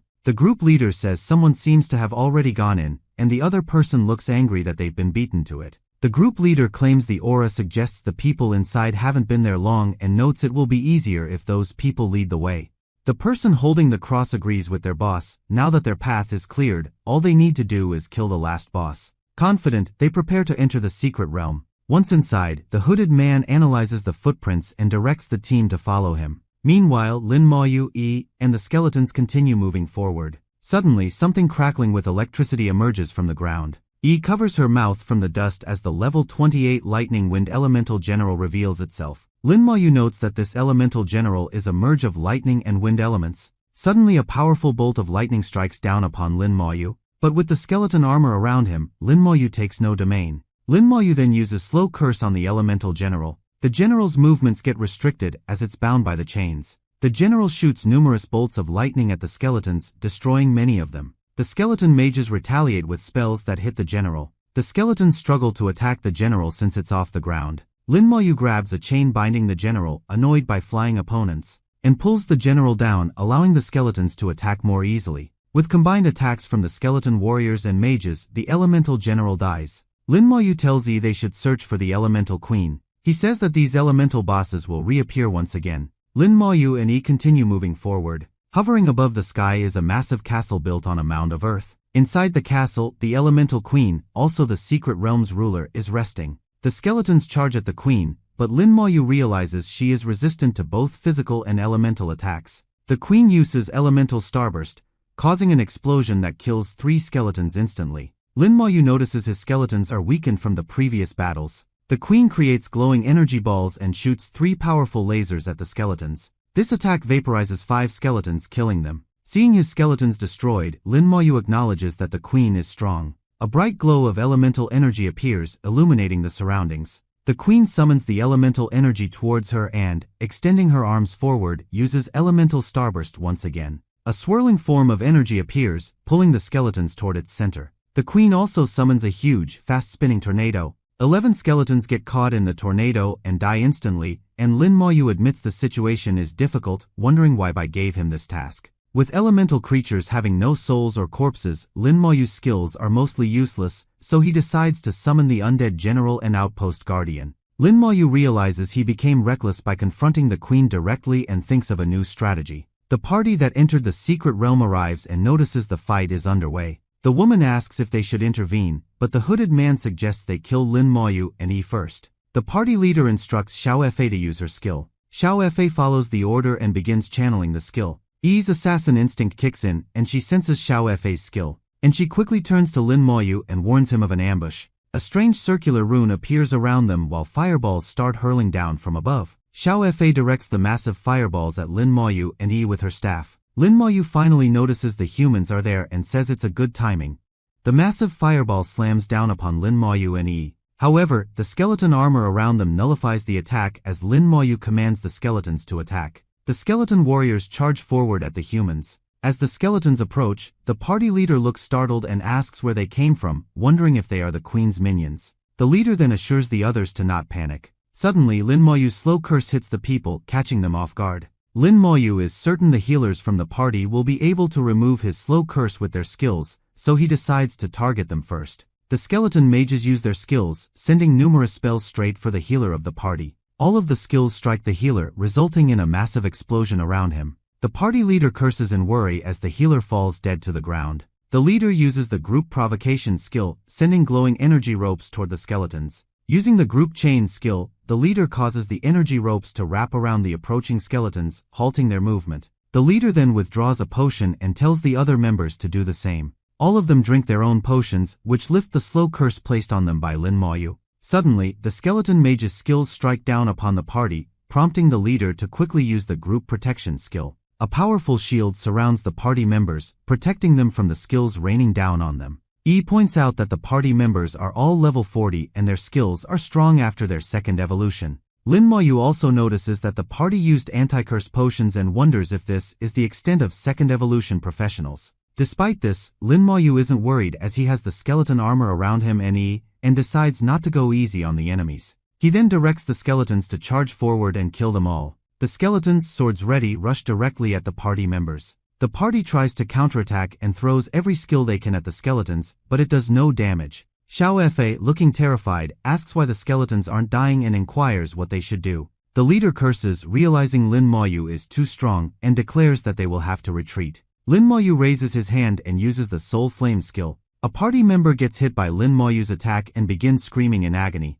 Suddenly, a skeleton mage's lightning hits the party leader. The leader gasps, struggling to breathe as he sees the skeletons cutting down his party members. He then takes out another potion and drains it in his mouth. As the skeletons lunge at the leader, he summons a shield around himself. The leader begins running away, and he asks if they should chase him, but Lin Maoyu says it would be a waste of time. Lin Maoyu points out that they still have the queen to kill. The skeleton warriors run toward the queen, carrying the dead corpses of the party members. The queen uses the elemental blast skill once again, but one of the skeletons manages to throw a corpse at her. Lin Maoyu uses the corpse explosion, resulting in a huge burst. The skeletons fling more corpses at the queen. Even greater explosions erupt. The queen is heavily injured, with one of her hands even missing. Lin Maoyu decides to act now and kill the queen while she is down. The skeleton warriors advance on the queen while the mages prepare to use their skills for a final attack. The The skeleton warriors charge at the elemental queen who, despite being injured, tries to fight back. But the swords pierce the queen and the mage's skills rain down on her. With this, the queen dies and her body begins to disintegrate. Exclaims in relief that they finally did it, while Lin Moyu claims he got all the elemental crystals. Stares at the queen's body, half of which has already turned to ashes. Lin Moyu notes that most of his skeletons are injured and will need recovering. The place where Lin Moyu and are is close to the third battlefield, so Lin Moyu decides to go there to increase his military rank. After a while, they arrive at the third battlefield. There, they notice the place is swarming with abyss devourers. A devourer lunges at Lin Moyu but is killed by a skeleton warrior, and after receiving little merit, Lin Moyu thinks it would be better to find an abyss demon. Kills another devourer and points out that the abyss demons have higher intelligence, so they hide and are difficult to find. Hearing a loud noise, both of them look up and see someone has sent a distress signal. Without delay, they start running towards where the signal came from. While on the way, notes that something is weird as there are no monsters around. Out of nowhere, a laughing voice echoes through the air, and recognizes it as a demon's voice. Both of them start running faster, realizing the one who sent the distress signal must be under siege. When they arrive at the scene, they notice a group of people has been surrounded by hundreds of abyss devourers. The knight among the group tells others to break out with him but stops and looks in fear at something. A level 38 abyss wolf demon, riding a flying monster, approaches the people. The knight curses in rage, realizing the demon is using their distress signal to attract more people. Lin Moyu and see the monster is flying and decide they need to trick it into landing. The demon notices Lin Moyu and looks excited, noting that they are just level 26 and 25. The knight is taken aback as he asks why people at level 30 are in the third battlefield. The demon says it will eat first and charges at her. Gets behind Lin Moyu, and the monster tells her hiding won't help, detailing how it will eat her. The demon's flying creature opens its jaws wide as it nears Seeing Lin Moyu try and defend the demon curses him to go to hell and raises its sharp-clawed hand. Lin Moyu summons the skeleton armor and the demon's attack strikes it. Lin Moyu then reacts quickly and puts the slow curse on the demon. The demon realizes it's been cursed and is unable to move properly as Lin Moyu's skeleton warriors surround it. The skeletons then charge at the demon. The group of people notices the demon is unable to move and decides to take this chance to escape. And they run away as fast as they can. They stop after reaching safety and, turning around, receive a massive shock. The demon's head falls after being severed clean by the skeletons. The people watch from the side, puzzled as to why the demon lost so easily to the undead. With the demon's death, Lin Moyu receives 50 merits and lots of EXP. Lin Moyu tells the people to step back, saying he needs to clear the scene, and the knight asks how Lin Moyu, at level 26, managed to kill the demon. Tells the people to follow her to avoid getting hurt accidentally. The knight mentions that the devourers can't be killed easily, and tells him to just watch. Lin Moyu claims that this place, with so many corpses around, is his home ground. He then raises his hand to use the corpse explosion, resulting in a massive explosion.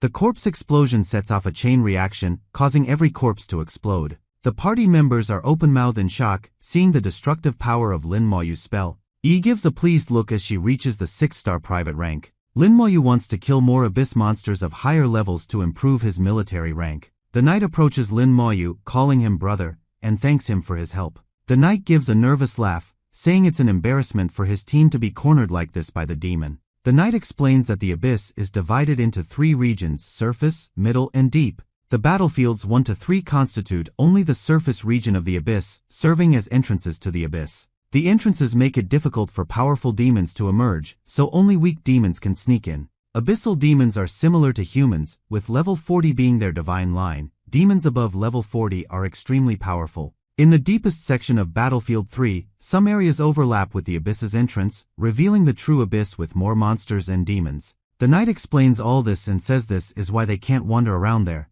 Hearing there are more demons there, Lin Moyu thinks it will be a good place to earn military merit. He then asks the knight where that section is in Battlefield 3, prompting the knight to ask if Lin Moyu really plans to go there. Lin Moyu admits he wants to go there and the knight becomes speechless. Lin Moyu and head over to that area, and the knight wonders if Lin Moyu is what a true genius looks like. On the way, they see a lot more demon hunting teams. Believes they must be very close to their target. A while later, they arrive at a dark place, finally seeing what the true abyss is like. Huge, glowing eyes look down, making Lin Moyu and feel intimidated. Suddenly, something appears in the sky right above Lin Moyu and startling them. Shouts that it's an abyssal demon. The demon slams down on the ground right before the two. Asks if the demon is dead. Yi sees an assassin hovering feet above the ground and says it's a silver-level assassin who is already over level 40. Lin Maoyu thinks they have come to the right place. Lin Maoyu suggests they move quickly before others kill the demons. Lin Maoyu and Yi go on a spree and begin killing the abyssal devourers. After 30 minutes of killing, Yi says not a single demon has shown up and asks if others have already killed them all. Suddenly, a loud growl shakes the air, startling both Lin Maoyu and Yi. A huge and scary-looking demon appears in the sky, apparently holding a person in its claws. That person loses their grip and lets something fall, and a dagger hits the ground. Yi clasps her mouth in shock as she realizes the high-level assassin they saw earlier was holding that dagger. The demon is holding onto the corpse of that assassin. Yi asks how the assassin could die when he was so high level as Lin Maoyu tells her to stay close. The demon is an abyssal shadow demon, level 40, with very high attributes. Lin Maoyu realizes the assassin was killed because the demon can see through invisibility and notes this demon is worse than the elemental queen. The demon sees Lin Maoyu and mocks him for being level 26, daring to come there, and declares that Lin Maoyu will be its meal. The demon, along with its minions, lunges at Lin Maoyu and Yi, telling Yi not to hide behind Lin Maoyu, a level 26 brat who won't save her. The minions stop abruptly as they collide against Lin Maoyu's skeleton armor. Lin Maoyu declares that the demon and its minions fighting together won't happen. He then summons his skeletons to attack back. The demon curses Lin Maoyu in rage. Seeing the demon try to escape, Lin Maoyu shoots the slow curse at it, saying escape won't be easy. The slow curse hits the shadow demon, restricting its movements, and the skeleton warriors begin attacking it. The demon grabs hold of one of the skeletons while the other skeletons continue striking it. Lin Maoyu notices that physical damage gets halved, so the skeletons cannot kill the demon quickly. Lin Maoyu admits killing this demon will be harder as he summons the skeleton mages. The mages ready their skills, and Lin Maoyu waits to see if elemental attacks will damage the demon. The demon curses Lin Maoyu to die and uses the entanglement skill to control the skeleton it has captured. The skeleton is successfully controlled by the demon and it begins fighting against its fellow skeletons. The demon gets puzzled when suddenly Lin Maoyu's skeletons back off. Looking up, the demon sees multiple mage spells approaching it. The spells strike down upon the demon, causing it to groan in pain. The skeleton gets destroyed and the demon releases it, cursing out loud. The demon then roars, asking its children to come and assist it. Lin Maoyu asks the demon if it is looking for its children, all of whom have already been impaled by the skeleton's swords.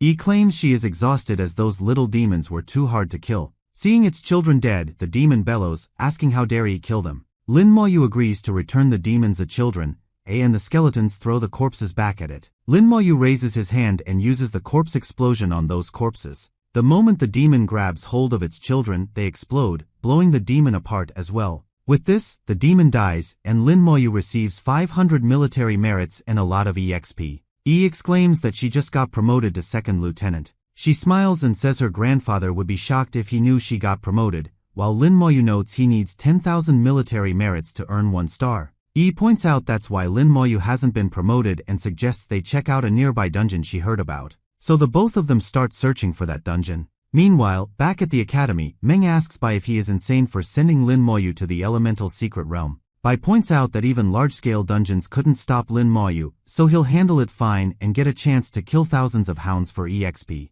Bai confidently says that even the secret realm won't stop Lin Maoyu. Meng notes the high level of the elemental secret realm and the elemental queen might cause Lin Maoyu trouble. Bai assures that it will be fine and that even if Lin Maoyu can't win, he can still escape. Bai also mentions there's still the brand of the hero's temple, so Lin Maoyu won't die, and reveals he even asked Lin Maoyu to go to the third battlefield's abyss. Hearing this, Meng abruptly stands up and asks Bai if he forgot something, prompting Bai to ask what. Meng reminds Bai that Ning's granddaughter is with Lin Maoyu and she doesn't have the brand. Which means if she dies, Ning will come after Bai. At that moment, Ning arrives and asks who died and what Bai and Meng are talking about. Suspicious, Ning asks where Bai sent Lin Maoyu, and Bai replies to the elemental battlefield, assuring Ning his granddaughter will be safe with Lin Maoyu. Ning claims he's put a protection spell on Yi, so she should be fine, and says he'll come after Bai if anything happens to her. Meng thinks Bai barely managed to survive for today. Back at the third battlefield, Lin Maoyu and Yi arrive at an eerie place. Lin Maoyu asks if this is the abyssal boundary from which the demons sneak out to the third battlefield.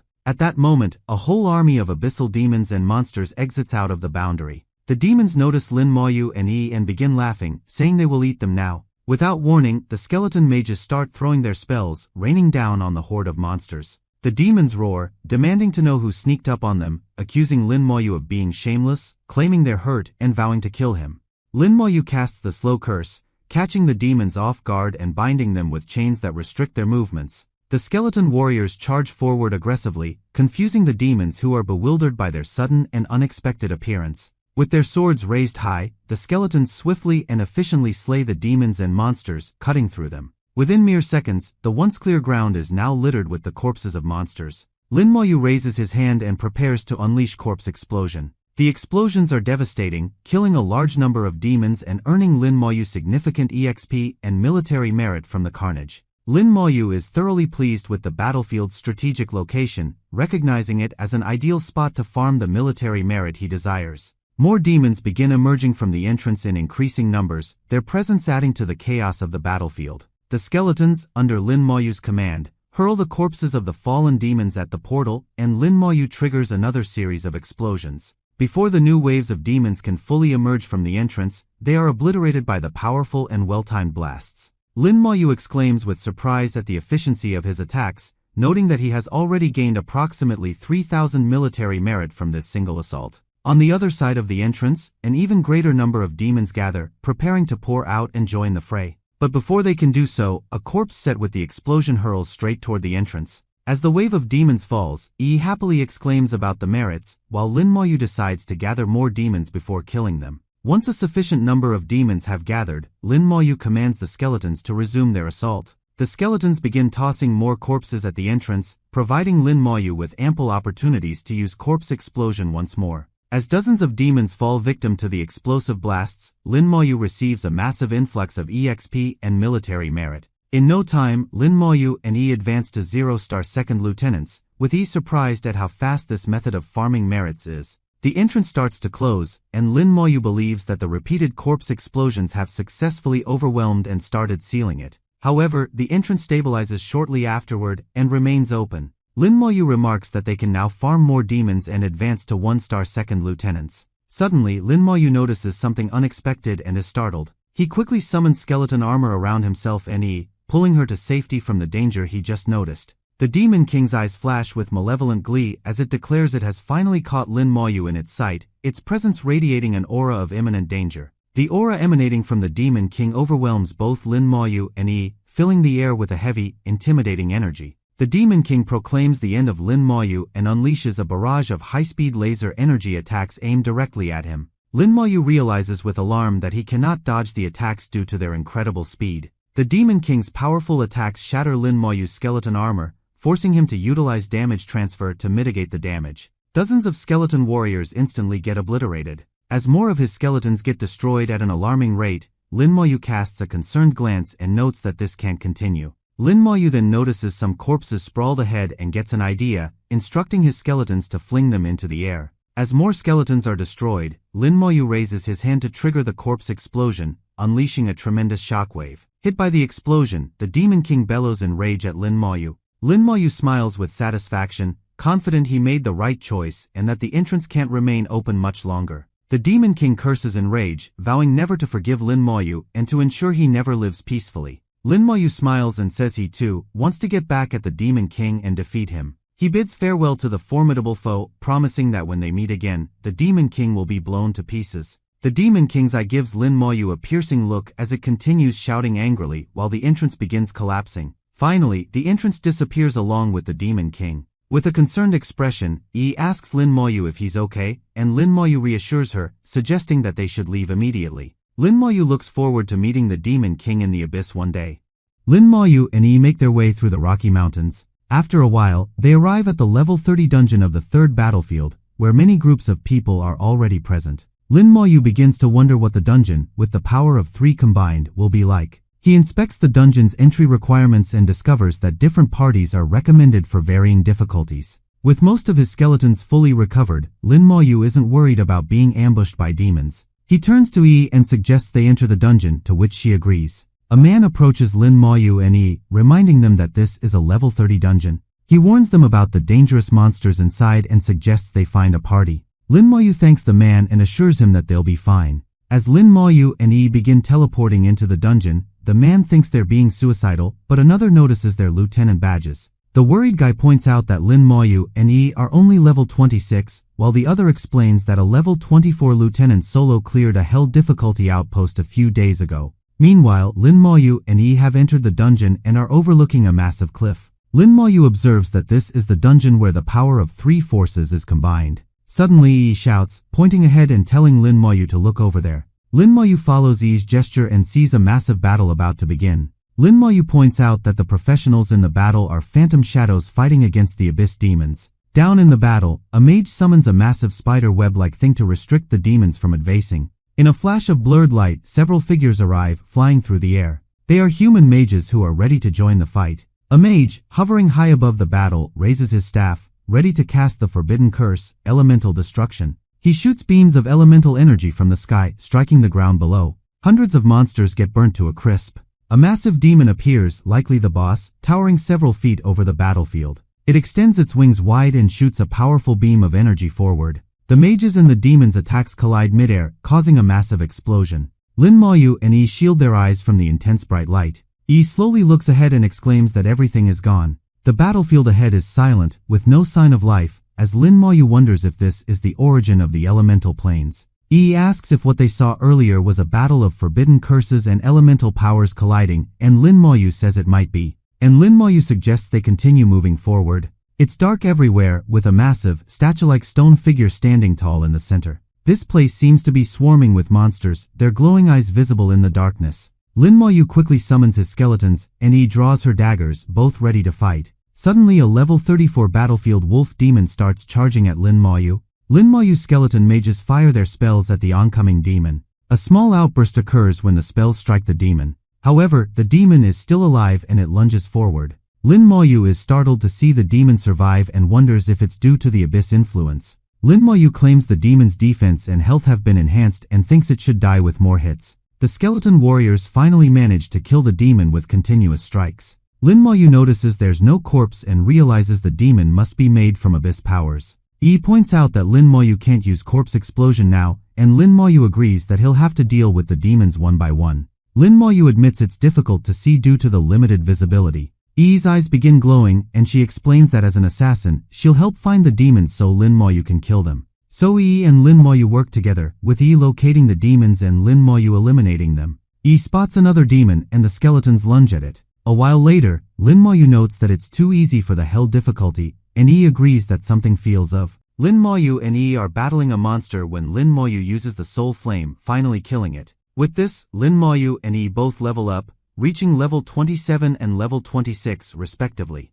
Noticing how weak and relatively easy to defeat the demons are, Lin Moyu questions whether this is truly the hell difficulty level. Lin Moyu notices that the demon's corpse begins dissolving into a mist-like energy, seeping into the surroundings. He points out that this is abyss energy and wonders if something is actively absorbing the energy released when the demons die. Looking ahead, they see that the energy is being drawn toward a large statue in the center of the area, which appears to be absorbing it steadily. Lin Moyu speculates that a boss might appear once the statue has accumulated enough of this abyss energy. Suddenly, a demon lunges at Lin Moyu, but he reacts quickly and efficiently kills it with the soul flame skill. The statue immediately begins absorbing the abyss energy from the newly deceased demon. Lin Moyu and Yi watch the statue intently as the surroundings fall into an unsettling silence. The statue, now overwhelmed with energy, starts to crack and crumble as abyss energy begins to escape from it in swirling tendrils. From the ruins of the crumbling statue emerges a massive and intimidating level 36 elemental leopard king.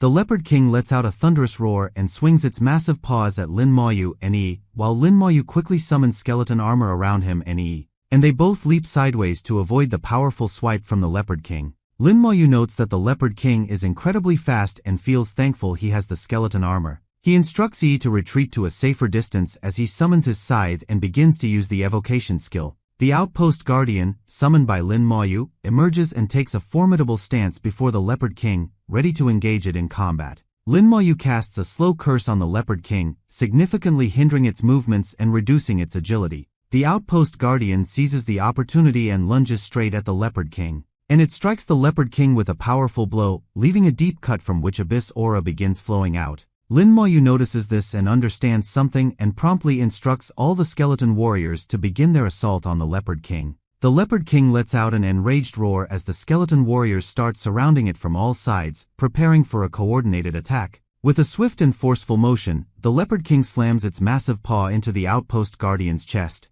In response, the skeleton warriors activate their Rage Strike ability, all leaping at the Leopard King to strike it down. Hit by multiple swords, the Leopard King receives numerous deep cuts through which abyss energy visibly flows out in dark streams. The Leopard King opens its mouth wide and unleashes a powerful elemental explosion, sending shockwaves that violently push back the surrounding skeletons. Lin Moyu watches in shock as the Leopard King, momentarily appearing larger, suddenly shrinks down to a very small size. Lin Moyu then realizes that the Leopard King is not an ordinary abyss monster, but rather a creature made entirely of pure energy. The skeleton mages, under Lin Moyu's command, fire a barrage of spells at the shrunken Leopard King. The Leopard King retaliates by sending a powerful elemental blast back at the skeletons. The spells from the skeleton mages and the Leopard King's attack collide midair. At this moment, a skeleton warrior charges at the Leopard King and, taking it by surprise, pierces a sword into its back. Tia's attack finally kills the Leopard King, earning Lin Moyu both EXP and a valuable elemental scepter. Lin Moyu feels a tinge of suspicion, as the boss was surprisingly easy to defeat, and yet again he wonders if this is really the hell difficulty. Points up at the sky, drawing Lin Moyu's attention to something she just saw. Lin Moyu turns and sees a figure hovering in the sky, holding a massive staff and appearing both enigmatic and commanding. The figure, resembling a human, telepathically communicates with Lin Moyu, instructing him to come closer. Lin Moyu tells Yi to wait there, and she advises him to be careful, looking a bit concerned. Lin Moyu then climbs the stairs and soon stands before the mysterious person. The person, with a desperate and pleading demeanor, begins to beg Lin Moyu to kill him.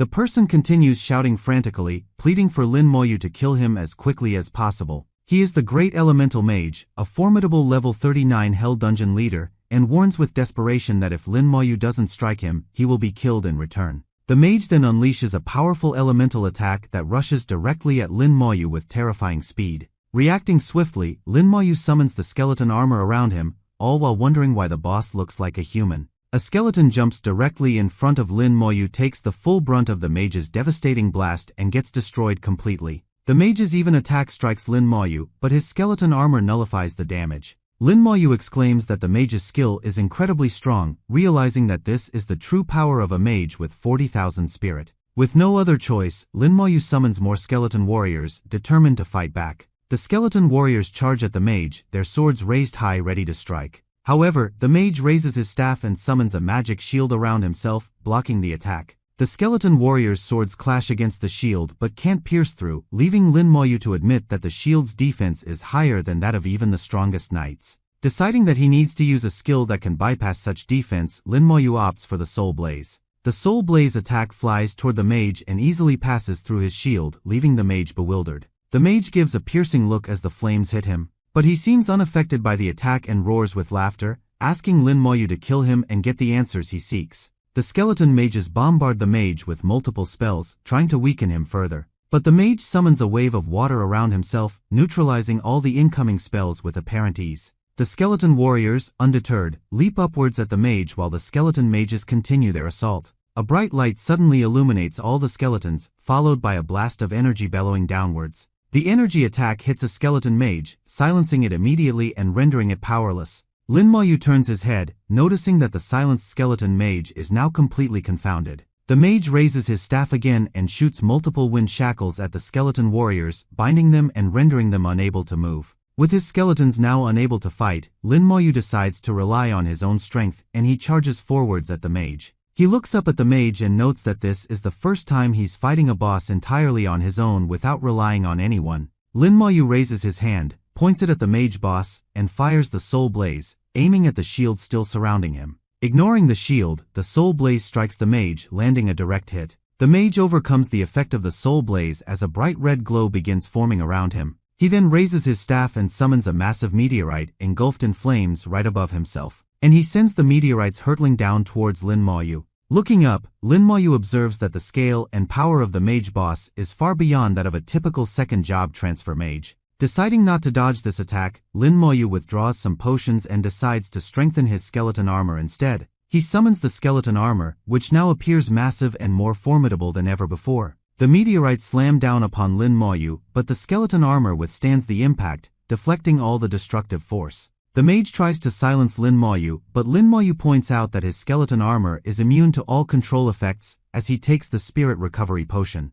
Lin Moyu raises his hand once more, unleashing the soul flame, and challenges the mage to see who will be the last one standing among them. The soul blaze strikes directly at the mage, engulfing him in white flames. Writhing in pain, the mage begins yelling out loud, his mouth wide open. With a grin, Lin Moyu declares that he is the one still standing. The mage's body begins disintegrating, releasing elemental energy. Within seconds, the mage's entire body turns to dust, providing Lin Moyu with EXP and some items. More and more items begin spawning as rewards, surprising even Lin Moyu, who exclaims that they are all extremely rare. Looking concerned, runs toward Lin Moyu, calling out his name, but stops in her tracks, shocked by what she has just seen. Staring open-mouthed at the divine flame staff, asks Lin Moyu how he obtained it. Unaware of its significance, Lin Moyu asks if the staff is something special. Excited, confirms that it's indeed a very special staff, one she saw mentioned in ancient records. She explains that it's the divine staff once exclusively wielded by the god-level mage Yuyan, who disappeared during a great battle.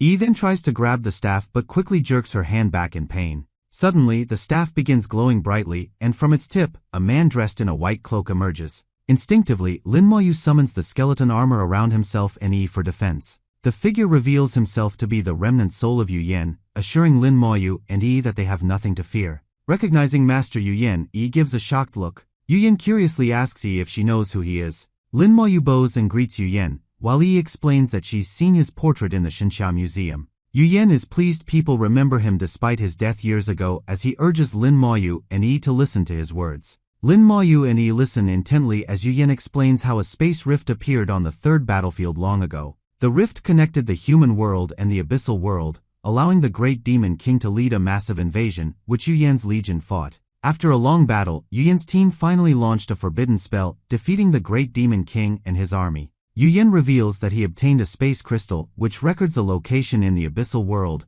and instructs Lin Moyu to find an alchemist to refine it. He tells Lin Moyu to go to the abyss, and Lin Moyu realizes this is a key to attacking the abyss. Lin Moyu suggests handing the space crystal over to the senior officers of the Empire, but Yuyan says only Lin Moyu can use it. Yuyan asks Lin Moyu if he has awakened his talent, to which Lin Moyu confirms he has. Yuyan explains that Lin Moyu should awaken another talent during his second awakening, and when he reaches level 70, he can use the talent stone to awaken a third talent. Yuyan adds that Lin Moyu will be incredibly powerful with his third talent, becoming the second person to wield such strength. Lin Moyu sincerely promises to do his best. Lin Moyu then asks Yuyan why he chose him, and Yuyan replies that he doesn't favor talentless people, so giving the space crystal to others would be a waste. Yuyan mentions that a girl came by earlier who was also very talented, but her being in a team held her back slightly. Yuyan notes that Lin Moyu reminds him of that girl. Lin Moyu shows Yuyan a picture of his sister, and Yuyan confirms that it's her, asking if Lin Moyu knows her. Yuyan also mentions that the girl was level 35 at the time, to which Lin Moyu acknowledges his sister's rapid improvement. Yuyan explains that level isn't everything, noting that Lin Moyu, at level 27, cleared a level 30 hell difficulty dungeon, unmatched by any other human. Yuyan advises Lin Moyu that while his summons are powerful, they are vulnerable to control and developing anti-control abilities would make them unstoppable. Yuyan admits this is why he chose Lin Moyu, and Lin Moyu vows not to let him down. Satisfied with Lin Moyu's words, Yuyan disappears back into the staff, instructing Lin Moyu to repair it and find someone worthy to wield it. Lin Moyu assures Yuyan that he will take good care of the staff and not let it go to waste. He notes that Yuyan devoted his life to the human race, and Lin Moyu agrees, saying it's because of people like him that humanity survives the abyss threat. With this, Lin Moyu and teleport out of the dungeon. The people outside the dungeon's entrance notice Lin Moyu and appear, impressed by their achievement in clearing the dungeon. Shishingen, who is there with his team, recognizes Lin Moyu and exclaims in surprise that Lin Moyu even cleared the hell difficulty on the third battlefield. Lin Moyu feels uneasy and suggests to that they should leave immediately. Suddenly, massive fireballs appear in the sky, hurling down toward somewhere. Shishingen rushes into action, shouting for everyone to prepare for battle and warning them that demons are approaching. Many demons, leading a massive army of monsters, emerge from the space tunnel, eager to taste human flesh. The oncoming demons are shocked and terrified as Lin Moyu's skeletons suddenly charge at them, leaving them puzzled about where they came from. Unable to react in time, several demons get killed in a flash, providing Lin Moyu with EXP and merit. Reminds Lin Moyu that she did warn him they would encounter the space tunnel again. Meanwhile, the people gathered outside the previous dungeon all prepare themselves to engage the demons attacking. Shishingen exclaims in surprise as he learns that Lin Moyu has already charged in ahead. Worried, Shishingen says Lin Moyu will face trouble against higher-ranked demons, but the mage assures him Lin Moyu will be fine as long as he avoids direct contact with them. Though still concerned, Shishingen hopes this will be the case. Meanwhile, Lin Moyu, standing outside the space tunnel, notices that it's massive, nearly twice as large as the previous one. He decides not to throw any corpses into the tunnel to avoid alerting the Flame Demon King, planning instead to let the monsters come out and then kill them. Lin Moyu then uses the corpse explosion on the first batch of monsters he killed, using them to eliminate the following waves. Higher-level demons emerge from the tunnel and, upon noticing Lin Moyu and one of them growls that it wants to devour them. However, Lin Moyu's corpse explosion sends powerful fiery shockwaves directly at the demons. Lin Moyu exclaims that the first wave of merit is in his hands as he receives a total of 1,800 merits from the demons and monsters' deaths. Yet more glowing eyes become visible through the tunnel as countless demons and monsters lunge at Lin Moyu. Lin Moyu uses the corpse explosion once again, killing every monster and demon and receives another burst of EXP and merits. Reveals that she got promoted after receiving 1,400 merits from this wave. She explains that a normal demon hunting team would barely earn 10,000 merits, even after grinding for over a year. Looking cheerful, claims she never expected to become a 1-star second lieutenant so quickly, but Lin Moyu warns her that stronger demons are appearing and tells her to be careful. Multiple level 40 abyssal shadow demons and level 40 abyssal knife demons begin emerging from the space tunnel. A shadow demon exclaims that it has finally reached the Yuan battlefield and says it wants to catch a few human slaves now. But seeing the demon and monster corpses sprawled across the ground, the demon, puzzled, asks what happened. Another demon questions if a human with a third evolved profession might be camping there and slaughtering the monsters. Lin Moyu raises his hand and tells the demons they'll soon find out what happened as he unleashes another corpse explosion. The knife demon notices Lin Moyu and mocks him for being just a level 27 human, claiming it will make Lin Moyu its slave. It then charges right at Lin Moyu, commanding him to kneel before it and become its slave. But the corpse explosion bellows out, killing all the demons present there in an instant. With disbelief, asks if the demons are all idiots, acknowledging that they could never have expected to be wiped out so easily by a level 27 guy. Lin Moyu notices the tunnel starting to collapse and decides to make his final move. He instructs the skeletons to throw the monster corpses into the tunnel, and the skeletons promptly follow his orders. Lin Moyu then uses the corpse explosion, killing many demons on the other side of the tunnel and receiving a staggering 7,000 merits. Is surprised to see that so many demons were squeezed into that tunnel, and she excitedly claims she has just been promoted to a 2-star second lieutenant. At that moment, the destination teleportation stone that Mo-yun gave Lin Moyu last time begins glowing, as if giving him a signal. Lin Moyu remembers Mo-yun giving him this stone when she invited him and to hunt the battlefield Ghost King, and he wonders if Mo-yun has actually found the Ghost King. Is confident that Mo-yun must have discovered the battlefield Ghost King and suggests they go and help her. So Lin Moyu crushes the stone and they both teleport out. Meanwhile, Shishingen and his party arrive at the demon invasion site, and a member tells Shishingen to look over there. Shishingen looks where the member is pointing and is shocked to see a mountain of countless demon corpses. Shishingen notices an abyssal knife demon among the dead and wonders how such a powerful demon could have been killed so easily. Shishingen and his team are speechless as they realize this must have been Lin Moyu's work. Shishingen comments that Lin Moyu's talents are perfectly capable of achieving this and notes that they were worried for nothing. At the second battlefield, Missouri Yun is galloping around on her flying horse above a dark place. She looks at the destination stone and wonders why Lin Moyu and haven't arrived yet. The level 39 battlefield Ghost King gives a loud growl. Wang Ziheo, the level 20 berserker, and his team of mages unleash a barrage of spells at Mo-yun, who soars above them on her horse. Mo-yun guides her horse in rapid zigzag movements, effortlessly dodging all the spells aimed at her. Mo-yun seems a little concerned. Mo-yun's horse rears up and gives a loud neigh as Mo-yun channels a spell to attack. A powerful beam of holy light erupts from the horse, but the group below swiftly blocks it with a massive shield, absorbing the intense energy. Mo-yun is surprised to see that the enemies have another team engaged in battle with the Ghost King. She doesn't want to miss this chance as she might never find the Ghost King again. Another spell streaks past Mo-yun as she wonders why he isn't there yet. At that moment, a circular light appears beside Mo-yun, indicating someone is about to teleport there. Wang Ziheo shouts in alarm as Lin Moyu and he suddenly teleport beside Mo-yun in a bright flash of light, both floating in the air. Wang Zihao raises his hand and instructs the mages to fire more spells at Lin Moyu and the two girls. Mo Yun summons a shield around them, but it shatters under the barrage of spells. As more spells and arrows hurtle toward them, Lin Moyu summons skeleton warriors around all three of them. The skeleton armor nullifies all the attacks, leaving Mo Yun bewildered. She is shocked to see Lin Moyu's skeleton armor is this strong and realizes he has been enjoying this kind of protection all along. Wang Zihao recognizes Lin Moyu and his face twists in anger, veins bulging. He turns to Mo Yun and asks what happened, and Mo Yun explains that she discovered the battlefield Ghost King, but Wang Chao Guild members nearby interfered. Lin Moyu comments that those people are the scum who bully the weak, prompting Mo Yun to ask if he has encountered them before. Lin Moyu recalls having a minor conflict with them in the past. Wang Zihao bellows at Lin Moyu, looking furious, clenching his teeth. Lin Moyu asks why Wang Zihao is there, and Mo Yun explains that Wang Zihao is the young president of Wang Chao Guild, who came to find the Nirvana crystal. Mo Yun mentions that Wang Zihao's team intentionally delayed her so the other team could kill the Ghost King and asks what they should do now.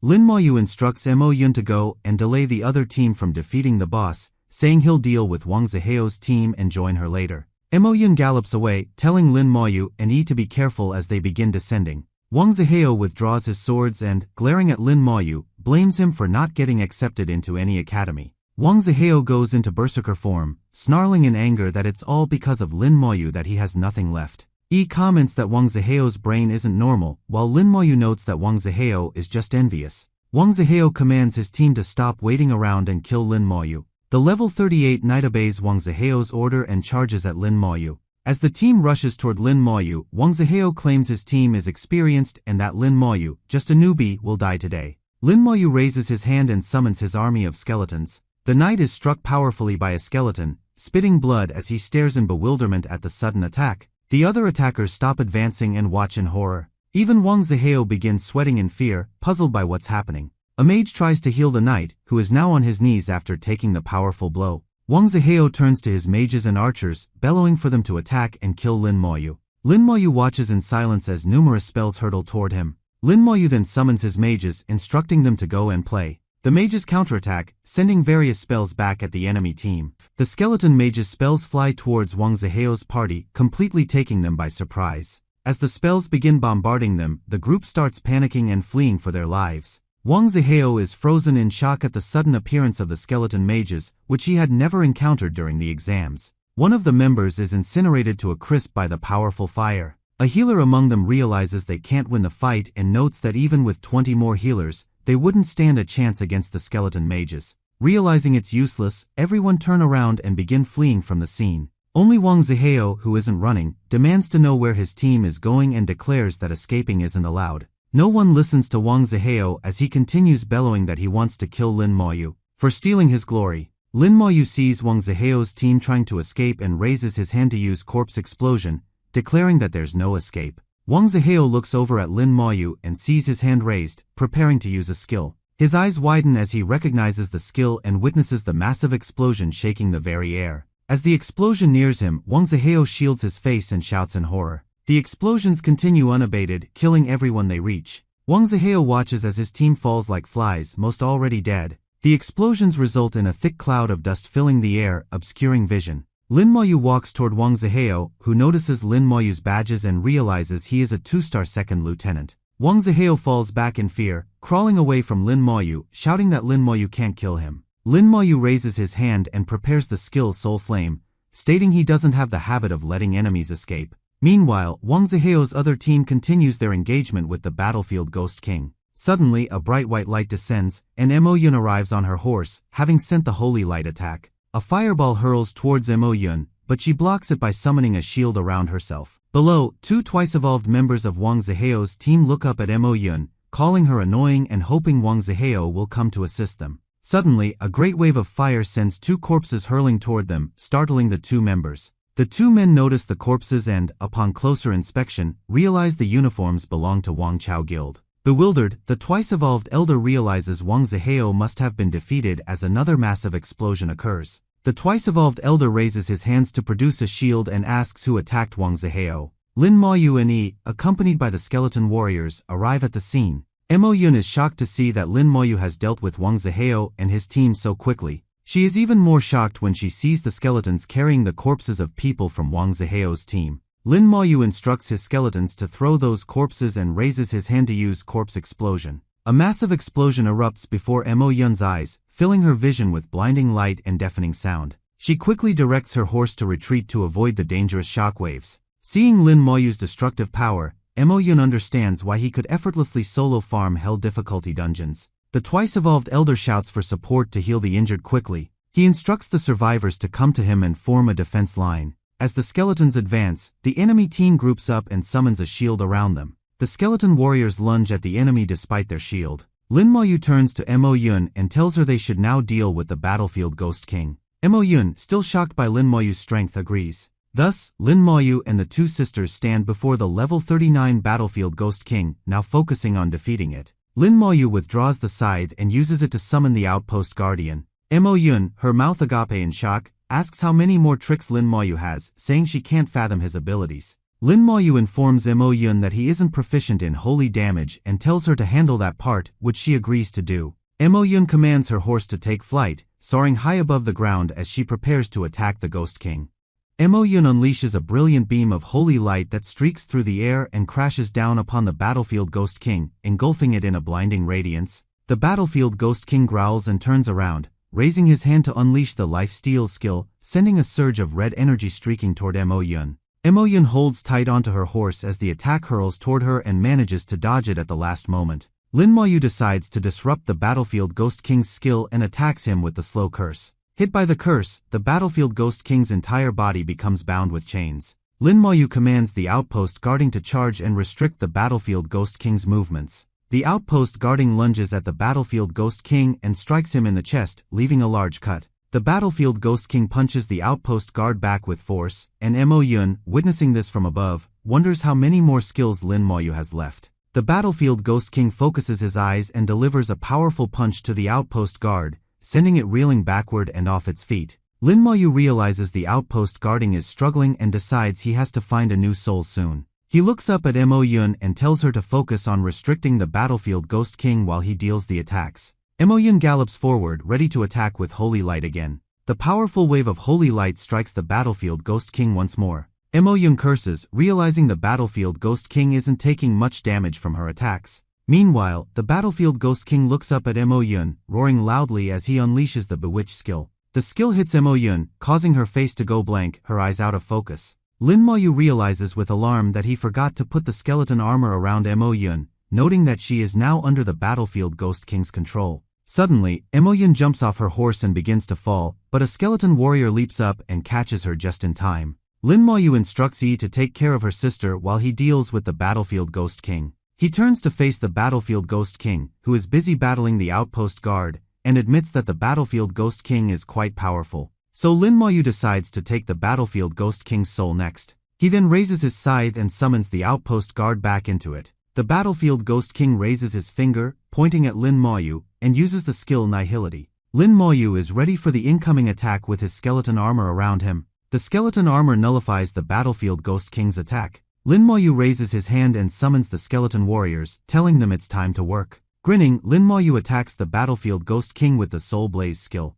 The battlefield Ghost King howls in pain as he is struck by Lin Moyu's attack. At that moment, the skeleton warriors lunge at the battlefield Ghost King, their swords enhanced with the Rage Strike skill. Meanwhile, Yi is holding onto the unconscious Mo Yun and feeding her a potion. When the potion enters her mouth, Mo Yun wakes up with a start, confused about her surroundings, and Yi explains that she was bewitched by the Ghost King. Mo Yun lets out a shout for not being able to fight as she notices Lin Moyu fighting the battlefield Ghost King alone. Mo Yun is stunned, finding it hard to believe that Lin Moyu is suppressing the battlefield Ghost King alone, especially since her attack didn't even harm him. The battlefield Ghost King raises his hand and tries to use the Life Steal skill on the skeletons. Lin Moyu points out that the skeletons are undead, so the battlefield Ghost King's Life Steal will have no effect. Lin Moyu realizes that the battlefield Ghost King can transform into a spectral form, ignoring physical damage and swallowing curses. Nevertheless, Lin Moyu reminds himself he is also a mage and decides to switch to magic attacks. Mo Yun asks Yi if this is how she usually farms in dungeons with Lin Moyu doing all the work, and Yi agrees. Yi mentions it's a shame there's no sweet potato, prompting Mo Yun to ask what she means, but Yi quickly says it's nothing. About 5 minutes later, Lin Moyu finally defeats the Battlefield Ghost King, receiving a lot of EXP and items, including a powerful Ghost King dagger. Lin Moyu points his scythe at the Battlefield Ghost King's corpse and summons its soul. The massive soul of the Battlefield Ghost King emerges from its body, ready to enter the scythe.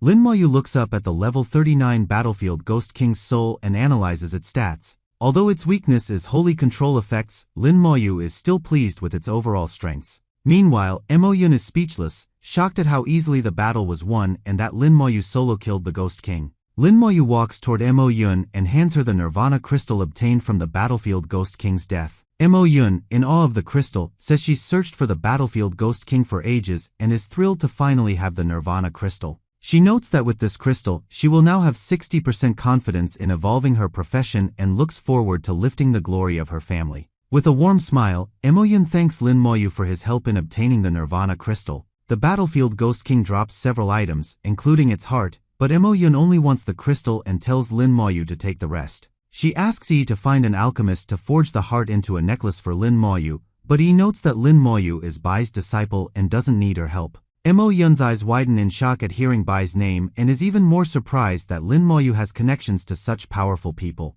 Mo Yun then notices the corpses of Wang Ziheo's team and reminds Lin Moyu that the Wang Chao Guild won't let him off easily for what he has done. Mo Yun adds that the Wang Chao Guild's president is a thrice-evolved top professional and warns Lin Moyu to be always careful around them. Lin Moyu assures Mo Yun he's always mentally prepared, while noting he must be cautious about when and where to summon the Ghost King's spirit. Lin Moyu notes that he needs to ensure no one alive sees it, not just anyone. Meanwhile, at the third battlefield, the system notifies Shishingen and his team that the Battlefield Ghost King has been killed, leaving them bewildered. At the Wang Chao Guild, a fat man sitting at a desk says that although Ziheo failed the exams, retrieving the Nirvana crystal will make up for it. He looks forward to avenging all the humiliation his son, Ziheo, has endured. He then beckons a bodyguard closer and instructs him to find an alchemist to forge the boss accessory, the Ghost King necklace, when Ziheo returns with the crystal. Back at the battlefield, Lin Moyu uses corpse explosion on all the dead bodies to remove any traces of their remains.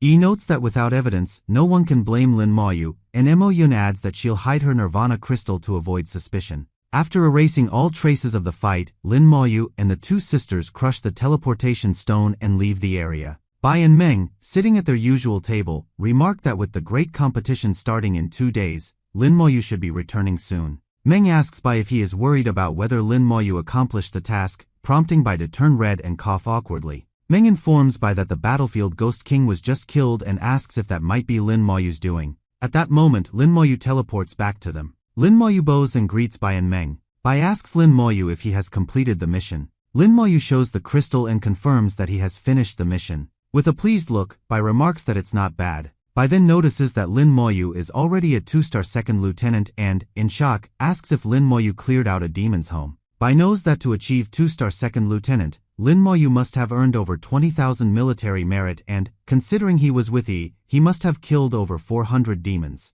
Lin Moyu responds that he killed some high-ranking demons. Hearing this, both Bai and Meng are taken aback, with Meng even spilling his drink in shock. Bai clears his throat and tells Lin Moyu to explain what happened. Lin Moyu begins explaining all about the space portal he encountered and how he slaughtered the demons. After Lin Moyu finishes his explanation, Bai gives a cheerful smile, saying Lai Yin will probably be furious. Meng also praises Lin Moyu and tells him to keep up the good work. Lin Moyu then starts to inform them about his encounter with the Battlefield Ghost King and the events that followed.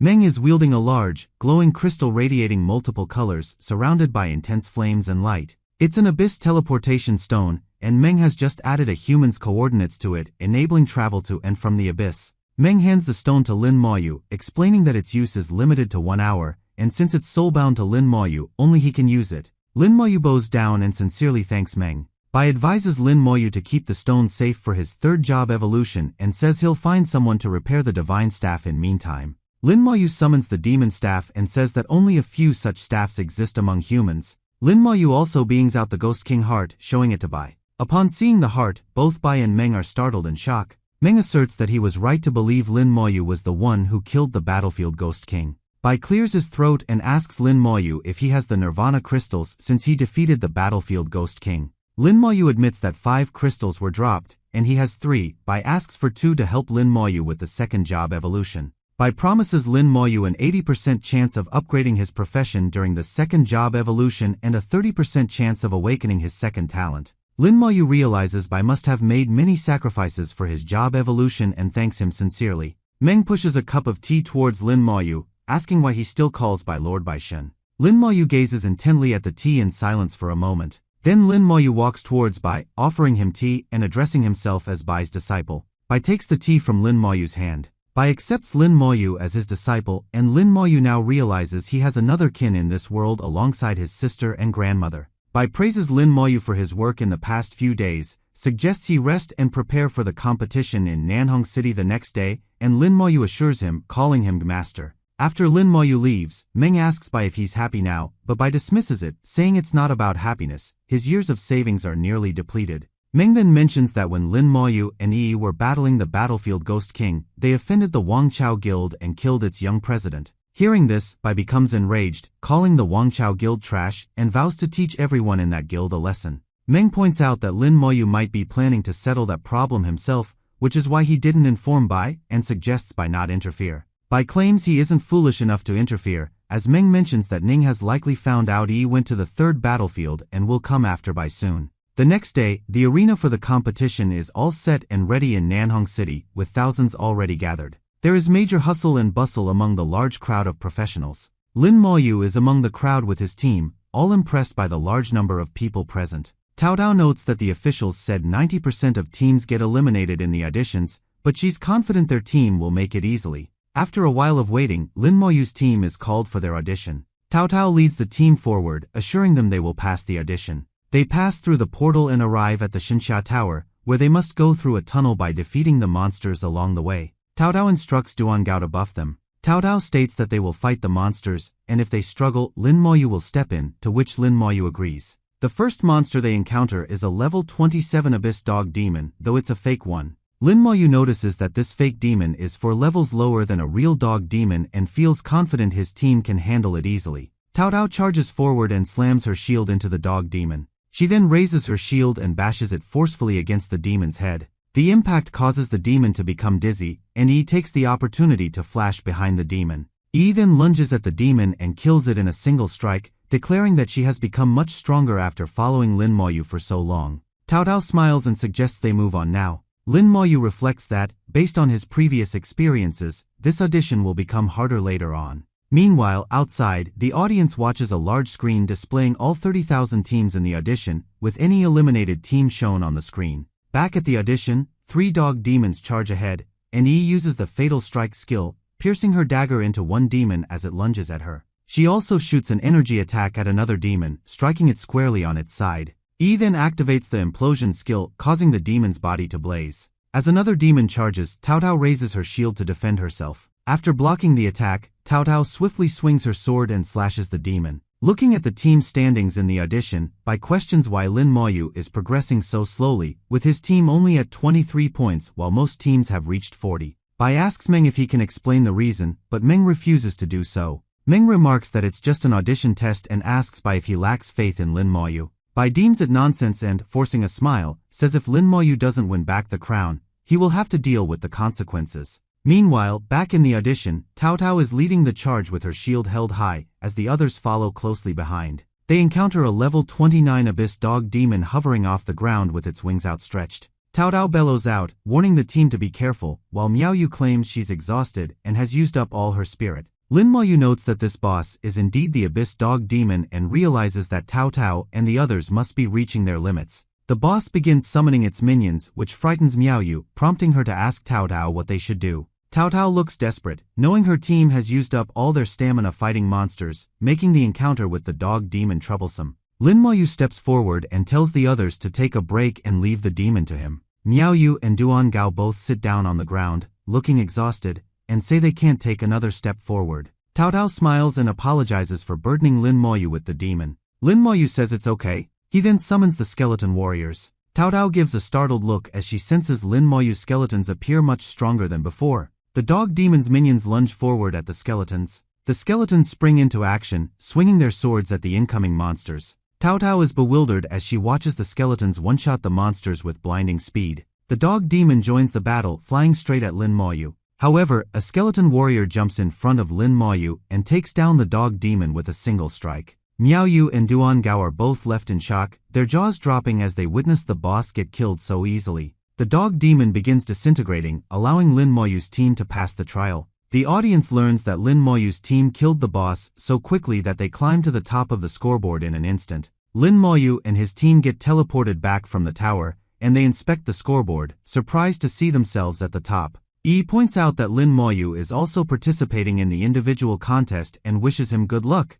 At that moment, another team gets teleported there. Tang Jianfei, the team leader, looks pleased with his team's teamwork and confidently says they are definitely first in the auditions. However, upon seeing the scoreboard, a teammate in shock tells Jianfei to look over there. Jianfei bellows out in bewilderment, wondering how someone else could be faster than them. Jianfei sees that it's Lin Maoyu's team that outscored his, and he vows to remember Lin Maoyu's name. Moreover, Jianfei is certain Lin Maoyu will also participate in the individual contest and makes a note not to let Lin Maoyu take first place. Sometime later, Lin Maoyu makes his way toward the individual contest audition grounds. He enters the portal to begin his audition. Considering how easy the team audition was, Lin Maoyu thinks that only one skeleton should be enough for this individual audition. He encounters a level 30 Abyss Wolf demon on the way. But since it's a fake one, Lin Maoyu wishes it were real to make things more interesting, as his skeleton slices through the demon with a single swing of its sword. The demon dies and Lin Maoyu passes his test. Lin Maoyu gets teleported out and the leaderboard updates, putting him in first place as he took only 1 minute. A minute later, Jianfei also teleports out with a hopeful smile, certain that he achieved first place this time. He turns to look at the scoreboard and is shocked, unable to believe Lin Maoyu completed the test in just 1 minute and 3 seconds. Jianfei then recalls hearing Lin Maoyu's name before, as he was the year's national top scorer. Meanwhile, Lin Maoyu wonders why his sister didn't participate in this competition, as he didn't see her name anywhere. At that moment, a girl walks toward Lin Maoyu, calling him Little Yu. Lin Maoyu notices the girl and is shocked as he realizes it's his sister. His sister smiles at Lin Maoyu, saying it's been a long time since they last saw each other. Lin Mohan calls out to Lin Maoyu with a warm smile, surprising him and making him deeply emotional at the unexpected sight of her. Lin Maoyu calls out to his sister and runs to her, embracing her in a warm hug. Lin Mohan compares their heights, noting that Lin Maoyu has already grown taller than her in just a year. The two of them then sit down to chat. Lin Maoyu asks Lin Mohan how she knew where to find him. Lin Mohan points out that as his sister, she has been keeping up with his achievements, including being the top scorer and joining Xiajing Academy. Lin Maoyu asks why Lin Mohan didn't come to find him earlier. Lin Mohan explains that her teachers were very demanding, leaving her busy with training and no time to visit. Lin Maoyu asks Lin Mohan what level she has reached now. Lin Mohan teasingly says she won't tell him, revealing that she's now a holy blade dancer. Lin Maoyu recalls that when Lin Mohan changed her profession, it was to the legendary blade dancer, and now she's evolved to holy blade dancer. Curiously, Lin Maoyu asks Lin Mohan if she evolved her profession and leveled up quickly, and she replies she just got lucky. Lin Mohan says Lin Maoyu must have awakened his talent and explains that her talent makes her level up much faster. Lin Mohan warns Lin Maoyu not to reveal her talent to others, and Lin Maoyu agrees. At that moment, a long black-haired guy arrives with his team trailing behind him. The guy asks Lin Mohan who the person beside her is, and Lin Mohan exclaims that it's her brother, Lin Maoyu. The guy smiles and extends his hand to Lin Maoyu, surprised to see Lin Maoyu is a 2-star second lieutenant. After shaking hands, the guy says he'll leave now and reminds Lin Mohan to return early as they still need to discuss the next day's battle strategy. As the guy walks away, Lin Maoyu notes that he's a 1-star second lieutenant, 1 rank lower than himself. Lin Maoyu asks Lin Mohan if those people are her teammates. Lin Mohan admits they are, adding that they are top geniuses from Chuangshan Academy and all very powerful. Lin Maoyu comments that those people are no match for Lin Mohan, causing her to rub his hair, calling him sweet. Lin Mohan says she has to go now and informs Lin Maoyu that she'll be going somewhere else to train after the competition, so she won't be able to see him for a long time. With a teasing smile, Lin Mohan hopes Lin Maoyu will have a girlfriend the next time they meet. Lin Maoyu declares that he will join Chuangshan Academy to be with Lin Mohan, and she says she'll be waiting for him. With this, the two of them part ways. The next day, people gather at the arena where the competition is officially starting, with 1024 teams who pass the auditions. Tao Dao checks the ticket, noting they are number 512 and their opponent is number 513, and mentions they need to watch out for teams with level 29 professionals. Team 18 from country Ziying, Team 322 from the Holy Lands of Shingdou, and Team 599 from country Y are all powerful. Lin Maoyu suggests their earlier strategy where Cao Cao and others will fight first, and he will join later if they can't defeat their opponent, to which Cao Cao agrees. After a while, the competition is about to start, and hundreds of thousands of people are seated around the arena. Lin Maoyu and his team make their way to their first match. Their opponent team is already in the arena, consisting of a knight, a mage, a support, and an archer. The announcement screen introduces Lin Maoyu's team members along with their professions, and people wonder what a necromancer is, seeing that it's Lin Maoyu's profession. The opponent team sees that Lin Maoyu's team members are all low-level, and the archer confidently says they should win easily. The match officially begins. The knight from the opponent team charges forward, and Cao Cao, who is also a knight, does the same. As the two knights are about to collide, Miaoyu uses the windbind skill and shoots a powerful gust of wind at the opponent knight. The opponent knight gets distracted as the wind binds around her left foot, preventing her from moving forward, and she curses in frustration. Cao Cao slams her shield into the opponent knight, sending her flying backward with force. Cao Cao continues charging forward, using the group taunt skill. The opponent knight notices Yi, the shadow assassin, preparing to launch an attack and realizes the situation is bad. Cao Cao is inches away from slamming into the opponent's mage. The archer prepares to shoot Cao Cao, calling her an arrogant fool despite being just a level 24 knight. Cao Cao is just about to collide with the mage when suddenly, 3 arrows shot by the archer whirl towards her. But Cao Cao easily deflects the arrows with her shield and continues her charge forward. The opponent's knight sprints forward, trying to keep up with Yi. The mage gets angry and raises her hand, preparing to shoot a fire spell, shouting at Cao Cao to die. The knight, looking concerned, warns the mage to be careful of the assassin. The archer uses the skill Hawkeye and tries to locate where he is. He notices Yi right behind the mage and shouts a warning to the mage to be careful. Yi swiftly withdraws her dagger and lunges at the mage, who is too late to react. Yi stabs the mage in the back with one dagger and slits her throat from the front with the other. This causes the mage to be eliminated from the competition, and she is teleported out of the arena, cursing in anger. The knight is now worried as one of her teammates is already out. Cao Cao and Yi charge ahead at the remaining opponents. Cao Cao slams into one of them while Yi cuts another with her daggers. Witnessing this battle from the side, Lin Maoyu notes that the opponents have too little battle experience and are unable to fight properly. Meanwhile, the audience notices that Lin Maoyu isn't joining the battle and exclaims in surprise at how weak the opponents are for losing the fight. Within minutes, the fight is over, and Yi looks very pleased with their victory, cheerfully declaring they won. Lin Maoyu is very happy with his team for winning without him. Cao Cao mentions that their opponents will be much stronger in the future, so they will have to rely on Lin Maoyu then. Lin Maoyu assures Cao Cao not to worry. It's the second day, and the second round of the competition is about to begin. 3 of the opponents are level 29, and 2 of them are level 28. The gladiator notices Lin Maoyu's team members are all in the early level 20s, with the highest at level 27, and asks if their opponents forfeited or how else they advanced to this round. The level 29 summoner summons a dark creature, similar to how Lin Maoyu summons skeletons. Yi exclaims in concern that it's a shadow summoner, and Cao Cao admits this match won't be easy. The announcer declares the match to start. Without wasting a second, the opponents begin their assault. Yi knows shadow beasts are assassins of summoned beasts and can see through stealth, so she realizes that moving will lead to being bound by the shadow beast.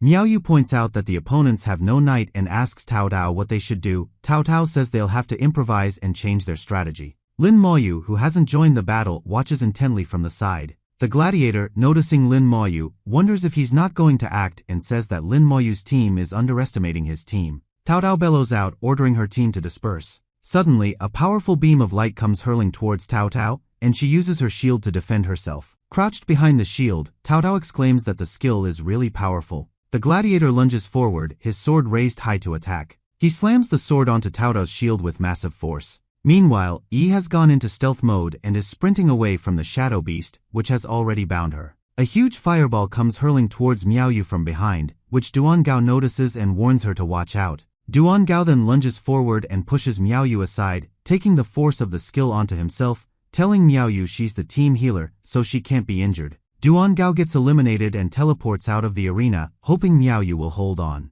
But within a second, Miaoyu also teleports beside Duan Gao after getting eliminated, apologizing to Duan Gao in embarrassment. The gladiator suggests that Cao Cao admit defeat, reminding her that although one can't die in this fight, they can still feel pain. As the gladiator charges at Cao Cao, she deflects his attack with her shield. The elemental mage raises his staff and summons a flame ring. He then hurls it towards Cao Cao, hitting her and pushing her backward with force. Cao Cao lands on her knees beside Lin Maoyu. Now giving up, Cao Cao tells Lin Moyu to go and deal with the opponents, and Lin Moyu assures her to leave it to him. Lin Moyu tells the remaining team members to take a break, so Cao Cao and Yi leave the arena. The crowd watches in anticipation as they realize Lin Moyu will finally act, looking forward to seeing how powerful he is. The gladiator reminds Lin Moyu that his teammates have all surrendered and asks if he plans to turn the situation around alone. Lin Moyu raises his hand and summons the skeletons. A single skeleton mage appears behind Lin Moyu. The opponent's summoner realizes Lin Moyu is also a summoner like him and wonders why Lin Moyu decided to act only after his teammates lost. The skeleton mage, currently level 27 and in silver grade, prepares to cast a skill. The gladiator watches confidently, unaware of the ice crystals approaching him from behind. The sharp ice crystals bombard the gladiator, who shouts for his healer to heal him quickly. Hit by the skill, the gladiator loses balance and falls to his knees, spitting blood.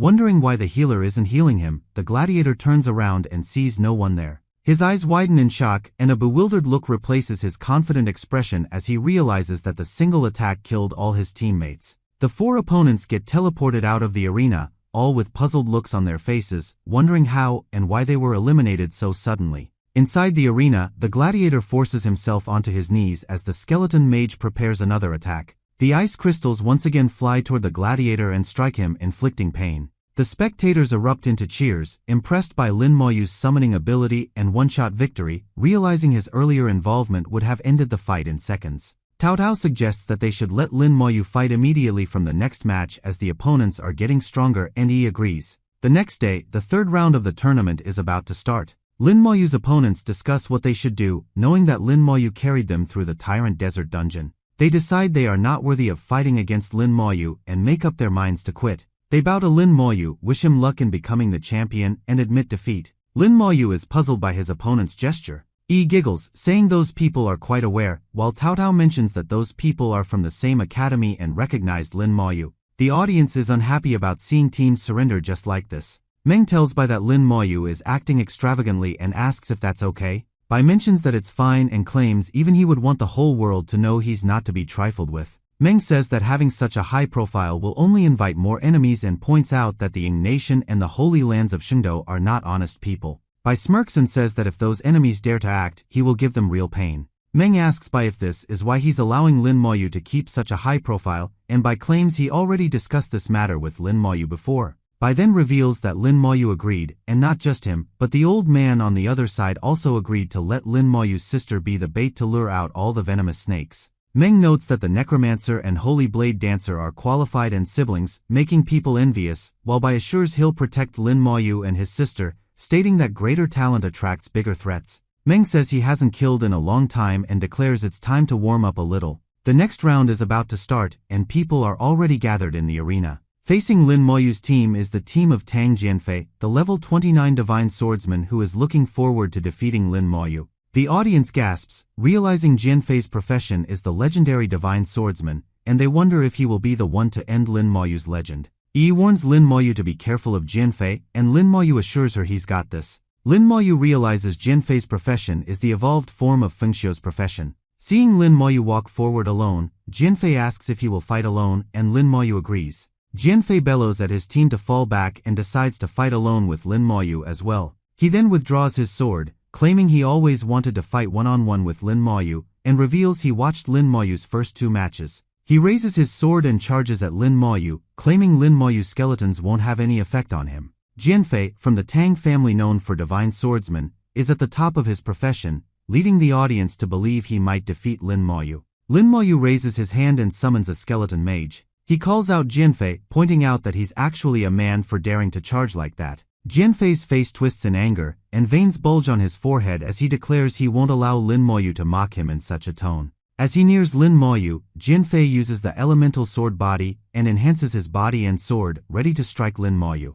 The crowd is stunned as they see Jianfei display two stellar rings, a sign that he has already mastered two of the strongest divine skills. Lin Moyu's skeleton mage raises its staff and uses the Thunderbolt skill, summoning crackling lightning. The lightning bolt strikes down on Jianfei, but since he has just used the elemental sword body skill, he is immune to all elemental attacks for 10 minutes and remains unaffected. The crowd is shocked, with some beginning to think this might be Lin Moyu's end. Jianfei tells Lin Moyu that he won't last 10 minutes under his sword as he prepares to attack. But But Jianfei's expression shifts to horror as he sees an attack coming at him. The audience is surprised to see Lin Moyu summon a skeleton warrior capable of physical attacks, realizing he can summon multiple types of skeletons. Jianfei acknowledges that he can't underestimate Lin Moyu and asks if this is his trump card. Certain that the skeleton warrior is Lin Moyu's trump card, Jianfei charges forward at Lin Moyu. The skeleton warrior intervenes with great speed and swings its sword at Jianfei. Jianfei uses the sword defense skill and prepares to block the skeleton's sword.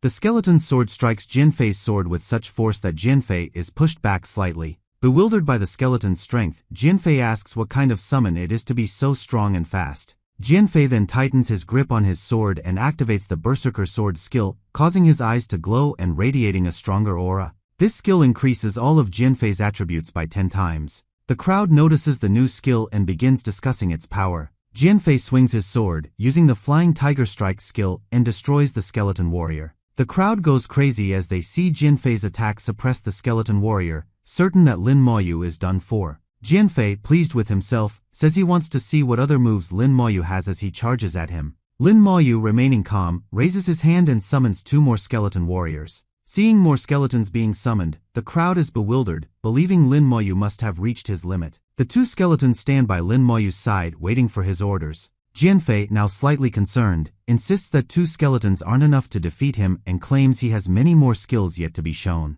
Lin Moyu responds by summoning nearly a dozen more skeleton warriors around him. Jianfei is thunderstruck seeing so many skeletons and wonders how many more Lin Moyu can summon. The crowd is left speechless. Seeing Jianfei turn around, Lin Moyu asks if he is planning to fight or not. Walking away, Jianfei nervously laughs and says he will fight Lin Moyu once he achieves his second job evolution. With Jianfei's withdrawal from the fight, Lin Moyu is declared the winner. A tremendous noise fills the air as the crowd begins cheering for Lin Moyu, all impressed by his summoning abilities. Yi looks cheerful as she informs Lin Moyu that with his stellar performance, more and more people are paying attention to him. Noticing that Lin Moyu doesn't seem very cheerful, Yi asks if he is unhappy, and Lin Moyu responds that it's nothing. Yi mentions that the next day will be the final matches and warns Lin Moyu to be careful as there will be powerful teams. Lin Moyu recalls that Bai had told him to perform as outstandingly as possible before he set off, and Lin Moyu hopes his final performance will catch people's attention. Lin Moyu is aware that the geniuses from Xinxia have continuously been assassinated during training.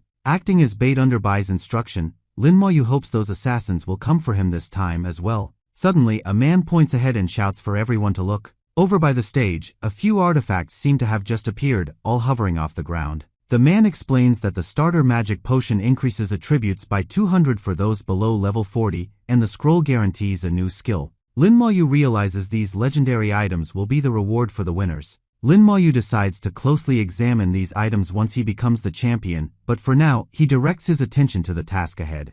It's the final match day. As they enter the arena, Tao Tao tells Lin Moyu that only teams from Y Nation, Ying Nation, and Shingdo Holy Lands remain, so they can't be sure who they'll face. When the opponents arrive, Tao Tao exclaims it's Y Nation's team, led by Nai Nai, who holds the Divine Messenger profession. This alluring woman is Nai Nai, a level 29 Divine Messenger. Nai Nai bows gracefully to Lin Moyu, expressing that it's a pleasure to meet him. She steps forward, stating that Y Nation is very interested in Lin Moyu's profession and extends an invitation, promising that all his requests will be fulfilled. Yi clenches her teeth in anger at Nai Nai's audacity. Lin Moyu simply responds by telling Nai Nai to get lost. As she turns around, Nai Nai advises Lin Moyu to reconsider her offer carefully. Nai Nai then goes and stands beside a knight, and she summons a demonic creature huge with pale skin. The summon, with red eyes and slits for nostrils, stares ahead with a blank expression. Lin Moyu recognizes it as a Shikigami and summons a skeleton mage in return. The skeleton mage raises its staff and shoots ice crystals at the creature. As the ice crystals fly toward the Shikigami, it opens its mouth wide and swallows them all. Nai Nai explains that the Shikigami is Y Nation's human-faced snake god and that it can devour any elemental attacks. Since that's the case, Lin Moyu summons the skeleton warrior to see if the snake god can handle physical attacks. Nai Nai claims that she has already studied Lin Moyu's battle records and is prepared to counter such strategies. She then summons a demonic spirit and uses the divine spirit possession skill. The demonic spirit latches onto the knight, forcing its way into his body as the knight unleashes a blood-curdling shout. The knight uses a taunting skill and launches an attack at the skeletons, who prepare to react. The skeleton warriors lunge forward with their swords raised. One of the skeletons slams its sword onto the knight's shield with massive force. Such force causes the knight to get pushed back a few paces. Nai gasps in shock, realizing Lin Moyu's skeletons are powerful enough to knock back a knight possessed by a strength god. The knight then activates the possession strengthening skill, dramatically boosting his strength as a deadly aura radiates from him. With glowing eyes and a fierce battle cry, the knight charges forward, slamming his shield into the skeleton warriors with tremendous force. Seeing this, the crowd expresses concern for Lin Moyu as his skeletons are all suppressed, thinking it will be over for him. Nai smirks and comments that Lin Moyu's skeleton warriors aren't strong enough. Lin Moyu is puzzled, noticing his skeletons acting without his command. Nai summons another demonic spirit, which now possesses the mage on her team. The mage raises his staff and uses the binding skill on the remaining skeleton warriors, rendering them immobile. Thinking she's won, Nai taunts Lin Moyu, saying his elemental attacks are useless and asks if he has any more moves since his skeletons are all suppressed. Lin Moyu calmly asks Nai if that's all she's got. Nai is shocked at Lin Moyu's confident response. Suddenly, the slow curse hits Nai and the knight, restricting their movements. Nai is startled, realizing that she and her team have been cursed and can't break free. Lin Moyu silently walks towards Nai. Nai gives a frightened look, seeing Lin Moyu approach her. Witnessing the sudden turn of events, the audience is puzzled, wondering what just happened and how Lin Moyu is suddenly winning. Lin Moyu asks Nai if it's true that her profession's skills are useless against living people. He then questions whether the knight and the mage on her team are not living people. Her eyes widening in shock, Nai asks Lin Moyu how he knows that. Lin Moyu reveals that he knows because he is a necromancer, as he prepares to strike with the Soul Blaze skill.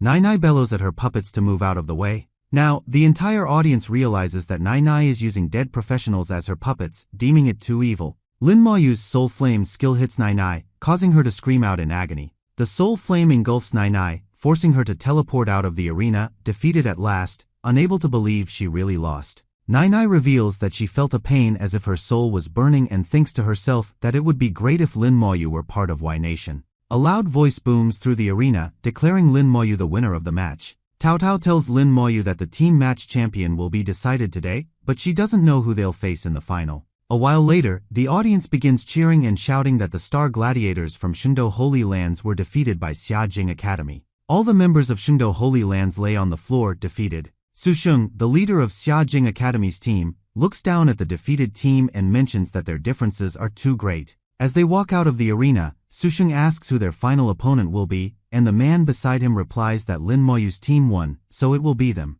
Su Sheng is somewhat surprised to learn that Lin Moyu actually made it to the finals. He then strides toward Lin Moyu, stating he doesn't need a break and wants to finish this quickly so he can leave with the scroll from this boring tournament. Lin Moyu glances at Su Sheng and suggests they should start the finals right away. With that, both teams get onto the platform, and the final is about to commence. The audience seems thrilled for the finals, eager to know who will emerge victorious today, Lin Moyu or Su Sheng, as both are the strongest from Xiajing Academy. Watching from the side, Miao Yu asks Tao if they won't be helping, and Tao replies that they'd only be a burden to Lin Moyu, so it's better to stay out of it. Su Sheng notices Lin Moyu is about to fight alone and thinks he's being too cocky, determined to make him regret it. Su Sheng then tells his teammates to fall back, and they obediently step back, following his orders. Su Sheng comments that he knows about Lin Moyu and has heard of his academy exploits, like earning points by carrying others through a dungeon, calling it a shameless act. Lin Moyu silently listens to Su Sheng's rants. Su Sheng gives a disgusted look and says he feels humiliated being in the same academy as Lin Moyu. Lin Moyu finally speaks, asking Su Sheng if there's something wrong with his brain and wondering why Su Sheng is bothered by how he earns points. Su Sheng clenches his teeth in anger at Lin Moyu's insult. Watching from the side, Tao comments that Lin Moyu's words sound familiar, and he quickly insists that Lin Moyu definitely didn't learn those words from her. Su Sheng raises his staff to attack, telling Lin Moyu to stop talking and let his fists do the talking instead. Lin Moyu also raises his hand and summons the skeleton warriors in response. The symbol on Su Sheng's forehead begins glowing as he declares the undead should accept his holy light as punishment. A blinding flash of holy light surrounds Su Sheng, spreading in all directions. Lin Moyu swiftly reacts and summons the skeleton armor around himself as the holy light streaks past him. Lin Moyu notices it's a spirit attack trying to affect his spirit and points out that it's useless against him. Su Sheng smirks and tells Lin Moyu to die. He then produces a light blade and hurls it toward Lin Moyu. But the light blade shatters upon hitting the defense provided by the skeleton armor around Lin Moyu. Seeing this, Su Sheng is taken aback. The skeleton warriors lunge at Su Sheng with their swords raised, and Su Sheng shouts for them to get out of his way. Susheng raises his staff above his head and summons a powerful beam of holy light, which sends shockwaves all around, pushing the skeletons back. Lin Mayu notes that the Holy Light Mage's skills are impressive on the outside but deal barely any damage. Lin Mayu summons the skeleton mages, all crackling with lightning around them. As the skeleton warriors charge at Susheng, he gives a worried look as he realizes his holy light is useless against them. Susheng forces a laugh and admits he underestimated Lin Mayu. Suddenly, a powerful bolt of lightning descends upon Susheng, electrocuting him. Susheng bellows out for the Holy Light Shield, which surrounds him, shielding him from another possible attack. Susheng recalls that he is the Holy Light Mage, he already accepted into Changhong Academy, and has reached level 29 to prepare for the competition. Susheng, determined and confident, exclaims that he can't lose and declares that first place is his. Another powerful bolt of lightning strikes down on Susheng. As the dust settles, Susheng remains unhurt, boasting that he used the Holy Light armor to absorb the lightning and telling Lin Mayu to be proud for making him use such a skill. The audience recognizes the Holy Light armor, deeming it one of the best skills of a Holy Light Mage, and doubts that Lin Mayu's skeletons can break through it. Susheng, looking more confident and with his body toughened, stands tall, staring at Lin Mayu. Lin Mayu begins summoning more skeletons. Susheng tells Lin Mayu it's useless, asserting that nothing Lin Mayu does can pierce his defenses now. Lin Mayu, with the skeleton mages by his side, asks Susheng if he really thinks so. The crowd goes wild as they realize Lin Mayu has summoned 4 skeletons of different elements and note that Lin Mayu hasn't been using his full strength until now. Even Susheng is alarmed, puzzled by how Lin Mayu can summon this many skeletons. However, Susheng laughs confidently, saying that mere skeletons won't be a challenge. The skeleton mages raise their staffs, all preparing to use their skills. At once, different elemental skills shoot down upon Susheng. Despite the attacks raining down, Susheng remains calm and begins laughing, claiming Lin Mayu won't be able to penetrate his defenses. Suddenly, Susheng's armor begins to crack, startling him as he asks how this is possible. A second later, the entire armor shatters, leaving Susheng's body unprotected as the skeleton mage's skills fly toward him. The skills bombard Susheng, causing him to fall to the ground, and Lin Mayu wins, causing an uproar among the crowd as loud cheering fills the air. Ning, who is watching the match with Bai and Meng, exclaims that Lin Mayu actually became the champion, while Meng wants to see how many snakes they can lure out now. Ning watches in horror as he sees his granddaughter, Yi, run toward Lin Mayu and place her arm under his, looking pleased with his victory. Suddenly, a massive tornado materializes out of nowhere in the arena, and an old man appears behind Lin Mayu and his team.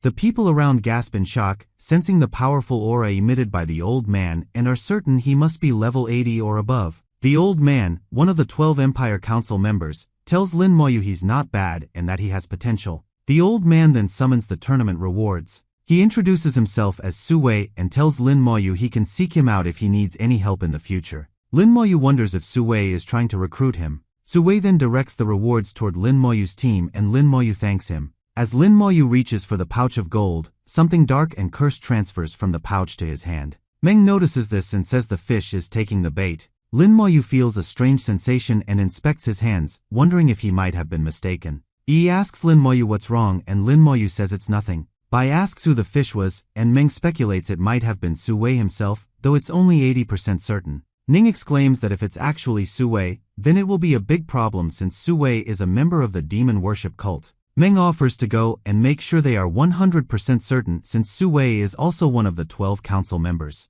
Lin Mayu's sister, Lin Mohan, declares their victory in the higher level competition. Lin Mayu looks happy with his sister winning the competition, while Yi blushes, thinking that Lin Mayu's sister is very beautiful. Just like before, a tornado materializes before Lin Mohan's team. Su Wei appears with the rewards and tells Lin Mohan's team they are not bad, introducing himself as he did with Lin Mayu and offering them help in the future. Su Wei then directs the rewards toward Lin Mohan's team, and suddenly Lin Mayu gets the same eerie feeling he sensed earlier and tells Yi to use her skill to observe the pouch of gold coins. Yi does as Lin Mayu asks, using the shadow vision, and notices that a dark curse is placed upon the pouch of gold. Yi explains that there's something wrong with the pouch of coins as she can see it's engulfed with dark energy similar to that of the abyss. Lin Mohan extends her arm to grab the pouch, causing the dark energy curse to swirl around her arm. Yi notices this and tells Lin Mayu the energy has traveled to Lin Mohan's arm. Yi notices the same dark energy on Lin Mayu's hand and warns him. Lin Mayu is now certain that his guess was correct. He is aware of a group of rats hiding within the human race who call themselves the demon worship cult. All of them worship the Abyss Demon King and aim to help him invade the human world. The next day is the individual match, and Lin Moyu hopes he and his sister can finally lure the big fish and trap them. It's the middle of the night and everything is silent outside. Suddenly, a powerful gust of wind blows toward the city from the sea. 100-foot waves rise, towering over the big buildings in the city. As the waves crash down toward the streets, the sky darkens with clouds, and lightning begins to crackle. A massive bolt of lightning strikes down, destroying the teleportation formation. More huge lightning bolts strike various parts of the city, hitting buildings, streets, and everywhere. The waves move further into the city, drowning every structure. The students from Xiajing Academy stroll outside, wondering what's happening. A bewildered girl claims that this massive formation must be from a legendary profession. Lin Moyu looks over at the calamity and realizes the demon worship cult has finally acted, intending to defeat every champion team in the competition. From an aerial view, the city is engulfed in chaotic waves of energy, with lightning fiercely shattering buildings and tearing through the landscape in a storm of destruction. Panic erupts among the crowd, with people fleeing in every direction, some crying in fear. From the dark clouds, a large group of masked people begins to appear, all hovering in the air. Lin Moyu notices them and realizes they are all professionals over level 70. The group is led by a figure at the front who appears to be their leader. Lin Moyu learns that the person at the front is at least level 80, the same as the council member Su Wei. The guards notice the strangers and exclaim that their symbols belong to the demon worship cult, fearing that everything will be destroyed. The leader of the cult instructs the members to kill. Following the order, all the cult members swoop down at great speed, straight at Xiajing Academy.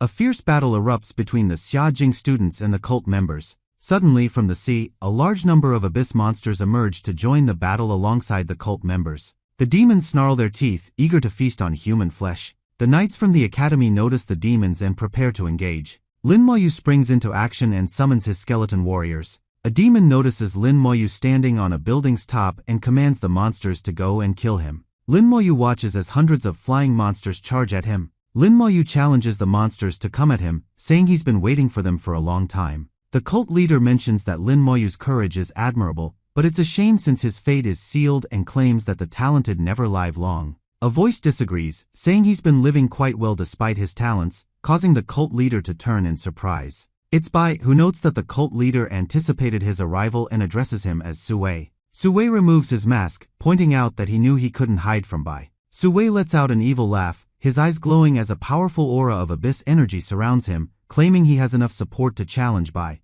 The Abyss Demon King, Succubus, reveals herself, showing her support for the cult's attack. Su Wei looks intimidated as Bai remarks that he now understands how a top-level 83 professional like Su Wei was forced to become a lapdog for the demons. Succubus says it's a shame she couldn't bewitch Bai and take control over him. Bai tells Succubus to stay, fight, and pay for the trouble and casualties she's caused in the Xinxia Empire. Succubus says she doesn't plan to stay and reveals she only came to kill someone and will leave after killing that person. Succubus notes that Bai is very confident to hold off a demon king as a massive glowing eye appears behind her. Following this, a vortex of some kind materializes around the eye, causing a disturbance in the air. With this, the Abyss Flame Demon King appears, massive in size and frightening in appearance. Ning notices the Flame Demon King, his face filled with rage as he clenches his teeth.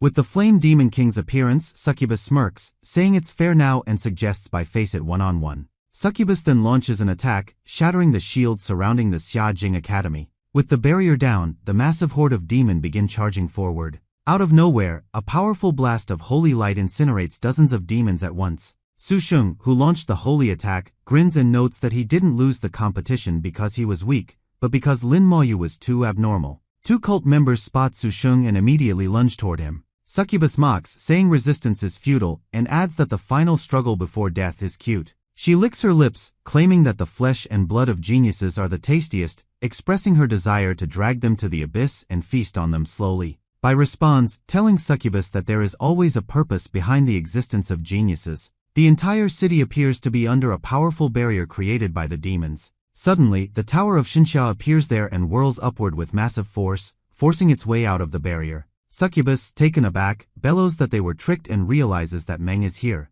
As the tower soars high, it shatters the entire barrier. Once it's high enough, a blinding flash of light erupts from the tower, spreading in all directions. The spreading light illuminates everything, including the horde of demons and monsters. Lin Moyu recognizes the sensation and realizes Meng is using the power of the Xinxia Tower. Looking bewildered, Succubus snarls, asking Bai what his team has done. Bai clenches both fists, and a powerful aura of energy surrounds him. He then uses the heaven-shaking punch skill, directing his punch at Succubus, his eyes glowing. Succubus quickly leaps aside, narrowly dodging by his fist. Ning raises his hand, producing flames around it. He points his ahead and sends a flame in the shape of a dragon straight. The flames strike the Flame Demon King. At that moment, a large group of reinforcements arrives at the teleportation circle. Leading this group is a knight who looks grim and focused. He instructs the team to charge ahead and show no mercy to the monsters who dared to offend Xinxia. Succubus begins sweating in fear, realizing she stepped into a trap and that Xinxia had long set up an ambush. Otherwise, why would the main Xinxia tower appear?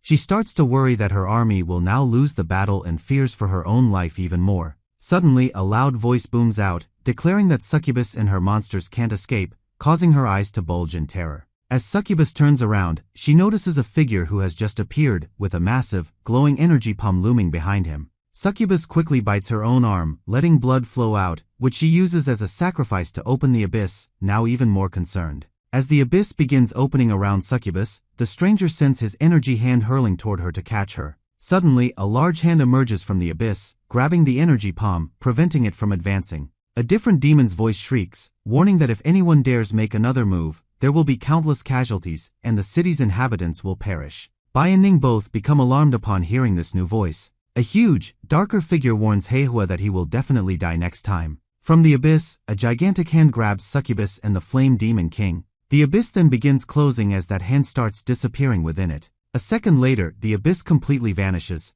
At the battle space, many contenders are gathered with Meng's projection hovering before them. Meng announces to the contestants that the individual competition will now begin. Amidst the gathered students, Lin Moyu expresses surprise that Meng has actually made the sudden demon attack part of their individual competition. Meng explains to the students that professionals at levels 20 to 29 will face level 32 abyssal monsters and level 35 abyssal demons, with 1 point awarded for killing monsters and 100 points for killing demons. There are just 2 rules in the competition. The first rule is to stay alive, and the other is that the one with the most points will be crowned the champion. Susheng declares that he wants to compete with Lin Moyu once again, confident that Lin Moyu is no match for him since, as a holy light mage, he holds a natural advantage over demons. Lin Moyu responds, hoping Susheng will manage to kill more demons. The match begins, and countless hordes of monsters and demons charge forward. Susheng springs into action, clenching his teeth as he summons powerful holy light, concentrated in a circular form. The holy light spreads around, incinerating any monsters it passes through. Susheng gives a pleased look, claiming he just killed around 100 abyssal monsters and is confident no one can compete with him. Susheng turns around and sees Lin Moyu with his hands raised. He wonders if Lin Moyu is about to give up or if he's going to summon his skeletons. Lin Moyu grins and, thanking Susheng for providing the monsters' corpses, uses corpse explosion on the bodies. As powerful explosions erupt from the ground, Susheng looks bewildered. Sensing the intense power around him, Susheng asks what happened and turns around, his eyes widening in shock. He sees a continuous chain reaction of explosions rampaging through the battlefield, noting it's even stronger than his holy light and wondering who did this. As he notices Lin Moyu focused with his hand still raised, Susheng realizes it's Lin Moyu causing the explosions. Susheng's face shows a shocked expression, unable to believe that Lin Moyu surpassed his skill. The other contestants note that Lin Moyu is not just a summoner but also possesses powerful AoE attacks, surprising everyone. The explosions continue, destroying countless monsters with their devastating effects. A while later, Lin Moyu points out that almost all the abyssal monsters have been wiped out, leaving only the demons. The contestants notice this and charge forward, hoping to kill the demons and gather points. Susheng acknowledges this and hopes to kill the demons, earn points, and turn the tide to still win the competition. He then uses the Holy Light Armor skill, strengthening his body and its defenses. But suddenly he feels an eerie sensation and, startled, slowly turns around. Standing behind Lin Moyu is the undead outpost Guardian, which Lin Moyu has just summoned from his scythe. The Guardian charges forward as Lin Moyu simultaneously shoots the slow curse chains. The cursed chains fly ahead, binding hundreds of demons in midair at once. The outpost Guardian begins slaughtering the slowed-down demons one by one. A guy, spectating this, is open-mouthed in shock, remarking that the undead looks like the outpost Guardian and wondering how many more summons Lin Moyu has. Susheng is speechless, stunned by Lin Moyu's ridiculous profession. The outpost Guardian continues its carnage, slaughtering all the demons in its path. After hundreds of demons are dead, a golden glow descends upon Lin Moyu. Lin Moyu is now promoted to 3-star second lieutenant. The spectators notice the color and realize Lin Moyu is now a 3-star second lieutenant, shocked by how many demons he must have killed by now. A guy beside Sushung grabs his shoulder and asks if he is still a one-star private. That guy begins mocking Sushung, saying he thought Sushung was good but is only a one-star private, prompting Sushung to angrily tell the guy to shut up. The guy grins, boasting he's a 3-star private with 2 more stars than Sushung, who calls himself the Holy Mage and claims he can kill many demons and catch up in a few days. The guy points out that there's no use chasing him and tells Sushung to chase Lin Moyu if he has the guts. The guy taunts Sushung, saying it's impossible to catch up with Lin Moyu in this lifetime, angering Sushung, who yells for him to shut up. Minutes later, the outpost guardian slaughters all the demons, leaving a pile of corpses, and the other contestants wonder how they can compete with Lin Moyu now. With the task done, Lin Moyu raises his scythe and summons the outpost guardian back into it. All the contestants then get teleported out of the battle space. When the contestants return to the city, they notice it has been restored. Lin Moyu looks up at the sky and sees the corpses of the demon-worshipping cult members being contained by the mages of the city. At that moment, a large projection of Bai appears in the air, directing everyone's attention to him. The people cheer in happiness and look excited seeing Bai's face, feeling reassured by him. Bai announces that they anticipated the sudden attack by the demon-worshipping cult and is pleased the contestants faced it head-on, noting that the cult's presence was planned to conclude the individual competition through a practical battle. Bai adds that the demons have now been defeated, the traitor executed, and he informs all the contestants that the champion of the individual match will be announced. As expected, the champion is declared to be Lin Moyu as the rewards appear before him. Bai also mentions that the next day they will be holding another challenge, and whoever is interested can participate for very generous rewards, hearing which Lin Moyu shows interest.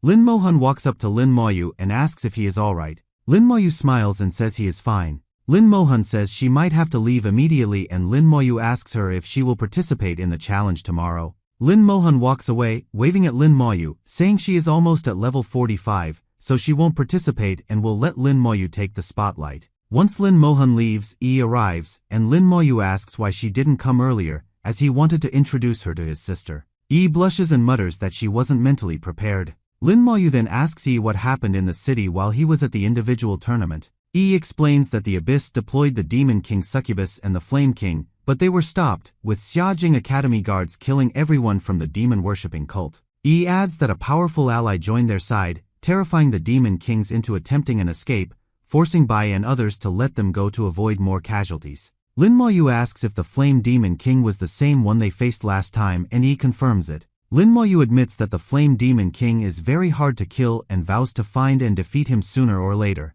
Later that night, Bai and Ning walk to their usual table where Meng is already seated, asking if everything is settled. Bai takes a long swig of tea, cursing that he didn't expect Black Flame to act and failed to catch the Flame King and Succubus. Ning claims that if it weren't for Black Flame, he would have killed the Flame Demon King. Meng asks if the old man didn't make a move. Bai says the old man did act, terrifying Succubus so much that she sacrificed her blood, opened an abyss tunnel, and escaped with Black Flame's help. Bai notes it wasn't a complete loss since Su Wei was exposed, and Meng expresses concern that more people in their academy might have already sided with the demons. Meng declares that he will thoroughly investigate and purge the empire from within. The next day the challenge match is about to commence. The stadium is filled with spectators, all thrilled as they discuss the demons' attack last night. Tao Tao explains to Lin Moyu that in the first round, he will have to challenge an opponent 5 levels higher than him, and with each round, the opponent's level will increase. Lin Moyu learns that in the hundreds of years since the competition started, no one has ever managed to complete the 4th round. The competition offers different rewards for completing the 4 rounds, such as beginner skill scrolls, intermediate skill scrolls, and a potion. Tao Tao mentions that the reward for the 5th round hasn't been announced yet because no one has managed to clear it. Lin Moyu looks excited, determined to be the first to complete the 5th round. The first match of the round is between a level 34 Sword and Shield Knight challenger against a level 39 Sword and Shield Knight defender. Lin Moyu senses the defender's aura and identifies him as a soldier, with Tao Tao confirming that the challenge is so difficult that all defenders are selected from the Xinxiao army. The defenders' professions aren't ordinary, and they are 5 levels higher, making it nearly impossible for ordinary challengers to win. The defender charges at the challenger, who realizes the defender is too strong. With a single charge, the challenger is pushed out of the arena, failing the challenge. One by one, every challenger afterward fails their challenges continuously. Now it's Sushung's turn, and he walks onto the platform with confidence, hoping to reclaim the honor he lost twice previously.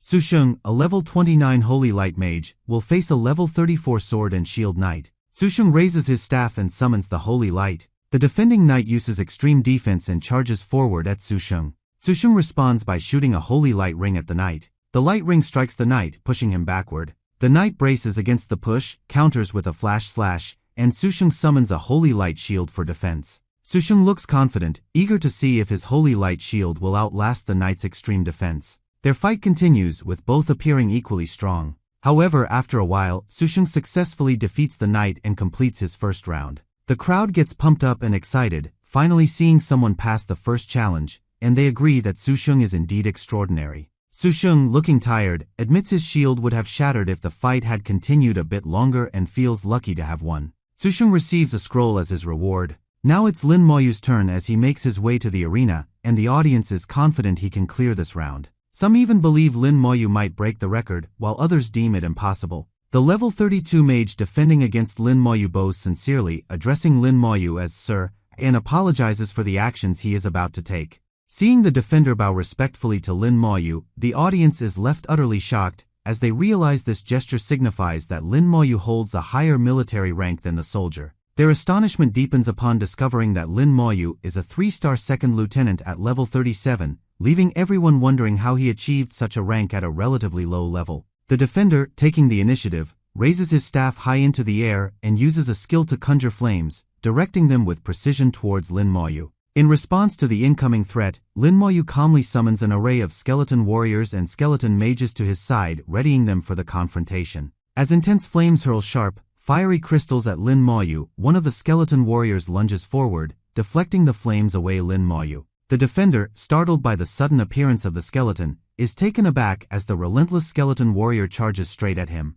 Reacting swiftly, the defender raises his hand, summoning a powerful magic shield around himself. The skeleton warrior's forceful attack collides with the shield, shattering it with a resounding impact. Despite the destruction of his shield, the defender summons another in less than a second. Lin Moyu notes that the defender's efficiency is typical of a soldier professional, and anyone less capable would have been defeated. Not one to be deterred, Lin Moyu commands 2 additional skeleton warriors to join the fray, enhancing the pressure on the defender. The defender, seeing the more skeletons approaching, raises his hand once more, preparing to deploy another skill. With the shield still enveloping him, the defender causes flames to erupt from the platform, forming a complex, blazing symbol. Lin Moyu is taken aback, startled to witness such a unique and formidable skill in action. Meanwhile, the audience erupts in excitement as they recognize that the skill the defender has used is classified as a battlefield skill known for its exceptional power. A knowledgeable spectator explains that battlefield skills are notoriously difficult to master, and not every soldier is capable of wielding them effectively. The defender slams his staff forcefully onto the ground, activating the fiery cage skill, which causes a ring of intense flames to surround him. The massive lasso of flames surges upward from the fiery cage, engulfing and burning the 2 skeletons that were charging ahead. The 2 skeletons caught in the conflagration start burning fiercely and get destroyed. Lin Moyu, impressed by the skill's effectiveness and AoE control, acknowledges its strength and versatility. Undeterred, Lin Moyu summons even more skeletons, eager to push the defender's limits and see just how much he can handle. The defender offers a nervous smile, acknowledging that Lin Moyu's persistence is demoralizing, as bolts of lightning strike down while the skeletons charge relentlessly. The lightning bolts break through the shield, and the skeleton warriors strike the defender, sending him flying backward with force. With the defender defeated and cast out of the arena, Lin Moyu wins the first round, earning the crowd's respect and admiration. The audience discusses the outcome, with many believing Lin Moyu's victory was expected, though it's unusual for such a strong soldier to be defeated so thoroughly. Su Sheng, upon hearing the crowd's comparisons between him and Lin Moyu, displays an annoyed expression. Lin Moyu, when asked if he wishes to continue with the challenge, firmly agrees to proceed. The next round begins, and a level 37 sword and shield knight teleports onto the arena, appearing before Lin Moyu. The knight's plan is to focus entirely on Lin Moyu, defeat him decisively, and render his skeletons ineffective in the process. Without hesitation, the knight charges forward directly at Lin Moyu, ready to engage in combat. The skeleton warriors, responding to Lin Moyu's command, lunge at the knight with their swords raised high, prepared for battle. The knight, using his shield, successfully blocks the skeleton's sword swing, preventing any damage. The force of the skeleton's strike causes the knight to be pushed back slightly, and he exclaims in surprise at the unexpected strength of the skeleton. Quickly regaining his composure, the knight retaliates with a powerful blow, destroying the attacking skeleton with a decisive strike. He charges forward with tremendous force, pushing aside 2 additional skeletons, and sets his sights firmly on Lin Moyu. The knight believes he has a good chance to land a decisive blow on Lin Moyu, seeing an opportunity to win. Recognizing that his skeletons are no longer effective against the knight, Lin Moyu recalls them to the summoning space, preparing for a new strategy. The knight continues his aggressive charge forward, undeterred by Lin Moyu's tactics. Lin Moyu, with a confident grin, raises his hand and summons the skeletons once again, ready to give them another chance to attack and turn the tide of the battle. The knight clenches his teeth in frustration as he realizes he's fallen for Lin Moyu's tricks and understands he needs to find a way to break through. Suddenly, he is startled by a curse heading towards him, but before he can defend himself, the slow curse hits him. The skeleton warriors lunge towards the immobilized knight, their swords raised menacingly. The knight raises his own shield to block one skeleton's attack, but gets struck by the others. Consequently, the knight is teleported out of the arena, eliminated from the match. Shocked and speechless, he realizes he just lost. With this, Lin Moyu is declared the winner of the second round. The crowd goes wild, amazed to see a level 27 like Lin Moyu defeat a level 37 knight so effortlessly. They believe Lin Moyu isn't even trying. As Lin Moyu receives his reward, the referee asks if he wishes to continue, and Lin Moyu eagerly agrees. For the third round, a level 42 twice-evolved archer teleports into the arena to face Lin Moyu. The archer, also a 3-star second lieutenant like Lin Moyu, is fully equipped with platinum gear, leaving the crowd wondering if Lin Moyu can win. Confidently, Lin Moyu aims to advance past this round and tackle the 4th and 5th rounds. The archer raises his bow above his head and, using a skill, shoots 3 arrows blazing with flames. The arrows fly towards Lin Moyu, who has summoned 2 skeleton mages on either side. The mages raise their staffs, preparing to cast their spells. The archer focuses intently and then creates multiple clones of himself, all sprinting towards Lin Moyu. Meanwhile, the 3 flaming arrows the archer shot before bombard Lin Moyu, causing a massive explosion. The crowd gasps, fearing the challenge is over and Lin Moyu is defeated. However, once the dust settles, the crowd sees that Lin Moyu is unharmed, protected by his skeleton armor. They are amazed by Lin Moyu's dual offensive and defensive capabilities. The archer, taken aback, acknowledges that Lin Moyu's defensive skill is exceptionally powerful. The archer then sprints forward, leaps high into the air, and shoots arrows down at the skeleton warriors. Observing the archer's speed, Lin Moyu raises his hand to cast Slow Curse on him. The curse strikes the archer's clones, causing them to disintegrate, while the real archer leaps to avoid the curse.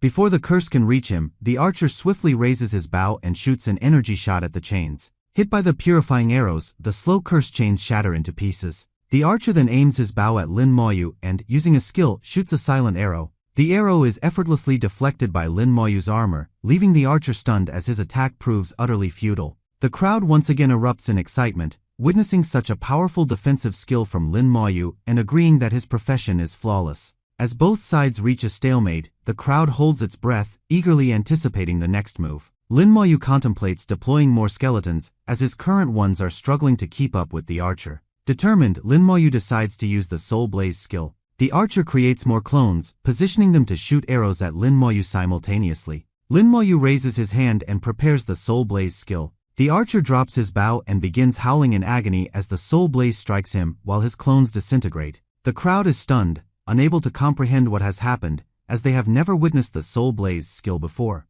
Lin Moyu apologizes to the archer for inflicting such pain. The archer, writhing in pain, is still unsure of the skill used against him. He collapses on his knees, clutching his head and writhing in agony. Observing from the sidelines, Sushun questions what kind of monster Lin Moyu is, given such horrifying skills. The archer is then sent out of the arena, and Lin Moyu is declared the winner of the third round. This time, the crowd is intimidated by Lin Moyu rather than pleased. Some wonder if Lin Moyu will make history. The referee asks Lin Moyu if he wishes to proceed to the fourth round. Without hesitation, Lin Moyu agrees to continue.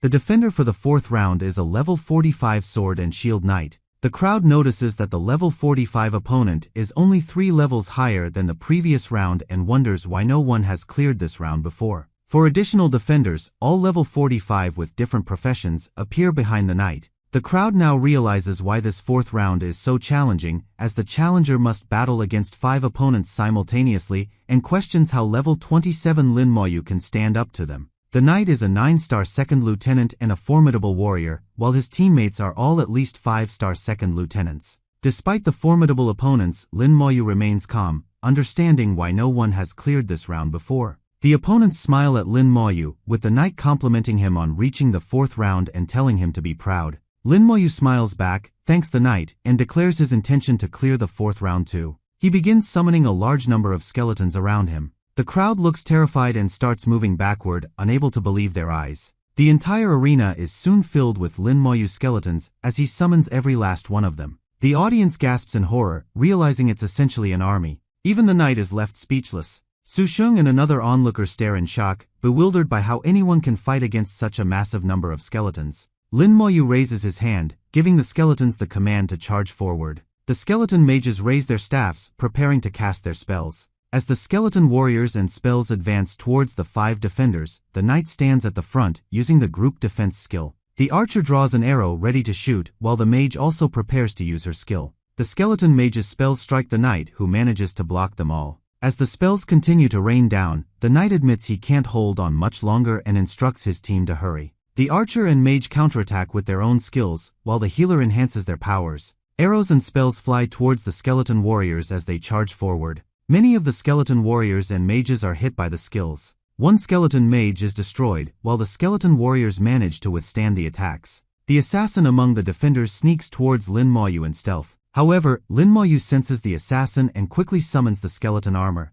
The assassin is startled as 2 skeleton warriors grab and restrain him. The skeleton warriors hold the assassin while the skeleton mages unleash powerful lightning bolts at him. At the last moment, the assassin manages to free himself and escapes. Lin Moyu sees the assassin fleeing and raises his hand to use the Soul Blaze skill. The assassin runs toward the support, shouting for healing. The knight asks the assassin if he is okay. The assassin groans, saying the skill that hit him was extremely painful. Lin Moyu uses the slow curse, shooting the slowing chains at the defenders. The support raises his hand and uses the group purification skill, nullifying the slow curse aimed at his team. Lin Moyu realizes that with such a high-level support on the opponent's side, his curse is ineffective. As the skeletons approach, the knight warns his team that they will be surrounded, and the mage agrees to make the next move. The mage then summons a ring of flame that forms a shield around the 5 defenders. The skeletons turn and retreat towards Lin Moyu as the ring of flames begins to expand. The archer shoots chain arrows at the skeletons, noting that they won't last long as the arrows hit the ground, binding the skeletons in chains.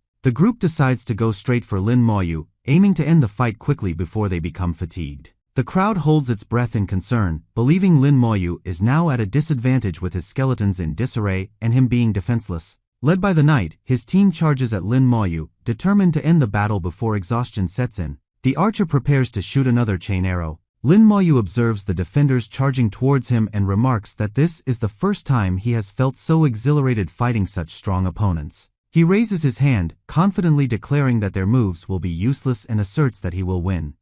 The knight and his 4 teammates continue to charge towards Lin Moyu with fierce determination. Calmly, Lin Moyu raises his hand, preparing to use the Soul Flame skill. The Soul Flame engulfs all 5 opponents, causing them to stop in their tracks. The knight grimaces in pain as he feels his soul burning. The support is instantly killed and teleports out of the arena defeated. The knight looks at his remaining team, realizing they are doomed without their support. He turns towards the approaching skeleton warriors who are closing in rapidly. Overwhelmed, the knight is soon swarmed by dozens of skeleton warriors, their relentless numbers engulfing him from all sides. In an instant, all 4 remaining defenders are sent out of the arena, and Lin Moyu emerges victorious. 2 spectators' jaws drop in shock, unable to believe Lin Moyu actually won. He asks Tao Tao if she thinks Lin Moyu can clear the 5th round as well. Tao Tao, looking uncertain, replies that while Lin Moyu's abilities exceed her expectations, no one has ever seen the 5th round before. Duan Gao remarks that witnessing history in the making is unexpected, while Miao Yu predicts Lin Moyu's name will be recorded as a great competitor.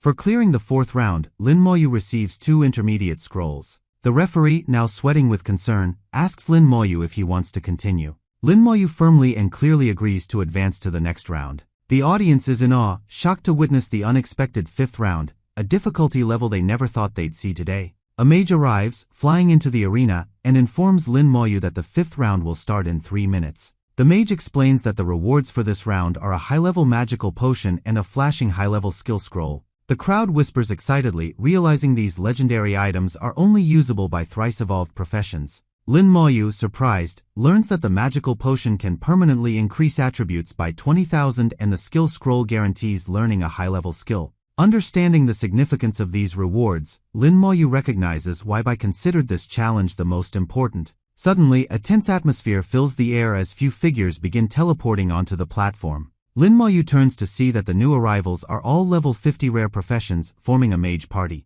Mage parties are known for their high attack power and disregard for AoE attacks, making Lin Moyu's skeletons seem less effective. The Shadow Mages, known for their control skills, and the Flame Mages, with their powerful attacks, make the crowd doubt Lin Moyu's chances. Additionally, there's a level 50 Summoner and an Elemental Mage on the opposing team. He asks Tao Dao if this fifth round is too overwhelming with such talented professionals. Lin Moyu realizes this party was specifically designed to counter him and understands he cannot hide his skills this time. As the match begins, the Holy Knight assumes a battle position, surprised to be facing just a level 27 opponent. The support mage buffs his team's stats as they prepare for the fight. Lin Moyu summons all his skeleton warriors and commands them to charge. The knight instructs her team to get ready and orders them to dismantle Lin Moyu's skeleton army. Lin Moyu summons his scythe early, taking no risks in this crucial round. Susheng watches in horror, wondering if Lin Moyu will summon that massive undead. The opposing mages raise their staffs and each uses a specific skill. The elven summoner begins summoning a spirit beast. The summoned beast uses its ability to reset all the mage's skills, allowing them to use the same skills again. Lin Moyu watches as numerous skill attacks are hurled towards him. He swings his scythe and commands the slumbering soul to emerge. From the shadows, the outpost guardian appears, massive and towering behind Lin Moyu. The crowd is bewildered, questioning if this summon is part of Lin Moyu's skeletons. The outpost guardian looks terrifying with its enormous wings extended behind it. One of the mages recognizes the undead as the boss from the hell difficulty level of the outpost dungeon. Lin Moyu also summons the undead general and instructs it to lead his skeletons into battle. The undead general follows Lin Moyu's orders, using its influence to direct the skeletons as they march forward.